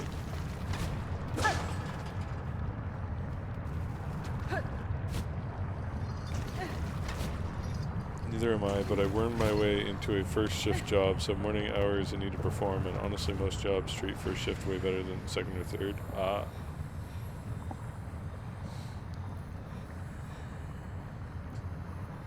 Most tech jobs, as long as you're making it to your meetings and stuff, they don't really care when you work. As long as you're, like, getting your work done and you're showing up to meetings when you're supposed to. And so, like, a lot of tech jobs I've had, like, it's been fine that I'm a night owl. Like, if I showed up at, like, 10 or 11, it's been fine. On the flip side, you gotta work later, but if you're a night owl, it's usually fine, because you're like, well, this is actually when I'm alert, so I'm doing better work.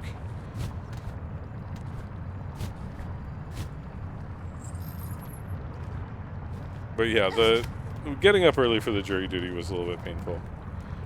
And I feel like they could have said, like, show up between 8:30 and 9. Like, and it would have worked out just the same.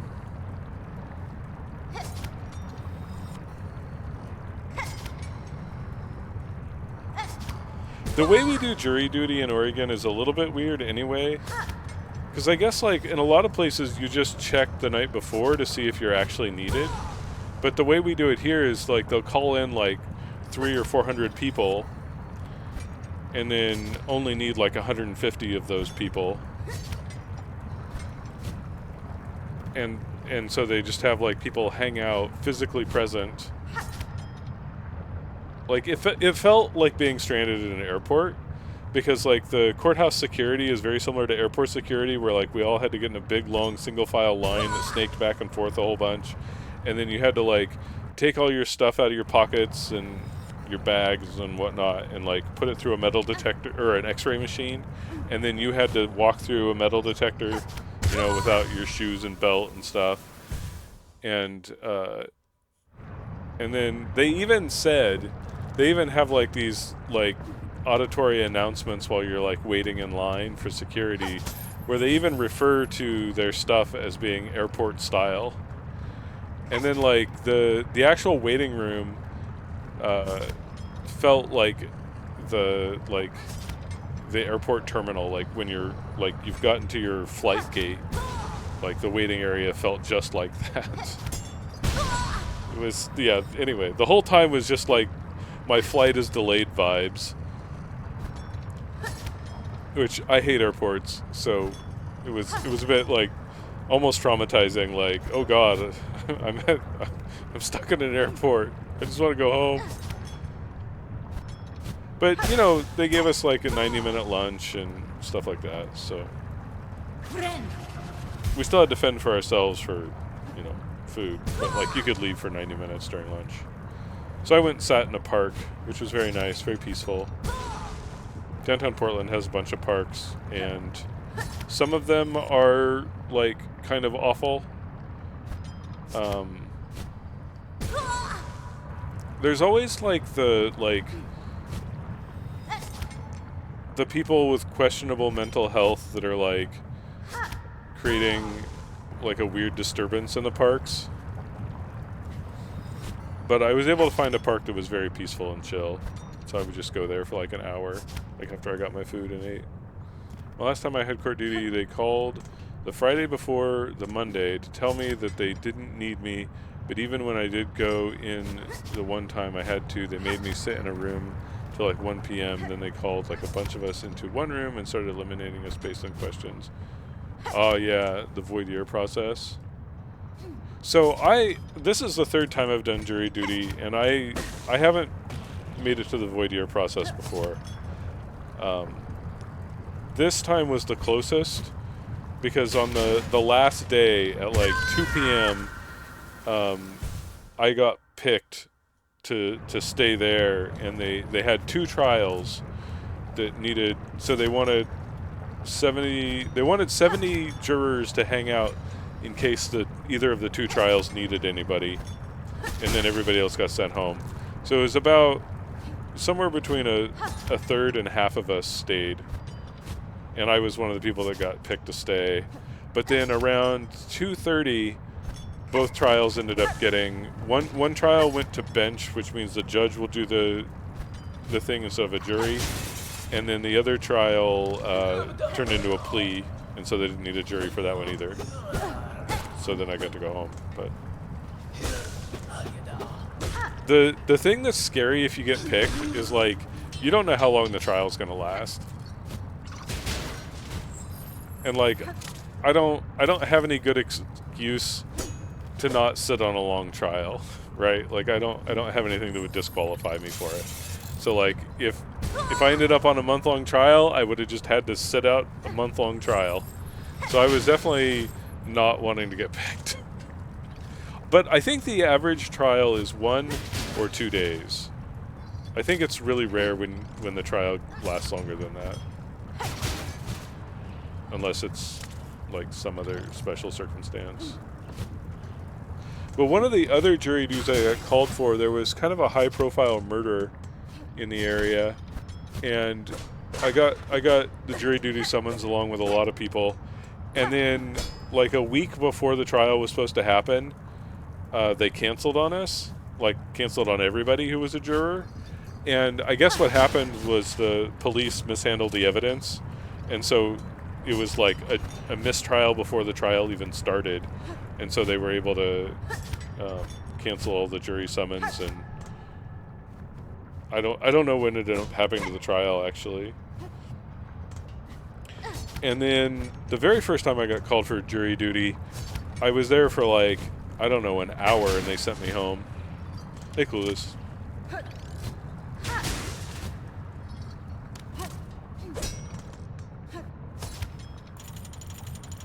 But this time was the most involved jury duty I've had, where I had to be there from like 7:30 to 2:30.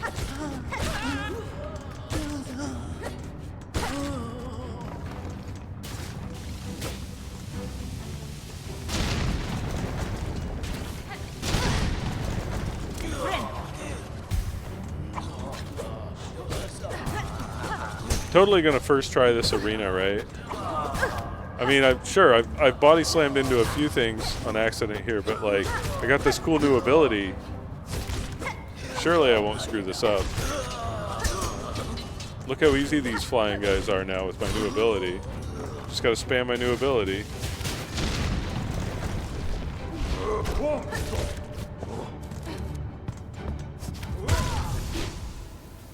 Oh, maybe don't use it on those guys. I decided I'm not going to want to speedrun this game because I don't want to deal with those base down attack. Oh. I mean, Wanderer and Reaper are both on the route, right? Like, they're easy to get.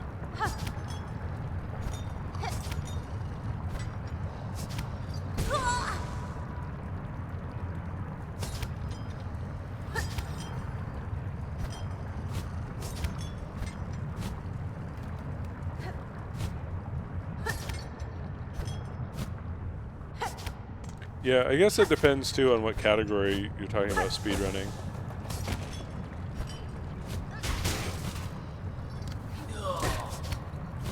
My main problem with the Hunter Pogo is the hitbox on it seems smaller than it should be. Like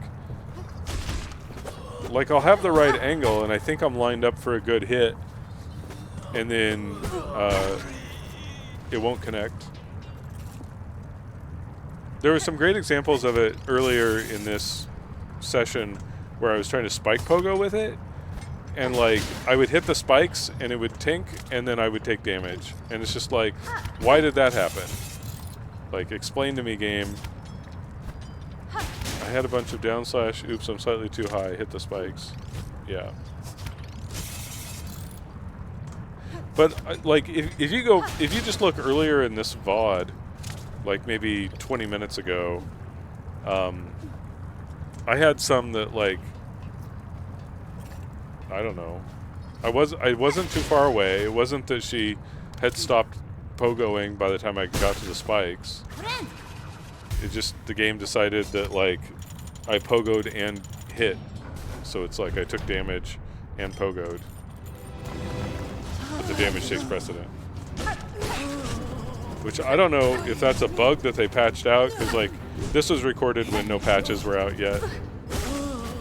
But it definitely gave me the impression that like you can't spike pogo with the default pogo.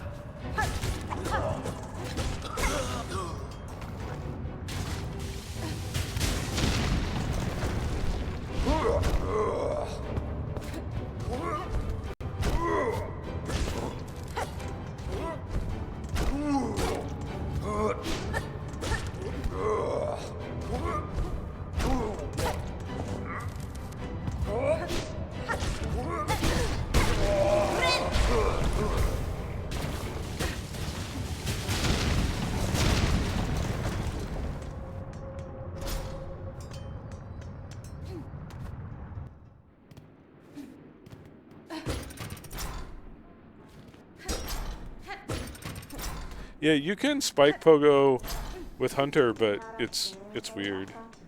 Like sometimes it just won't let you, and other times it's like, yeah, that's fine.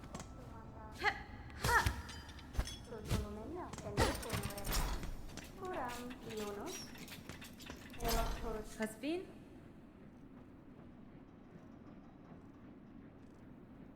Sometimes it sounds like Hornets calling people a has-been. Has-been?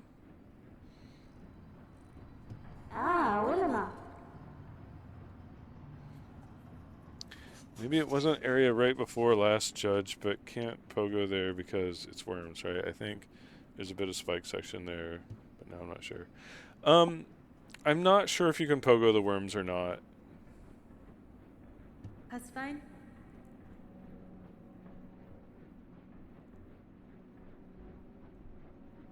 Sì, mandore?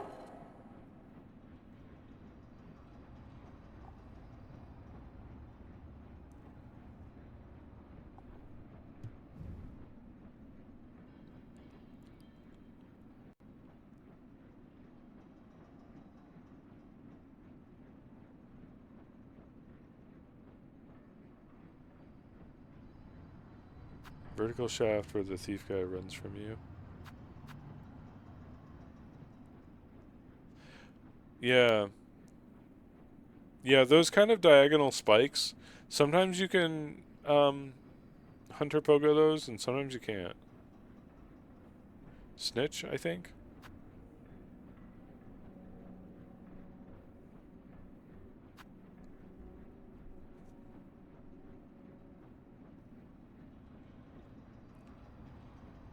He's a treasure hunter.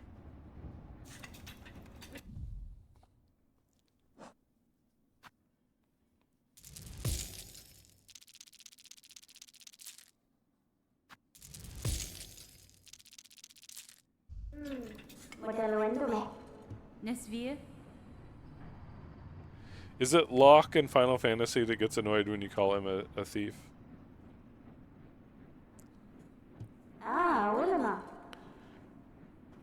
I'm not a thief. I work for the British Museum. That's not what he says. Something like that.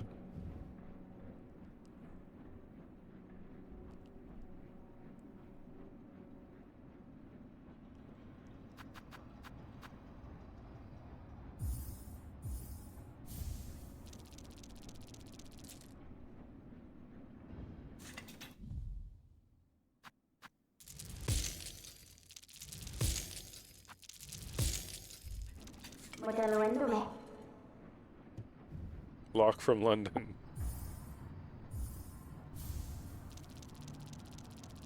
So I learned that you can get that silk shot that I just that like ruined part, you can get that repaired at a bunch of different places and it gives you a slightly different version. I don't know if they behave any differently. I don't know if they have any different stats, but visually at least they look different. So I guess that's a thing for like replay value is to like get that gun repaired at different places and compare them.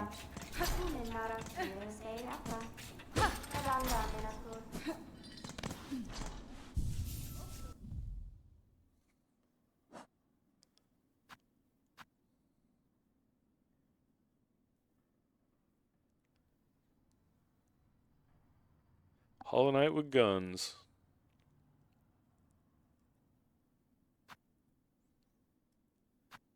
Team Terry just totally gave up on game design and gave you a gun.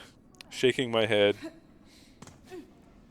It was actually really good when I was stuck fighting the pale stag and I was like not winning at all.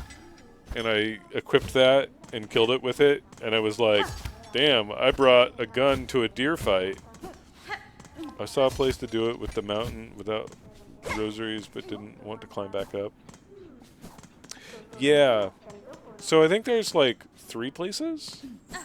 Maybe? Like I don't think the forge lady will do it for you, but like this one on the mountain, and I swear there was one other. But where would the other one have been?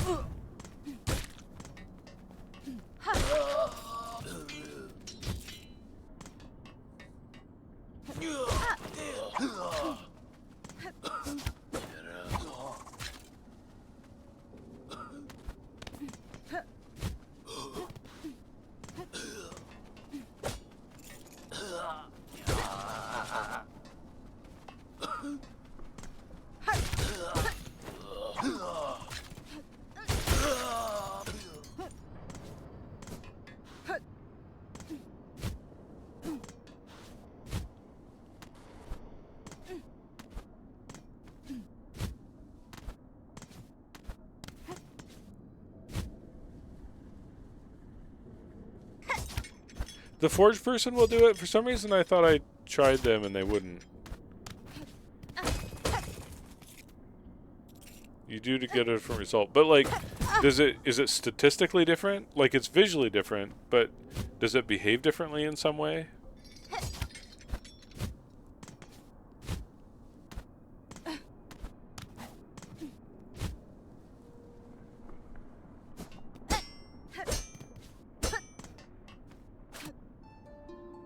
So this kind of tripped me up because those strands made me think that it should respond to music, but it doesn't. One is a charge beam, one is a shotgun, and one is a machine gun. Which one did I get? So I got the one here from the architect.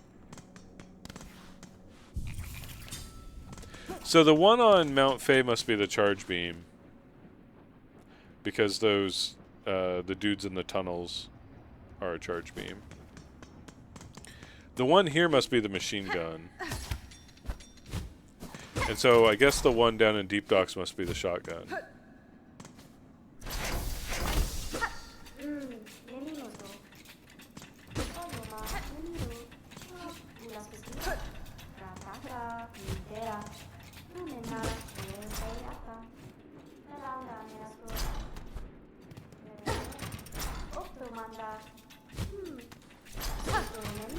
Take your Twitch pills.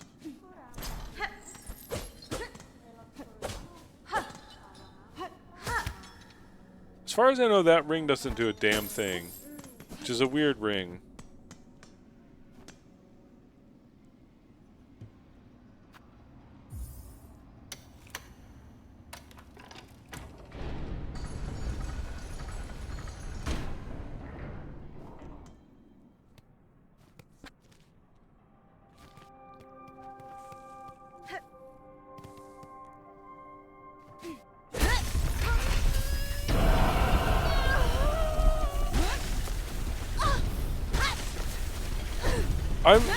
I think pretty much everybody has been surprised that you run into the fourth chorus and the first center and that there are no others. Like, those names just feel like they're yelling for there to be more of their kin that you run into.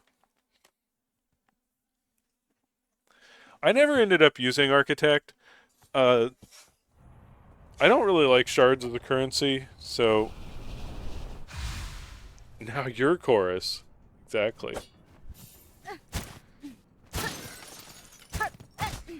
We're the fifth chorus.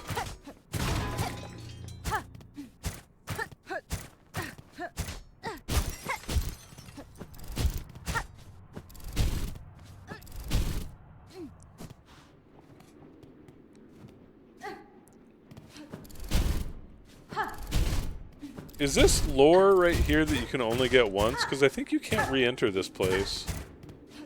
I thought the implication of First Center was that all of the Silk reanimated bugs are sinners. I mean, I didn't understand what sins First Sinner committed, to be honest.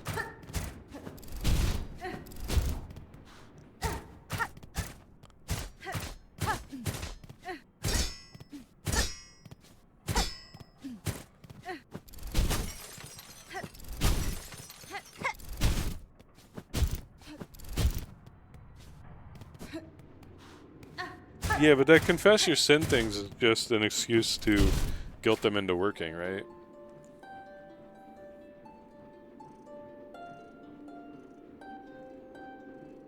Yeah, but I don't know. I thought the whole point of that was that, like, it doesn't matter what you say, it's going to tell you to go work as penance. That was the way I interpreted that.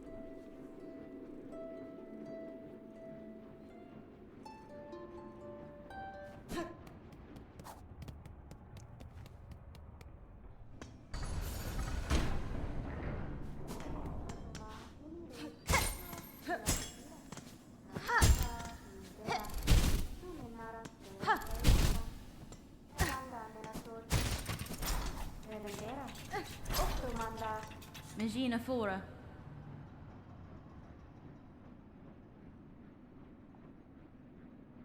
Otto Teradano.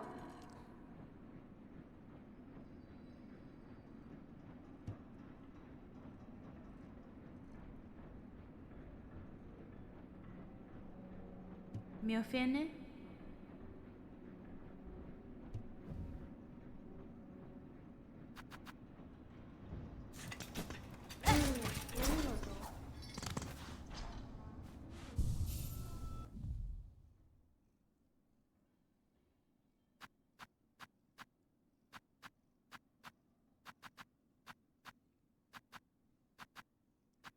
First Sinner and Steel Soul, there's an interaction between those two. Like, I know in Steel Soul mode you can lose the Sinner fight because it works like the dream fights in Hollow Knight, where it doesn't count as a death, it just counts as you waking up.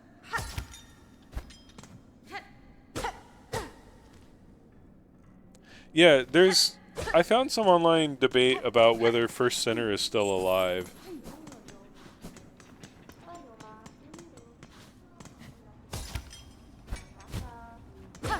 And I kind of think First Sinner is technically still alive because I think part of their punishment is that they're not allowed to die. And so they're being like they're being like left in like a purgatory state. But I think there's not enough of their physical form left to have a physical fight with them, and that's why it happens like the fight happens like inside their mind.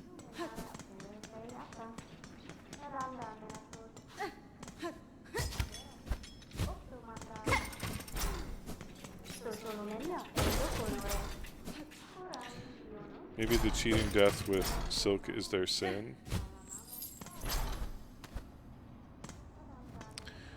Yeah, maybe. So is that why the conductor... Is that why the conductor that you meet has that spool of thread? Like, is he using that silk to stay alive then? We all together! Alright, Olive, you want to sit in my lap? What are you doing, kitty? Alright, you can sit in my lap. I'll allow it. Just because it's nice. I like it, you like it. Oh, you're drooling.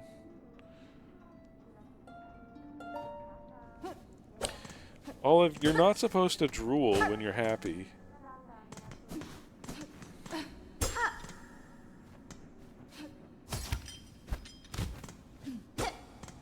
Yeah, that's the conductor.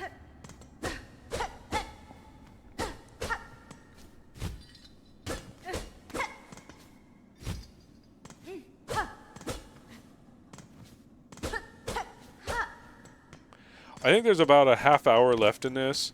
I might take a quick break. Well, okay, so when this gets done, I will end stream so that I have like a simple thing to upload to YouTube. I might immediately restart my stream and then go take like a food break, but I think I'm going to play some Silksong when this is done. Took me a second because I thought of Phantom. Ah. Okay, is Phantom a boy bug or a girl bug? Because I know, like, in Phantom of the Opera lore, it would make sense for Phantom to be a boy bug. But I had the impression that all the weavers you fight are female. But I think that might not be the case. I feel like most of the important bugs in this are female. I think it's a guy because I figured the Phantom of the Opera reference is he a weaver? I thought Phantom was a weaver. Like at least, like when I say a weaver, I mean like at least some part, like maybe only an eighth weaver.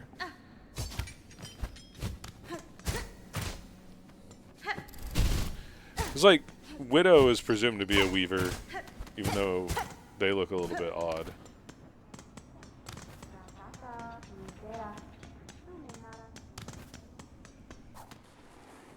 Did you see the memory of Phantom and Lace? What? How do you get that? I don't think I did.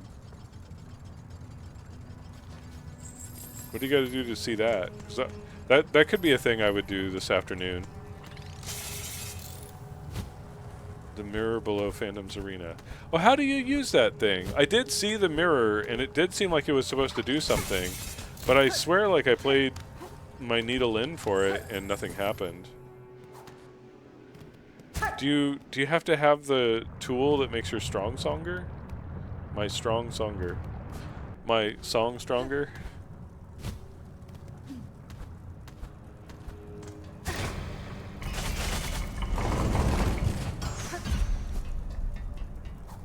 I was wearing that for a long time, but I don't know for sure. Because, like, so maybe I have to load up my casual file to see that. I was planning to work on my save file. It was going to be an 80% run, but I've way blown past the time budget. Widow, I think, is just a weaver. Her description mentions that she has pins keeping her from being able to create silk. Ahoy! Yeah, staked in service or something like that. Oh, Zobo. Hironare.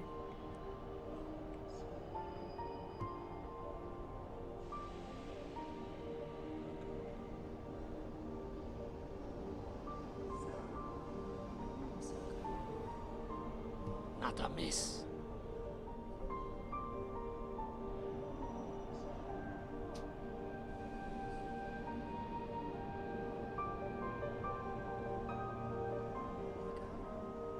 Tamiyan. I saw a discussion where some people were thinking that Widow might be willingly serving Grandma. Sagrador. Oh, you think Phantom might also be a construct? Oh, that could be interesting. They certainly fight similarly. And the ability you get from Phantom is very powerful against Lace, which would make them seem like rivals.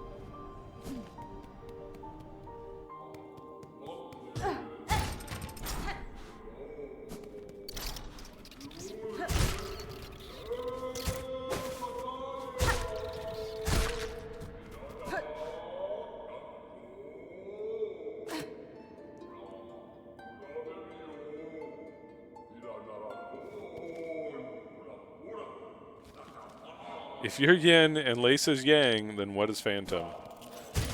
I don't know.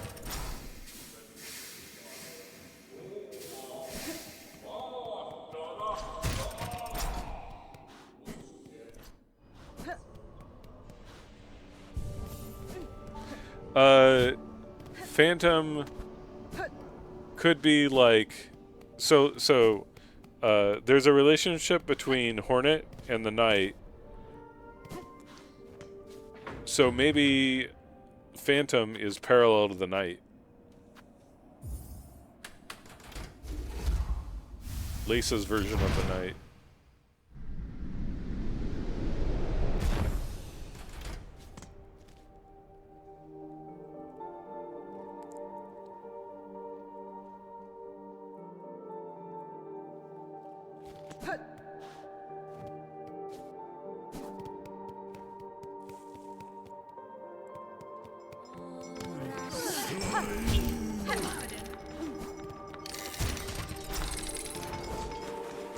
What is TGM?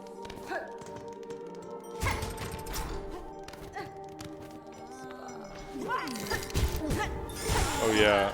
This is classic, like, you changed crests, now you can't kill anything.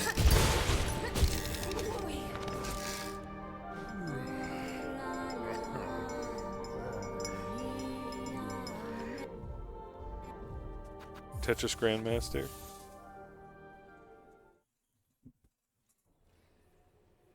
Grand Theft Tetris.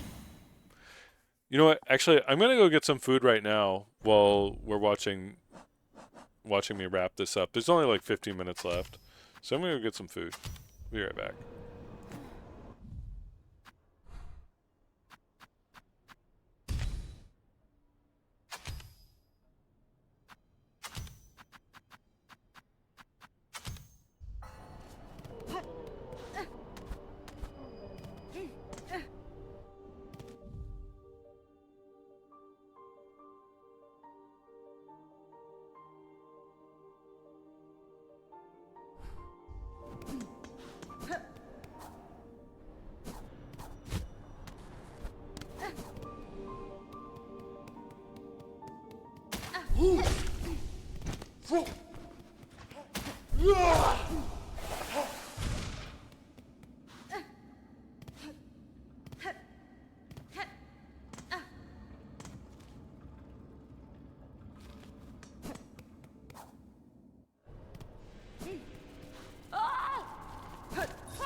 Fadastama.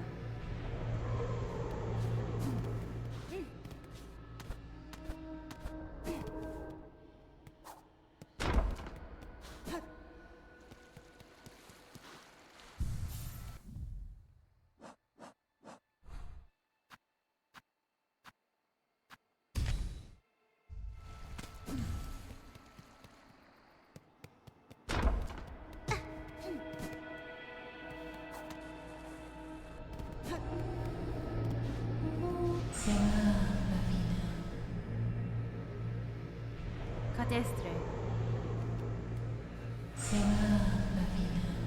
Fadastama.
There are they.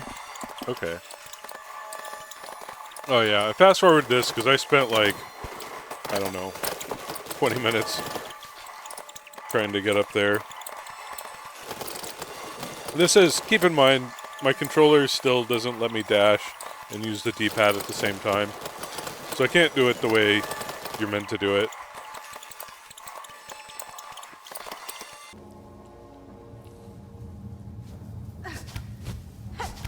But I am able to get up, nonetheless. So I'm pretty sure I grab this and then I go attempt to learn the cog dancers. But I had also been playing for like 8 or 9 hours, so I think I failed the cog dancers a few times and then just call it a day.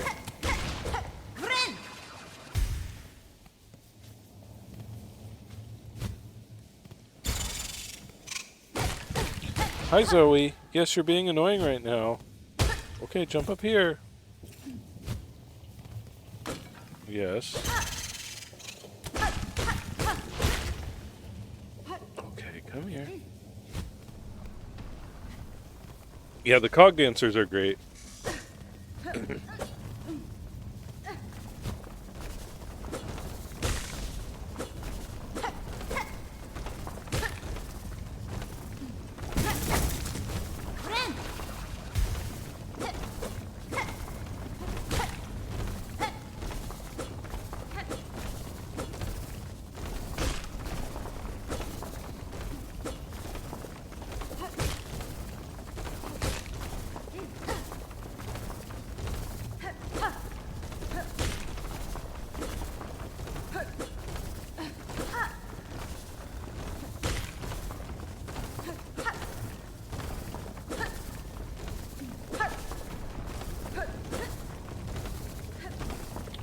Zoe, you might be the world's most annoying cat.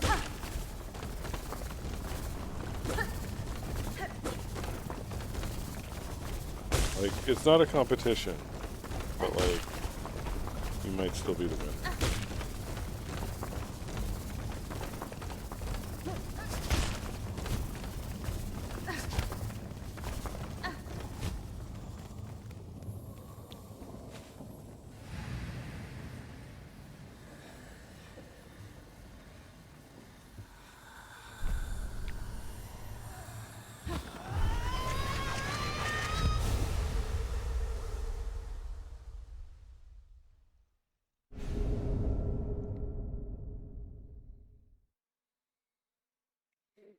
Sharp Dart's good. I leave it equipped for a long time and never use it. Because, I don't know. I don't really use the magic abilities in this much. Maybe if I had used Reaper more. But Reaper attacks so slowly, I don't like how sluggish it feels.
Alright, Zoe. You gonna be a good girl?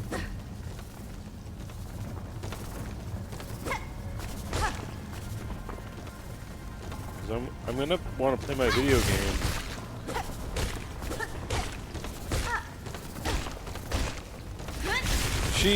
She does this thing where, like, she wants attention, and so what she'll do is she'll, like,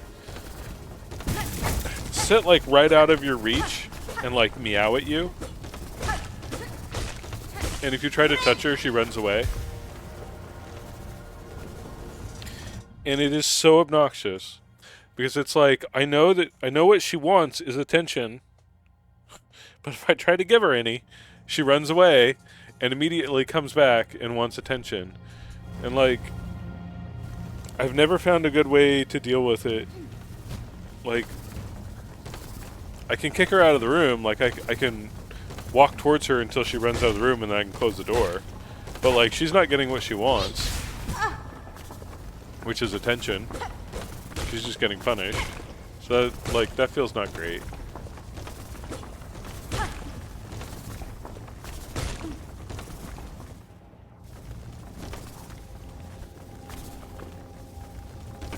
Sometimes I can catch her before she runs away. And then I, like, hold her and pet her. And that seems like a pretty decent solution. But it's not reliable because it basically depends on me grabbing her before she realizes what's happening. Like, I have to surprise her. She's got cat-like reflexes.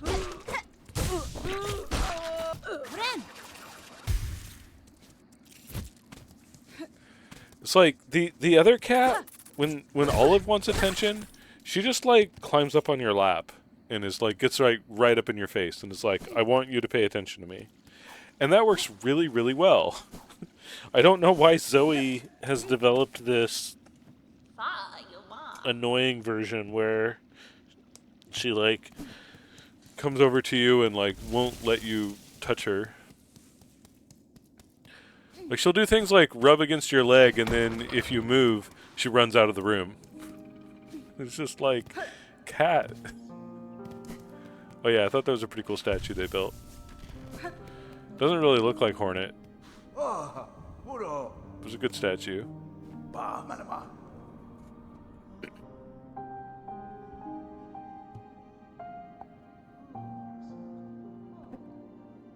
Faladin.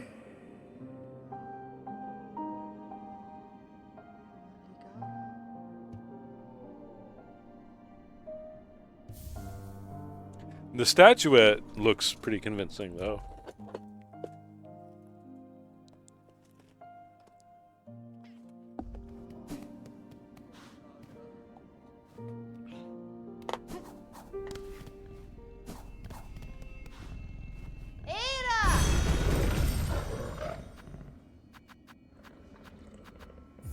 Era.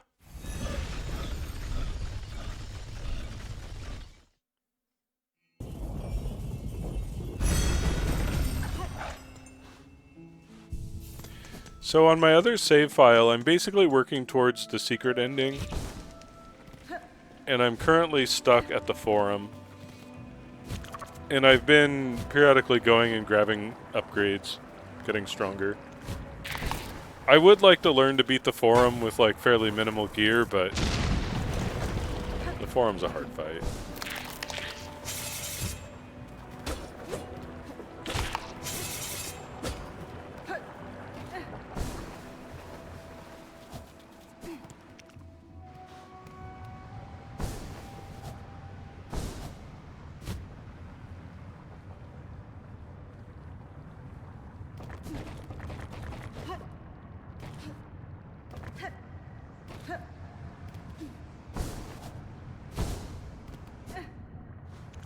If I could get Chakra or Garmond to join me for the forum, I could beat it pretty easily.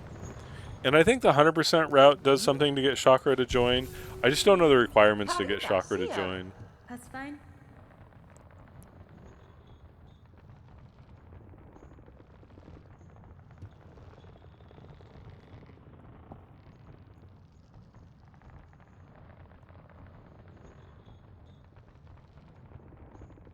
Memito lelos.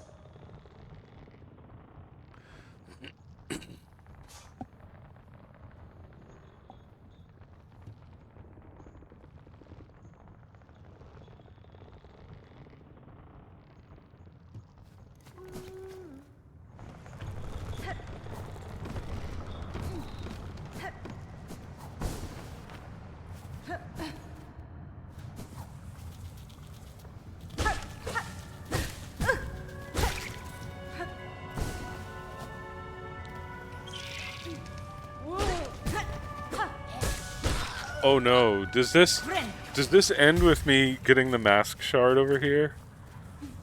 Oh, so maybe it doesn't even have me working on the cog dancers. That might be day 4.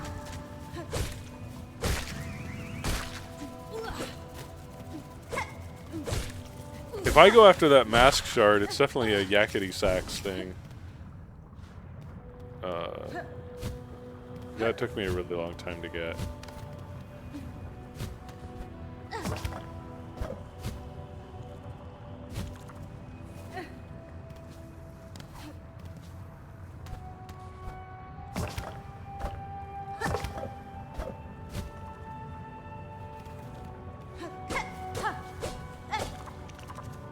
But through the magic of fast forwarding, it won't take at all. It won't take long at all.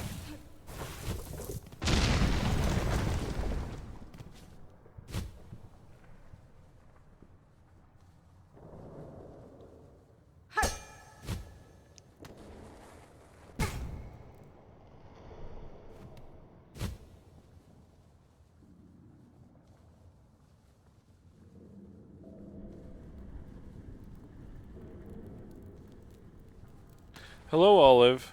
Hi. Zoe was just here. Did you run her off?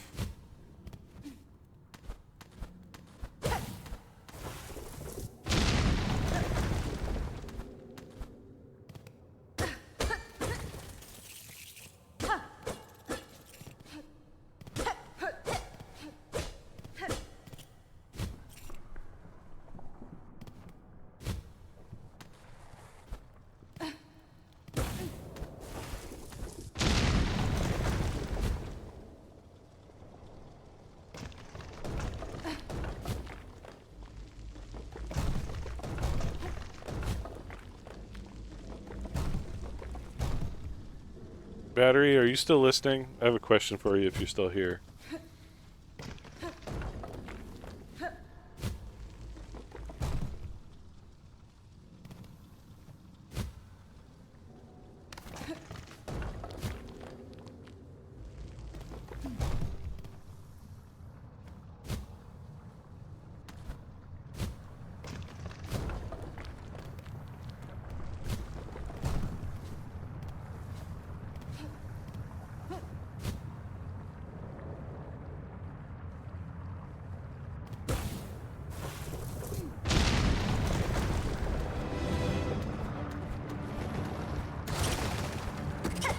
Olive, you can't cover the game. I want to see what's going on.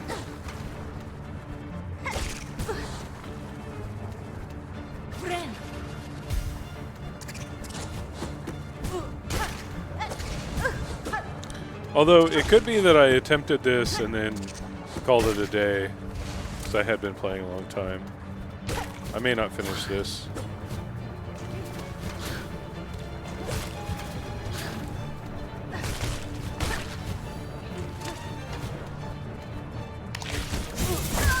Pretty good first attempt, except claw lining those guys is kind of a bad idea.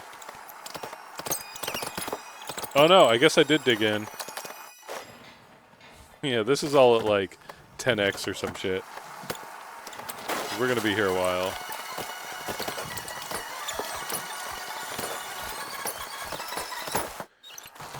This was a really good arena for getting better at claw line, figuring out like how to use it effectively in combat.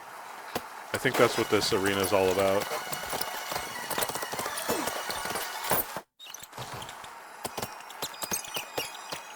Because there's like some enemies it's really great on and some enemies it's really not great on them. Like the big guys that I died to on the first attempt, it's not good on them. Don't use it on them. But all the other little guys in this arena, it's great on them.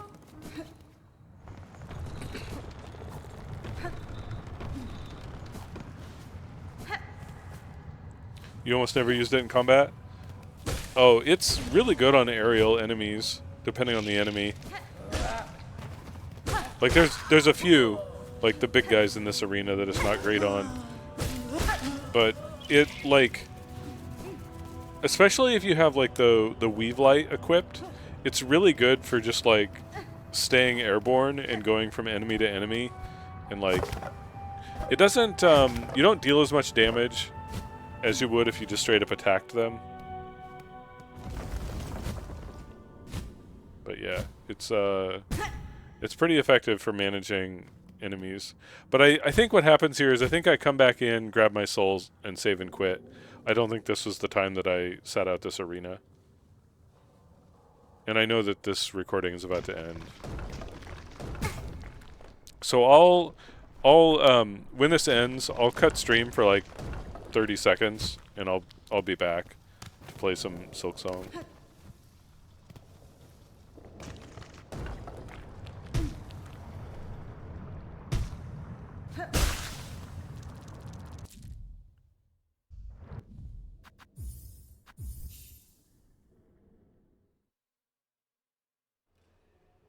Yeah. I think it's... Yep. Cat, get off the video player. Okay, I'll be right back.